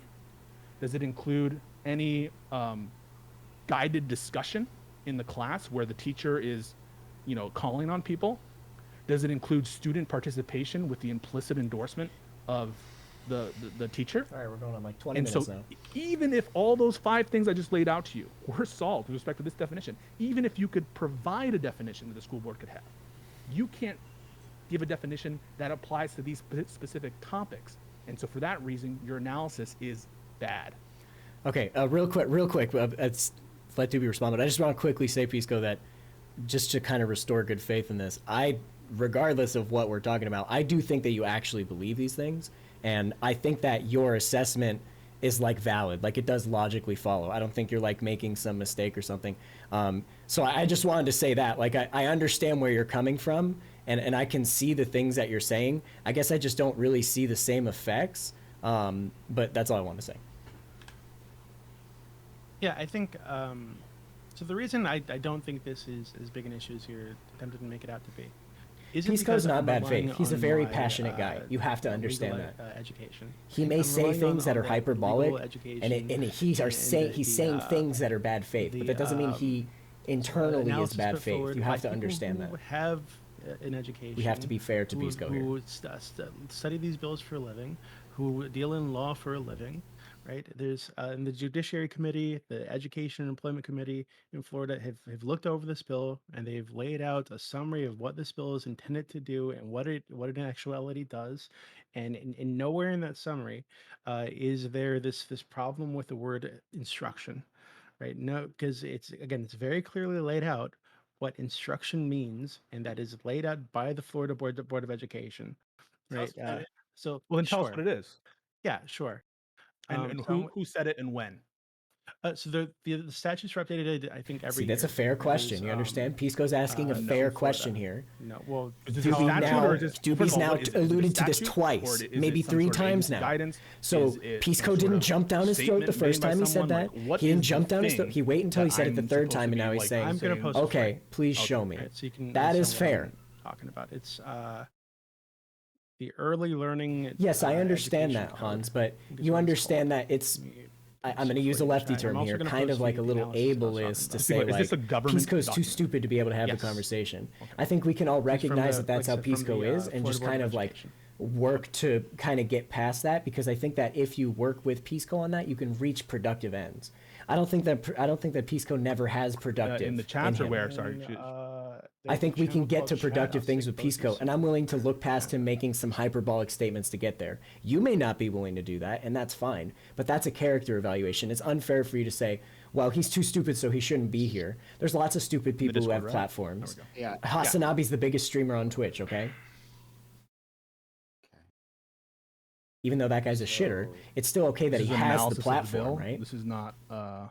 This is just some like committee from the report, right? Judiciary Committee and the Oh, Education and well, here, Employment Committee. it's in the same Florida. people, right? I mean, these are the committee. That to be like, yeah, they passed a law, so of course that these are the same legislators. It's just a committee. I mean, Yeah, that's what all am I I'm supposed to saying. say? Yeah, And of you course have they to agree with it. I understand don't too, think Hans, has any you problems with it. I probably don't have think watched a it's lot bad. of Pisco. They're- I've seen like 2 or 3 Pisco This things, committee right? could- So it's hard is for me made to up of form this Democrats broader and character Republicans, analysis. right? And what's their more, job's it's my to go first through time this bill talking to and lay out Pisco. a So summary it of would what the be bill is unfair to me intended to do, make what those it will do. analyses known to him. Right, so You understand? I don't. We're burning a think bridge that it's isn't reasonable there. to point to some kind of bias. It's in not what it- law. This is not law, right? This is not anything. You So it can might cite to think that law, that's a it might failure of cite me, to and honestly, guidance, Hans, I'll but admit that this that is going to a majority committee of the report. time This lead is to me not falling on something my that, face and being disappointed. But I- I'd rather is this do something that that you because there's think is 1 or 2 substantive law? people that I might be able to have No, a I good just explained conversation this with is a that I summary wasn't able to analysis prior because of the those bill, of convictions. what it's Does intended that to make do, sense? what Can it you at least actually understand where I'm does. coming from there? By a committee made Are up the of people who passed the law. Yeah, I a understand. committee made up of Republicans and Democrats, we're in the Judiciary Committee and the Education and Employment Committee, right? Whose job it is to look over these bills and figure out what the fuck they're going to do. Yeah. Right, Okay. so, like- if you're in charge, For if sure, the man, for committee sure. presumably Much love. passed this law, it had to pass committee before it went to the General Assembly, whatever that is. And so if they ended up passing the law, I'm sure that whatever the report is was glowing because they made it and it's their baby. And so I don't know what like to say to you. What I Oh, I see. wanted for was a definition for Yeah, no worries. classroom instruction on sexual orientation or gender identity. I don't want just some like an analysis by people who already agree with the bill. Who I would you want some, accept like, it from? From you said it was from some school board. No, Or from okay. some- The other thing I posted is from the Florida Board of Education, which is also made up of Republicans and Democrats, right, by the way. Okay, so what is that? But so that's like a breakdown of their definitions for fucking everything. Is it the So where's 21 classroom instruction? the one that says at the top, or is it the Here, I'll link these in the chat for all the people who care. there's a House of Representative staff analysis. So you don't mean that one. Oh shit! You mean I'm the other. muted. Yeah, the other one. Yeah, the one right under. Yeah. Yeah, so it doesn't define classroom instruction, right? I wasn't Yeah. muted. If you could point Jesus, me to I'm linking exactly this where- right I'm trying to now. look through it myself. Point me exactly where I'm linking this this for all the definition is. linkers. Let me give you a hint, bro. It's not. Unless you think that like every single news organization has been lying to everyone all this time, you're not going to find a clear definition that points to this specific law because it The doesn't first link's exist. spaghetti? And so all this is just I think this link's a spaghetti. total useless I don't know, exercise to try to find something that doesn't exist. And it's not either it doesn't exist because it's not explicitly referencing this law, or it's not on point because it's it's some partisan House committee report, or it's some inapplicable or inapposite rule or code from some board of directors that predates this. It's not implementing this statute, and it's not in the statute itself. And we would never ever accept this if it were some other thing other than sexual orientation or gender identity. You wouldn't accept this if it were like classroom instruction on, I don't know, religion, right? So here's a perfect example. A perfect example. We all agree, right, that schools should not be in charge of teaching like explicit religious doctrine for the purpose of making you a particular religion. Is that correct, Dooby? You agree with that? The Public school I'm should not sorry, be like. I was pulling up the other thing for Okay, you. I well- think I linked the Okay. They're talking full about public source. I schools, think which the it's answer a there little is bit more yes. specific as to like school personnel. Yeah, I don't Um, care about school personnel. Definitely, I want classroom instruction. Okay. But let's just follow me here. Follow me here. Sure. You would agree, wouldn't you, that schools should not be in the business of making like religious teachings where the goal is to like make you a religious person, right? Public schools, yeah, I don't think they should. be Yeah, doing that. public schools shouldn't be doing that. And so, would you agree with a law that said classroom instruction by school personnel or third parties on religion may not occur in kindergarten through grade 3 or what? No, forget about the grade 3. Just leave it with that right now. You on religion, like Yeah, on generally? religion. If it were like through the entire like educational experience or like timeline, no. But if it were specifically K through 3, I think I might be fine with that. Okay, but don't you think it's like okay to like teach second graders and third graders about like menorahs and like who like the No. story of No, I'd what a prefer Christian is?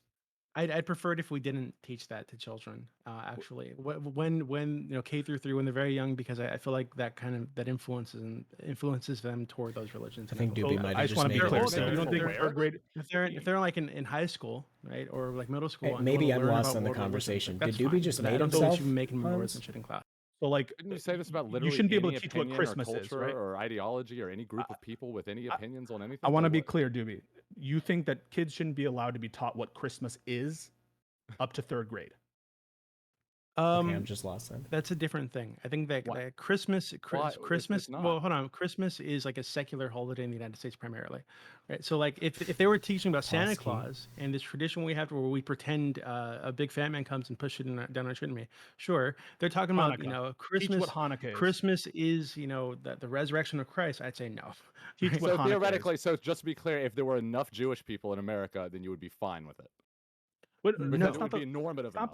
distracting. That's what you're describing. No, You're That's saying kind of something how it else. works, I right? don't want. Hold No, on. that's the implication because he's Oh, saying no, that no, it's, it he's isn't. saying you're justifying the exception by saying that it's like this secular thing in our society, and the way that a Jewish holiday might become more secular in our societies if it becoming normalized. Oh, I see where in you're our going. society. Yeah, I guess. That's what Yeah, I'm saying, right? okay, That's but basically Hold the on. implication. So That's an easier way out, if there were more Jews in the United States, right, and Hanukkah were practiced by everybody the same way that Christmas is practiced by everybody, and it was practiced in a way that was totally divorced from every religious implication. Yes, Sure. yes, Right, yes. but Okay, that doesn't- forget about the That's the kicker there. Yes. Forget about that That's hypo. ridiculous. Just forget about it for a second. Just deal with it right now. Do you think that kids should be able to learn what Hanukkah That's the kicker, is that in third Christmas is not inherently religious anymore. I don't think Doobie's it's right here. Doobie's necessary to right. their education at the grade 3. grade? No, right? no, So- but do you think it should be illegal to teach children in To school mention it. what? Like- Well, I'm just saying to teach what it is. It would depend, right? So if all we're saying is, hey, we're gonna have a winter break, and hey, here's what some of you guys are gonna do during winter break, and that might be interesting, right? To like give kids like kind of like another Okay, perspective. is that that's classroom better. instruction on But religion? but Is that classroom right, instruction on religion? Hold on. Is that vague. classroom I would instruction on say religion? I would say no. But No? hold on. Isn't it but- kind of vague? You're teaching a but religious wait, holiday. Wait, no, listen. No, we're not. You're not teaching a religious holiday. But, You are. So if you would stop interrupting me, I could lay out exactly what I mean for you, right? So when I say, hey, this is what some of you guys are going to do over the Isn't holidays that or vague, whatever, though? I'm not saying you get. Is that deep into religious what religion indoctrination? Is that what the religious holiday is discussion? for each I feel like the religion. line is I'm really saying gray. maybe allow children to make little menorahs and shit if they're Jewish. Make a little Christmas tree if they're secular, Christmas people. Make a little manger if they're Christians. That might be okay, but I wouldn't want the teacher saying, "Hey, the class project is we're all going to make mangers, we're all going to make menorahs." Like I wouldn't want that. You like I feel like this is a Is weaker it argument, clear but I that understand where he's classroom going. instruction on religion bans what you want it to ban? It's not bad faith.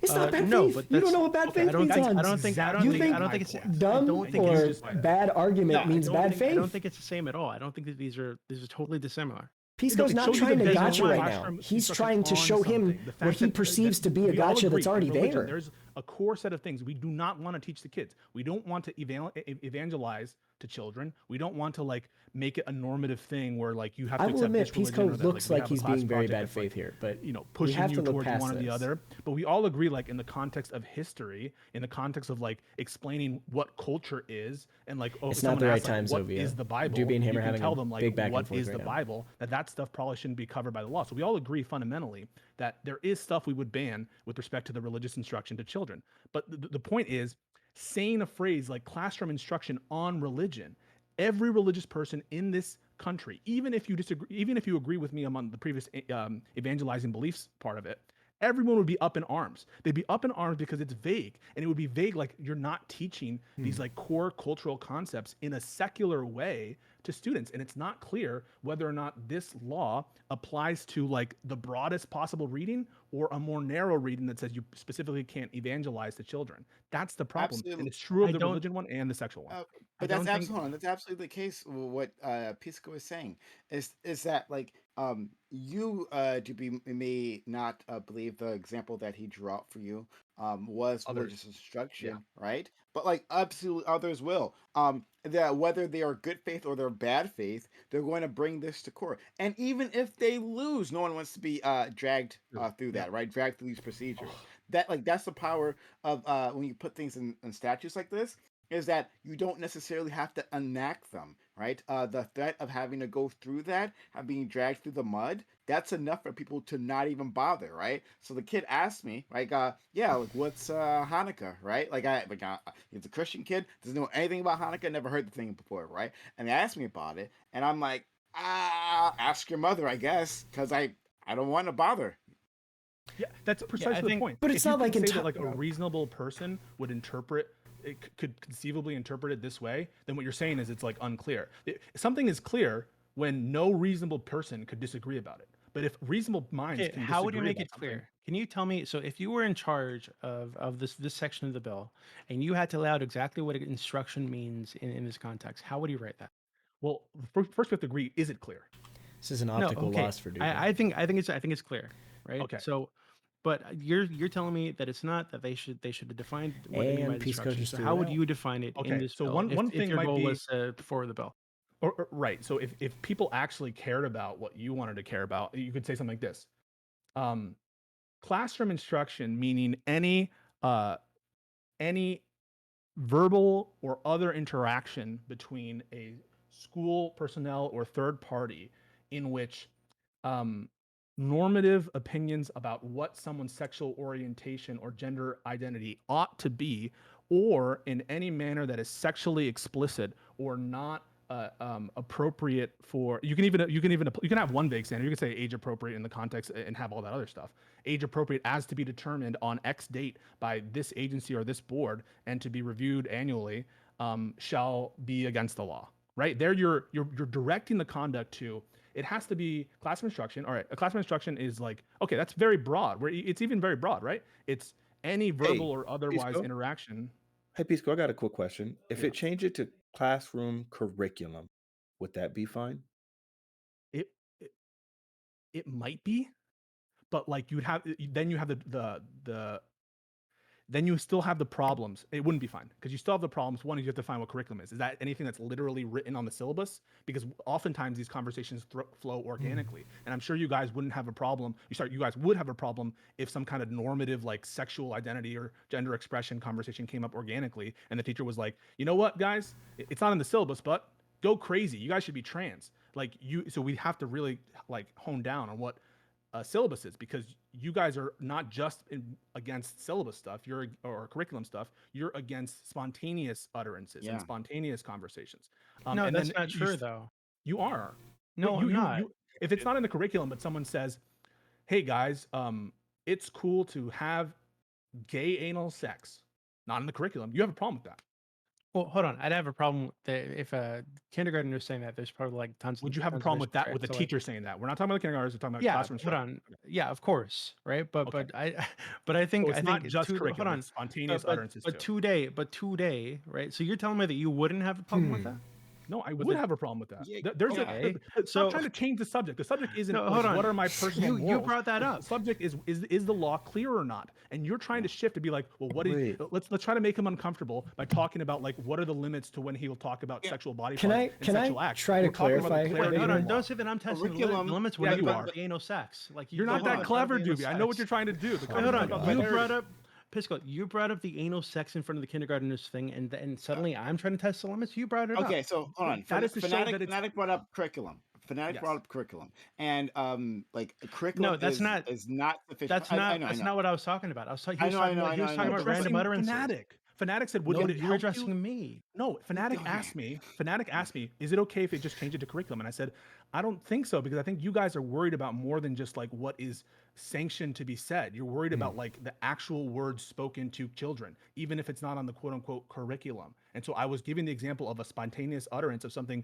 super outrageous that shocks the conscious, not to get into a conversation about whether or not I personally approve of it, but to show you guys that, yeah, we would all be worried about that, even if it's outside the context of a specific curricula. It's a spontaneous utterance, and so it's not just the curriculum. That's the Okay, but purpose of Pisco, that. the way, I don't the, have the a way that problem you with said that, for the that, record. right? The framing that you used. So we're talking about the quote unquote don't say gay pill, right? And you say, oh well, you guys are opposed to spontaneous utterances, and I say no, we're not, because we're not against. I don't think Fanatic's against a teacher happening to mention, yeah, I went on I was sorry I wasn't here. I was on honeymoon with my husband or something. Just offhand comment, and that's it. Leave it at that.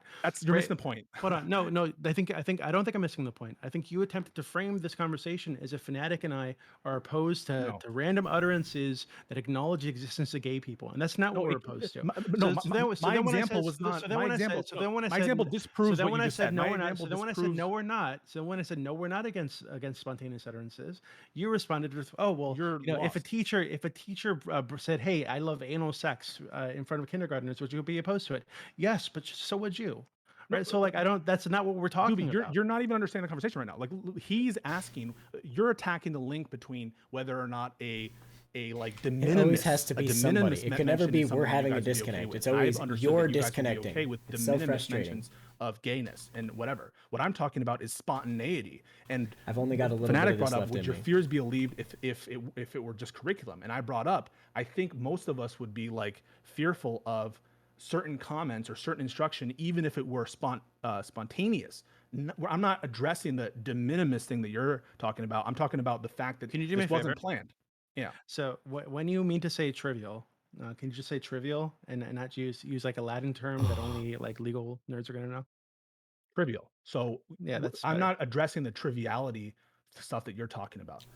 I was addressing the It's a pretty spontaneity normal of what word. Fanatic is saying with curriculum, and that curriculum implies this is written down somewhere. This is a set of things that we're gonna follow. It's a code that we're all gonna, do whatever about. But that's not the kind of things. And like most of the examples that a lot of people cite are like people going off book, or not most. I'll say a lot of the examples are like people going off book and like showing some crazy video or something, and then you guys will like use that because maybe classroom instruction like definitely gets that spontaneity stuff, but Fanatic was asking what would make it more clear, and I'm showing him that it wouldn't be a satisfying law for you guys because it wouldn't address some of the quote unquote evil that you're trying to afflict, and it also really wouldn't address the vagueness issue, because even if curriculum is defined elsewhere in the statute as opposed to classroom instruction, the connection, right, on sexual orientation, on gender identity, that connection is still vague and unclear about what that means. And so that wouldn't resolve the I think vagueness I problem. understand what he's saying now.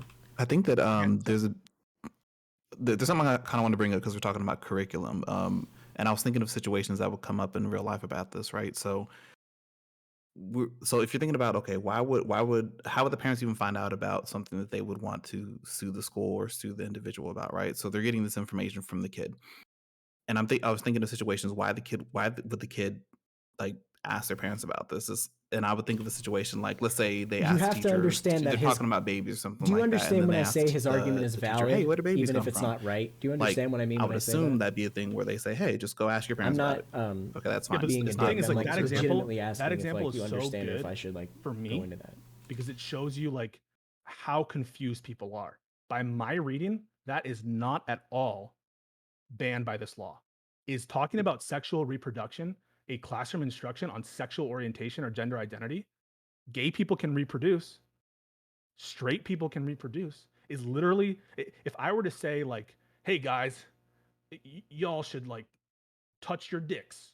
You all should like feel around your private parts. That's good. That's a really good thing to Jack. do. And you guys should be doing that. And in fact, y'all should be taking pictures of it and you should be sharing it with each other. Is that banned by this law?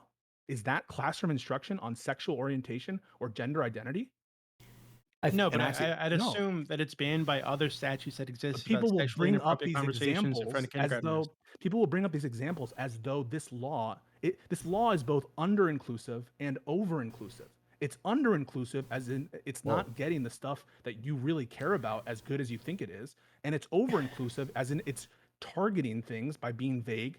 Well, the in law's not ways meant that to you- address those things. Can I, actually, I want to be clear on something people, though. Like this law people isn't- behave as though it is. People Okay, behave as but though it is. They're like, people also behave as if this law says you literally cannot say gay in a classroom, right? So yeah, people behave in stupid ways but because they don't don't say gay understand is an things. app name, Peace- not because it No, it's literally not. says Pisco, that. could- It's can- an app name because it creates a fear of any addressing of sexual an app name minorities because in you're the creating manner the that fear no, currently. in the manner that I just expressed, which was unrebutted by Dooby. Everything I said about classroom instruction, the 5 points I laid out, the connection about on sexual orientation and gender identity, he just essentially he had no answer to those, and he just went on to something else and started talking about like really narrowing Pisco. down on the anal example, Pisco. totally unaddressed. Hey, Pisco, when you're saying like he and you're saying like and you're referring to Dooby in third person and those, who are you talking to during these times? Dooby, you totally did not address my substantive arguments on the lack of clarity and vagueness of once I responded to you initially when you cited some like House report from the people who passed the law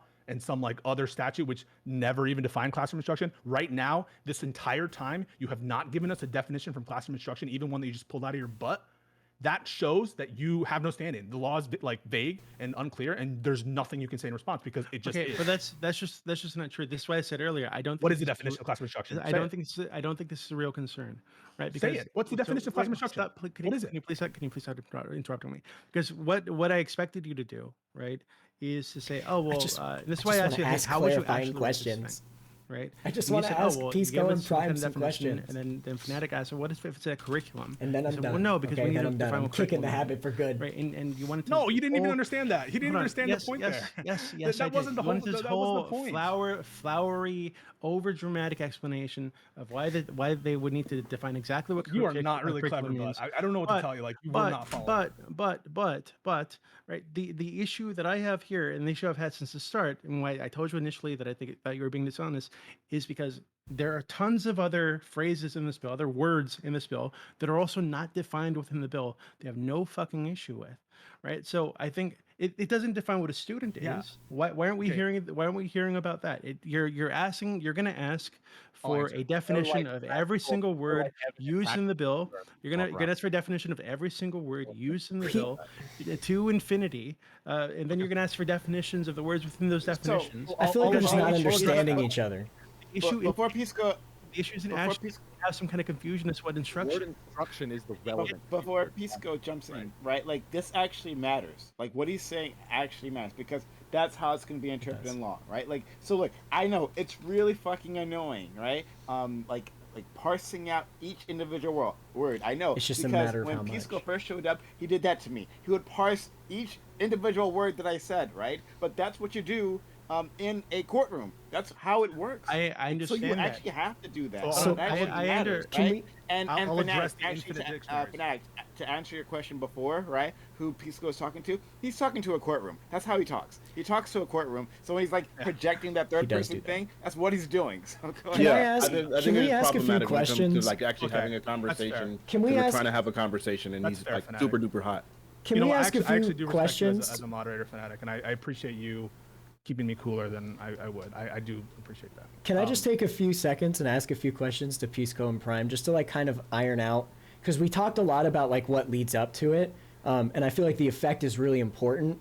What you're saying, like I understand why you're talking about the words not meaning anything, is because you are looking downstream of that and saying there's going to be a point where someone looks at that and thinks there's a chance here that I'm going to get fucked over something that has nothing to do with really what I'm talking about because the words are so vague.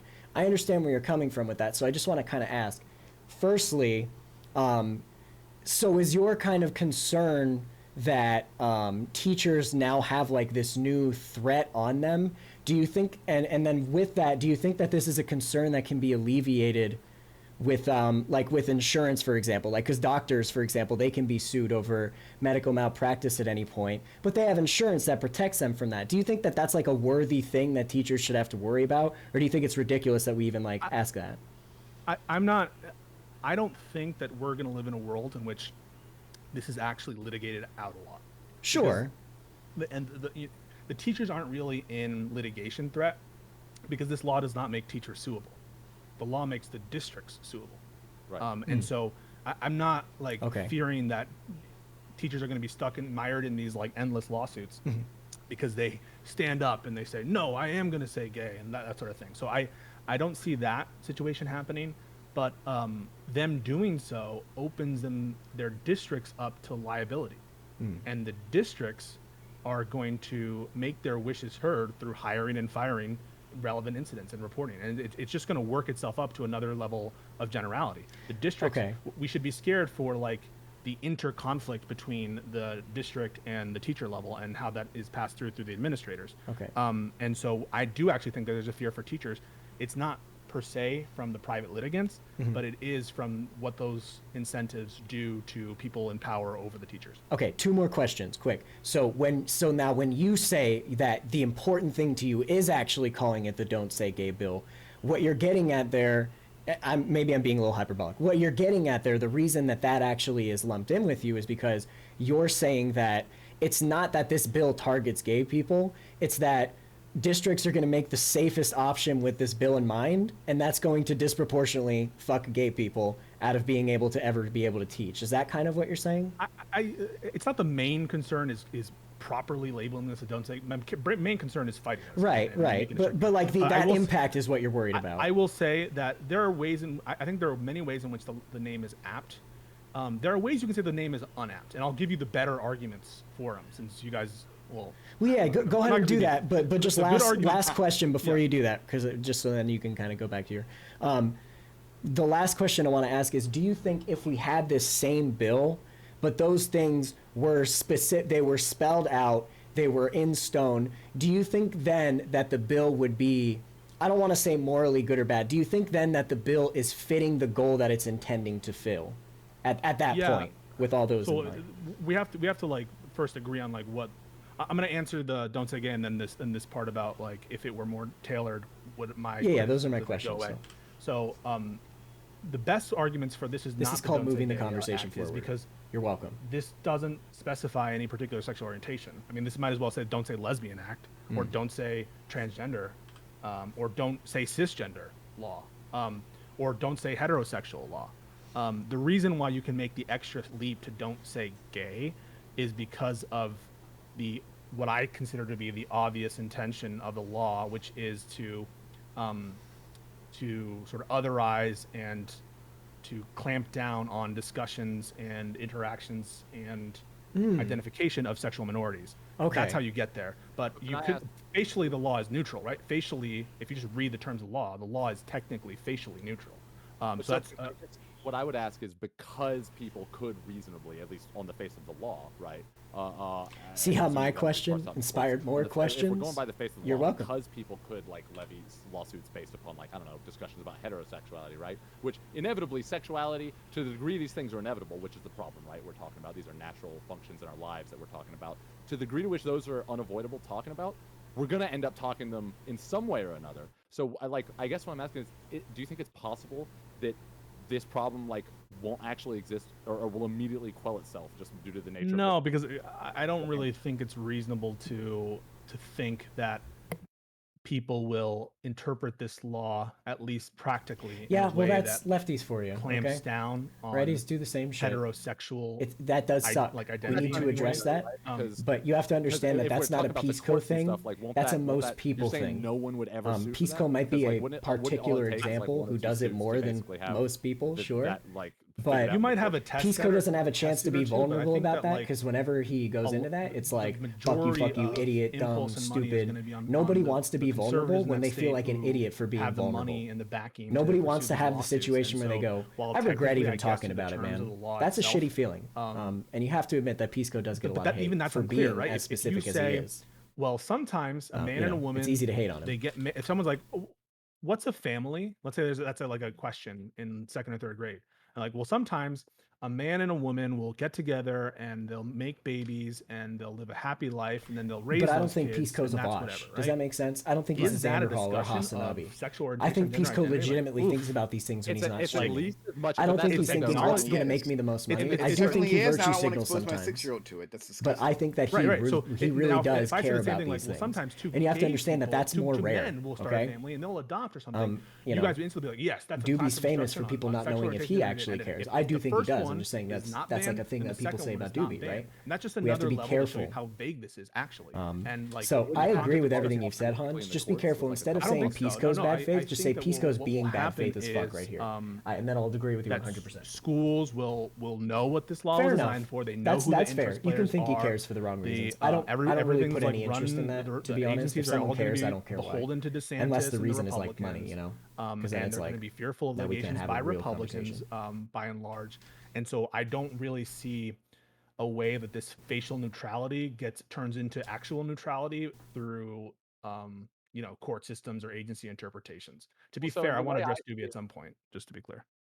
I'm okay, just sure. trying. I had one more question, but I understand if Yeah. you wanted to go ahead and address Dooby, you're welcome to. And then the second part of Ponz's question, which well, I'll do that one first, which is like, if it were more narrowly tailored, would you say like, then this law is doing what people are trying to make it do? I think we or just even like, disagree could the right on bill what. exist? What's that? Or even like, could think the we- right bill exist? Because I know you don't really agree with the framing of this bill right now. I think it could. Like, I don't want like sexually explicit conduct to be taught to like children, or to Okay. have any kind of normative discussion about, well, you should be gay, or you Okay. should be this or that. And so a lot of those fears, I don't think that it's particularly like a big problem. I haven't seen that. Like, you can point maybe to one-off, like, I don't know, one-off examples or some sort of algebra that's weird, or that to me is not the body of evidence it needs to like to show me this is a real problem of like this kind of turning the kids gay kind of attitude. It hasn't been met yet. Okay. But I think that, yeah, there's stuff there that you could that would be like, I don't think that's right. But there's Yeah. also stuff that people have been talking about that I think is totally fine. Talking about what body parts are, like the proper name. We know that there's a lot of theorists about how many holes there are on a woman's body, and a lot of different, there's a big academic You just discussion called about out what that is. Haas But it would be infrared. nice, right, Oh to my have god! In cold scientifically, fucking blood, anatomically dude. correct conversation and be like, no, it's actually not okay to touch someone's their penis, and like to use the real word. And there was like a video we examined before with like a lizard. Me and my Discord we did, and we're all like, okay, maybe there was one video that was like particularly problematic according to some teachers, but we didn't really find much trouble with it. We didn't think it was like a huge deal, and it was just like going over body parts and stuff, and we think that's legitimate. And I've talked to people who have like relationship with people in schools, and they're like, actually there's a big problem with kids touching each other's body parts, and we have to communicate that that's not okay. And so one way to do it is to like teach them where it's okay to have those kinds of touchings, if at all, right? Or where it's okay to, which is privately, not at school, like at home. Okay. In the private. So I can see areas where people are far too like, no talk about any sex whatsoever. Well, is a conversation about sexual organs a conversation about sex? I don't think so necessarily. Okay. Do I think that there needs to be discussions about like sexual positions in kindergarten, third grade? Like, no, I don't necessarily. But do I think that health class makes sense maybe even in fourth and fifth grade? Maybe they do. I think I had health class in fourth and fifth grade. And that's and the I didn't exact come up, like, segue. smart.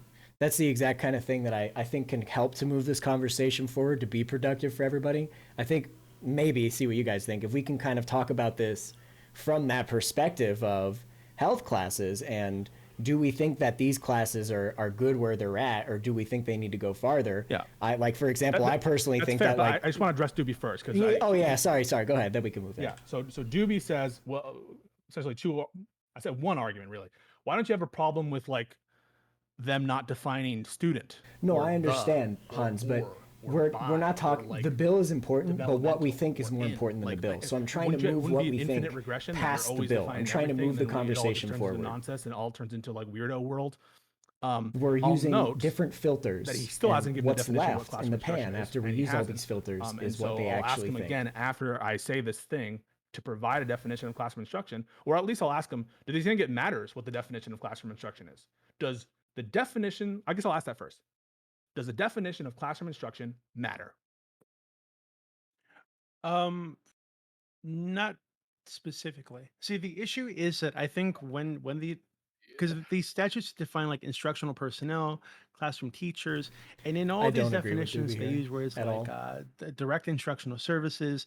They say basic education. We have to acknowledge the flaws They with talk the- about classroom with the situations. things in the They bill. We talk have to about acknowledge that the But you're saying learning the definition process. is clear. That's is Hold a on, little hold on. vague. They Even if talk, that's they talk intentional. about they talk about the learning It process. might be but too I think vague. the issue It here might not be vague is enough, that but it is these vague. people are assuming that when someone uses the word instruction, right? Just as when they use the word instructional personnel, Fair or enough. they use the We can words definitely iron it career out. education, they don't need to define what career means.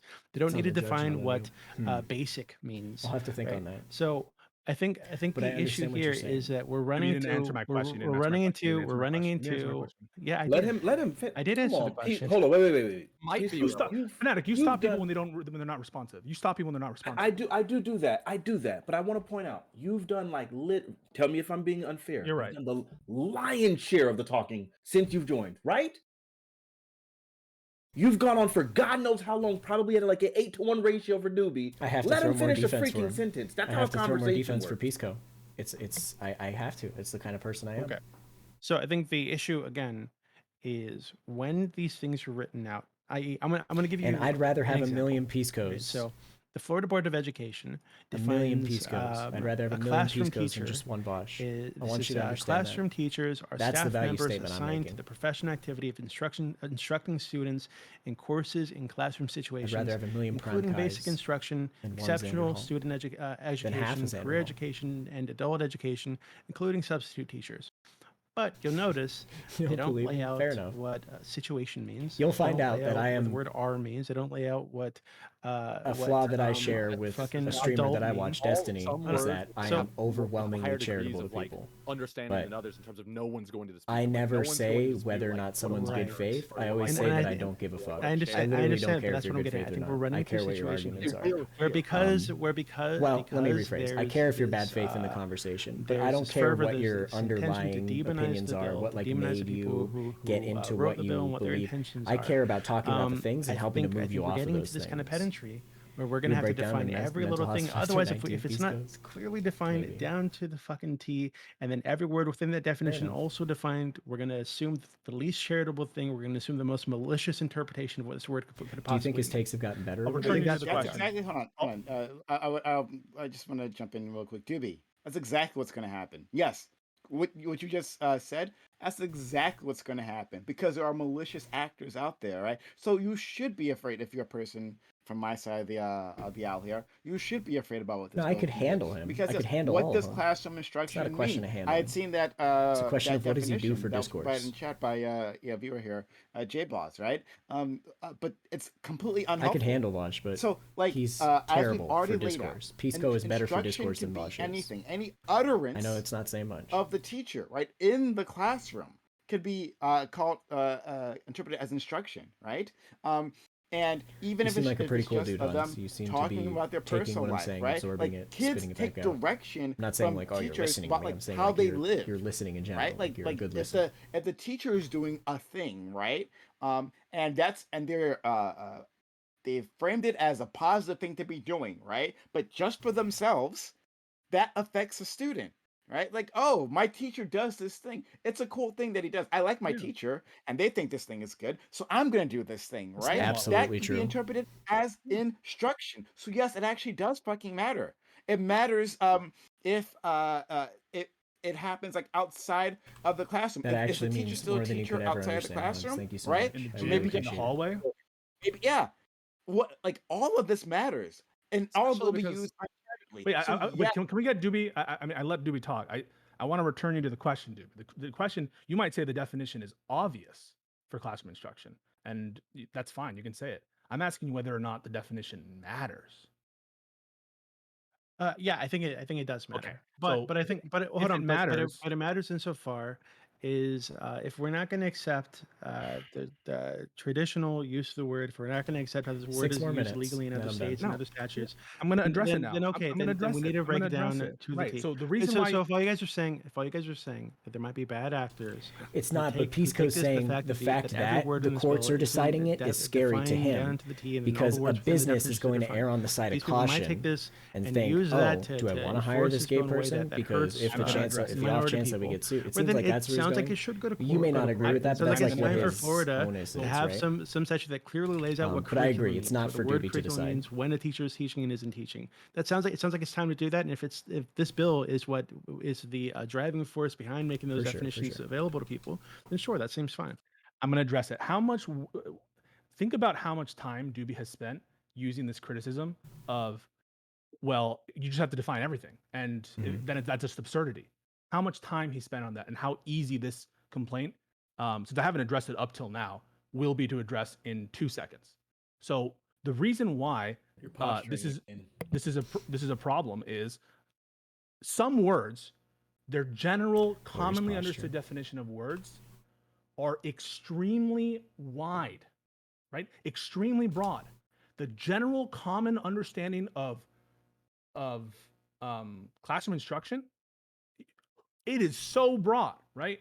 Because what Prime just said, implicit moral trainings by doing the teacher, like showing people how to do it, that could be considered at its broadest. That's how people understand the word classroom instruction, so as not to put to the side certain things that reasonable people would like agree might be classroom instruction. And so the general common definition of words, usually we're going to understand that to be like the broadest possible interpretation. Yeah, the reason it's why very you lawyery don't of want him, that to be the but instruction in this law is because who he then is. everything the critics would be saying would be true. Because at its broadest, classroom instruction means all the things you say it doesn't mean. And so in order to understand classroom But instruction, what Pisco will the argue way is that CNN you politics think it is ought to mean, guessing which is this like what more narrow they're actually thing, prohibiting, because the you have bill, to it does define actually classroom not instruction say in a different classroom than the instruction general for norm X. and It does just commonplace say understanding of classroom instruction. That is The true. normal commonplace You have- understanding the bill does say of that. classroom instruction, the rational definition of classroom instruction is super broad. To get But I more did check the narrow and to headline. avoid the criticisms of all these liberal activists that you say you hate, you would have to specifically have some other body of law or some defining statute to make it more narrow. These other words like student, can there be margin calls? Yeah, Yes. there can be margin calls on student. What if you're enrolled but you haven't been placed in a class yet? Yes. What if you're like, That's where he's you've coming just been from. suspended? Are you still a student? Like, absolutely, there are going to be problems. I'm not going to lie to you that there will always be like simple that this, there will always be. You'll never be able to write a statute in such a way that there isn't ambiguities. I'm not trying to say that. But this is a key term, classroom instruction. It's the thing that's being banned. It's not like some other attendant word. It's the key thing. You admitted just now. It is important. Even if it's super clear, the definition of classroom instruction matters, and it is important. And to not define it would, I think, the plausible reading then is you take the common general definition of classroom instruction, which would include everything from here to earth. That's the reason why we're finicky about this word, because it's operative and because the general common definition is super wide in a way that all the supporters of the bill are telling us it's not. Okay, so what would you say that the general common definition of classroom instruction is? Because I don't think it's as wide as you're making it out to be. So could a reasonable person say that classroom instruction includes the kind of can a reasonable person conclude that classroom instruction includes instructing kids outside near a bench? No. No? What about like going to the bathroom? Like, here's a bathroom pass. Is that instruction? Wait, hold on. There might be like some conversation that might pop up about the reality. So in a you're with your casual- class outside. It's Hogwarts, and So it's a you're with Hagrid. your class outside. Okay, that makes sense. Yeah. So Okay, I thought so- you meant a teacher happens to be sitting on a bench, the student walks up and asks him a question. Yeah, Okay. I don't think it's How about so it's not it's clearly not like the room is what's going on here. The room isn't really operative here, at least if your definition. Reasonable minds can think the classroom instruction means instruction literally outside the classroom. Now, could a reasonable mind think that classroom instruction includes a one-on-one discussion with a student in the context of like disciplinary action, explaining to the student why they're wrong and why they shouldn't do that in the classroom tomorrow once everyone else has left? Um, I don't think so. A reasonable person Maybe. couldn't think Hold of it? on. I think it depends, right? So if they're going. If it discussing like depends, the it's rules, reasonable, right? the rules of the classroom, then yeah, If it sure. depends, right? Yeah, it's reasonable. Some people might, a lot of people might agree with that. Could a reasonable person think that classroom instruction means a guided discussion where students are offering their own experiences about their particular families, and where a reasonable mind could think that that guided discussion, even though the teacher is not giving any of their own opinions, but is merely facilitating as a moderator, that is also classroom instruction. Yeah. Yeah, This is I a agree with real that. problem too. could a reasonable mind think that classroom instruction includes the kind of implicit moral normative teachings that Prime is talking about, where he said, you know, I'm always honest to my husband, I'm always honest to my wife? Yeah, a reasonable mind could think that that's No, classroom instruction. I Hey don't think guys, so. so I found out. So someone just in my chat just linked me, and they said that the word they just looked it up, and the word classroom instruction shows up over 700 times, in the Florida legislature. I think that's what they said. So then, if that's the case, then I think it's probably reasonable to say that classroom instruction probably already has some reasonable interpretation. Like in Uh, precedent or something. Well, what is it? Then sure. show it. And I mean, I then don't know. Look, yeah. I don't know what it is, and I'm not What's looking it up. I hold on. If y'all gotta relax. I don't know what it is, and I'm not looking it up. But what I'm saying is, I think we should just be able to assume then, even if I don't have the exact definition, because I didn't come prepared for this kind of a conversation, that there is probably a reasonable interpretation of it.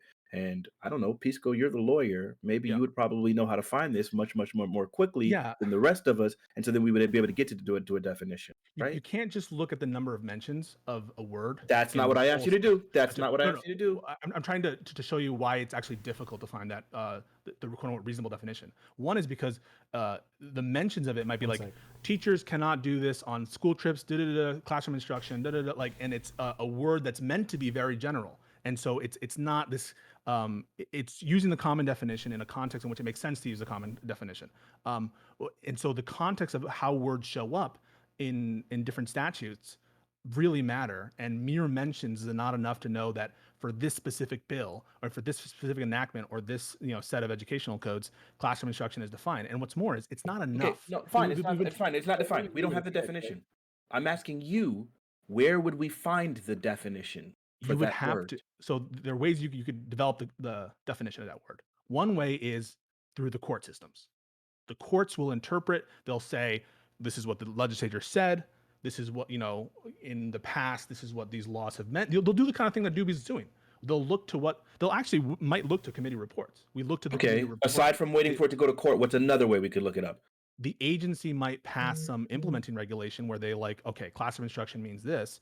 Oftentimes you have these very general, broad words with respect to agencies, and later on, like the EPA will, well, what does endangered animal means? The EPA will later like list out these are the endangered animals, and so no one really has a problem with that. So how can you have a problem with this? The difference here is one. The EPA is not the sole determiner here of what is classroom instruction. We also have the private litigants, and also because this relates to speech, there's a fear of overbreath and vagueness now in a way that isn't present in the kind of commercial EPA context where If you it have were vagueness. defined, where would we go to look it up? If it were defined, you'd find it in the statute.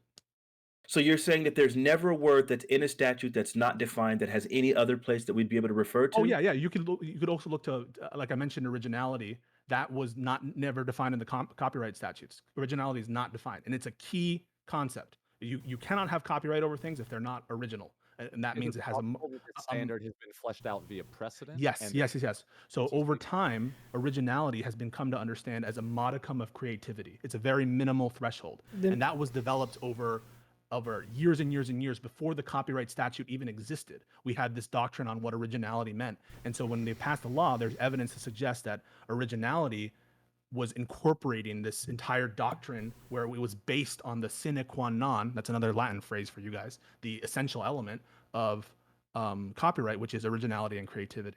And so you could look to other things too. Look into agencies, case law. You can look to intentions and statements and purposes, all that stuff. So this is the only thing I'll say on this really quick before I requires leave, really interpretation. quick, and then I'm gonna go back. I'm gonna back out. So yeah, someone just linked me something, and this is from the 2018 Florida statutes, and this is one this on school wellness and physical education policies and nutritional guidelines, right? And in that they have that basically that the school must provide on its website links to resources that include information regarding A, classroom instruction on the benefit of exercise and healthful eating, B, classroom instruction on the health hazards of using tobacco and being exposed to tobacco smoke, and so on and so forth, right? So this seems like, and maybe this is just my opinion here. Maybe Pisco, you disagree with me, but it seems like this is something that is a really common word that we do understand what the freak means, but it sounds like you're getting extremely pedantic and trying to get a very specific definition for something that is really, really common that we use all the freaking time, and nobody asks them, well, what exactly is classroom instruction on this bill or any of these other bills? It seems like this word has a meaning, and you're just being pedantic. That's what it feels like to me. It's not, and I'll explain why it's not in multiple reasons. One is because you can point to places where classroom instruction is used, but no one yet has given a definition. Not one. Just kidding. And so if it was They so also clear, don't define each presumably, in these statutes. presumably, They don't define the word each. Okay, but go if it's so into obvious Fallout and and clear, type you can give the general console and clear command definition. die. Right? We already established that earlier. Like You saying it's so hold on. obvious and Each- clear what it is even more reason for you to provide a definition for what classroom instruction is. Maybe I'm not understanding something Here's here, the but definition. I got the definition. That part of a driver education course that occurs in a classroom environment that enables the student to learn through varied instructional methods under the direct guidance of a driver education instructor. That's the definition for classroom instruction. That's super broad. There That you go. includes everything that the detractors are saying that that you guys are saying doesn't include. That's Yeah, super so broad. We can use that definition, right? Like, so, like, if you hate the fact that we're nitpicking this, we can use that definition. But then once the moment we do, then Pisco and I can bring in all of the fears that we're talking about, Yes. right?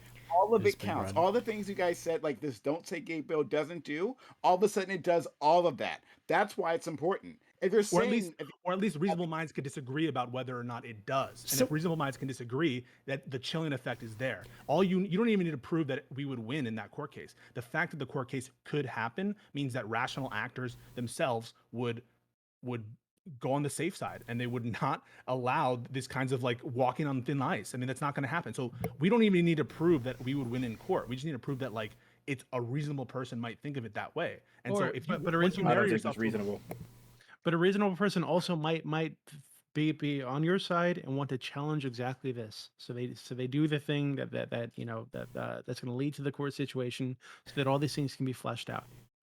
Right? Why So, don't- and that seems, if you're saying that, hey, it's time for Florida to have a very clear definition as to what classroom instruction curriculum are, then hey, that's fine. saying- Sure.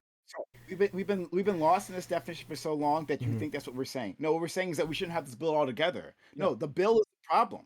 Don't have the bill, then you don't have the problem. The fact that and Pisco just laid it out for you.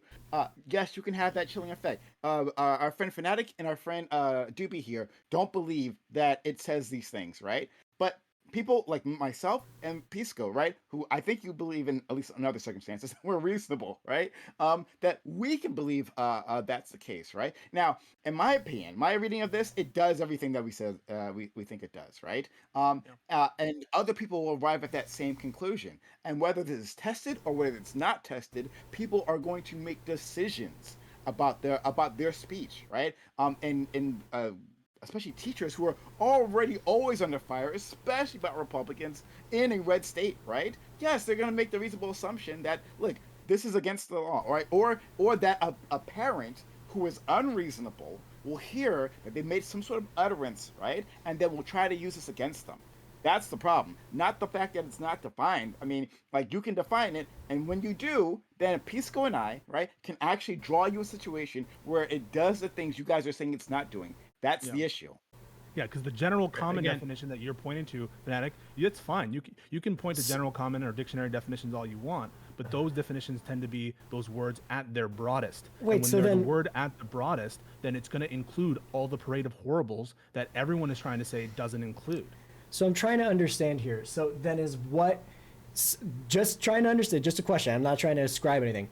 So is then what you're saying that we could get that legal precedent eventually with this law because You could. but you're just saying that's not a worthwhile thing. but Like that's this not how ain't we it is basically what you're saying. What we're saying is we typically do not like these laws with respect to speech. Like you Okay. guys would have a problem, I think, if Florida passed a law that said there shall be no hate speech. Hate speech shall be illegal. And it didn't define what hate speech was. Dooby, you'd have a problem with that law, wouldn't you? On Yeah, the of substance, course. you'd have a problem with it. On the substance, because maybe you think hate speech is protected or should be protected. But you'd also have a problem in another regard. Because you Okay, don't know now I if, understand. if calling for the president's death, or sorry, not death, because that would probably maybe a true threat. Calling for, saying that the president is doo-doo head, or saying that the president pees on Russian whatevers, whether or not that's hate speech. It's so ambiguous and vague. And maybe later down the road when someone arrests you and we have a court case and you spend 4 years of your life trying to determine and have a court of appeals and then eventually some Supreme Court of the state or the Supreme Court of the United States even decide what that law means. In the meantime, That's his point, is that that's not hate reasonable speech, people but are not if you just speaking say in ways no that are hate protected speech, then under you the can law or argue the that that Constitution. is. That's his And point. we don't accept it, and we don't have this wait and see attitude with speech. When we're talking about prior restraints on speech and those kinds of things, we want specificity and clarity at the moment the law is passed, and we don't just say, "Trust me, dude, the agency's going to develop some standard," or "Trust me, dude, the courts will figure it out if and when they bring lawsuits." Which, guess what? They probably won't, because all the districts are going to pass probably decent laws or decent regulations that curtail even protected speech, which might even be in their power to do so. But if hate speech were a commonly understood thing that was referenced over 700 times in other legislation, other statutes, then hey, if we lived in that world where there was a common understanding of what hate speech was to the point where it was referenced and used in all these other things, then I think I'd be more okay with that being used, right? But if it's commonly understood to be broad, if it's commonly understood to be broad, However, you think criticism of Islam is hate speech? Please, hold You on. think criticism That of doesn't Islam is hate speech? necessarily mean Okay, bad. I'm not done. Hold on. So, but I think that, again, the issue is, I think what Fanatiq laid out earlier, what I laid out from the start, I feel like we're being pedantic over something That's that what isn't he's the actual saying, is problem. that The they do problem is that you with- guys don't like I the think- bill. I think he would because you don't probably like be what they're against hate intending crimes to do too, with this. right? You guys So then I think should that they ask. should have classroom instruction, whatever the fuck you think instruction means. They should have classroom instruction that's about gender identity and sexuality in K through third grade. You think that should be a thing. We disagree. Nice Right? argument, So rather than engage with why that might be a good thing or a bad thing, you're running in circles around the definition of a word that is very commonly understood.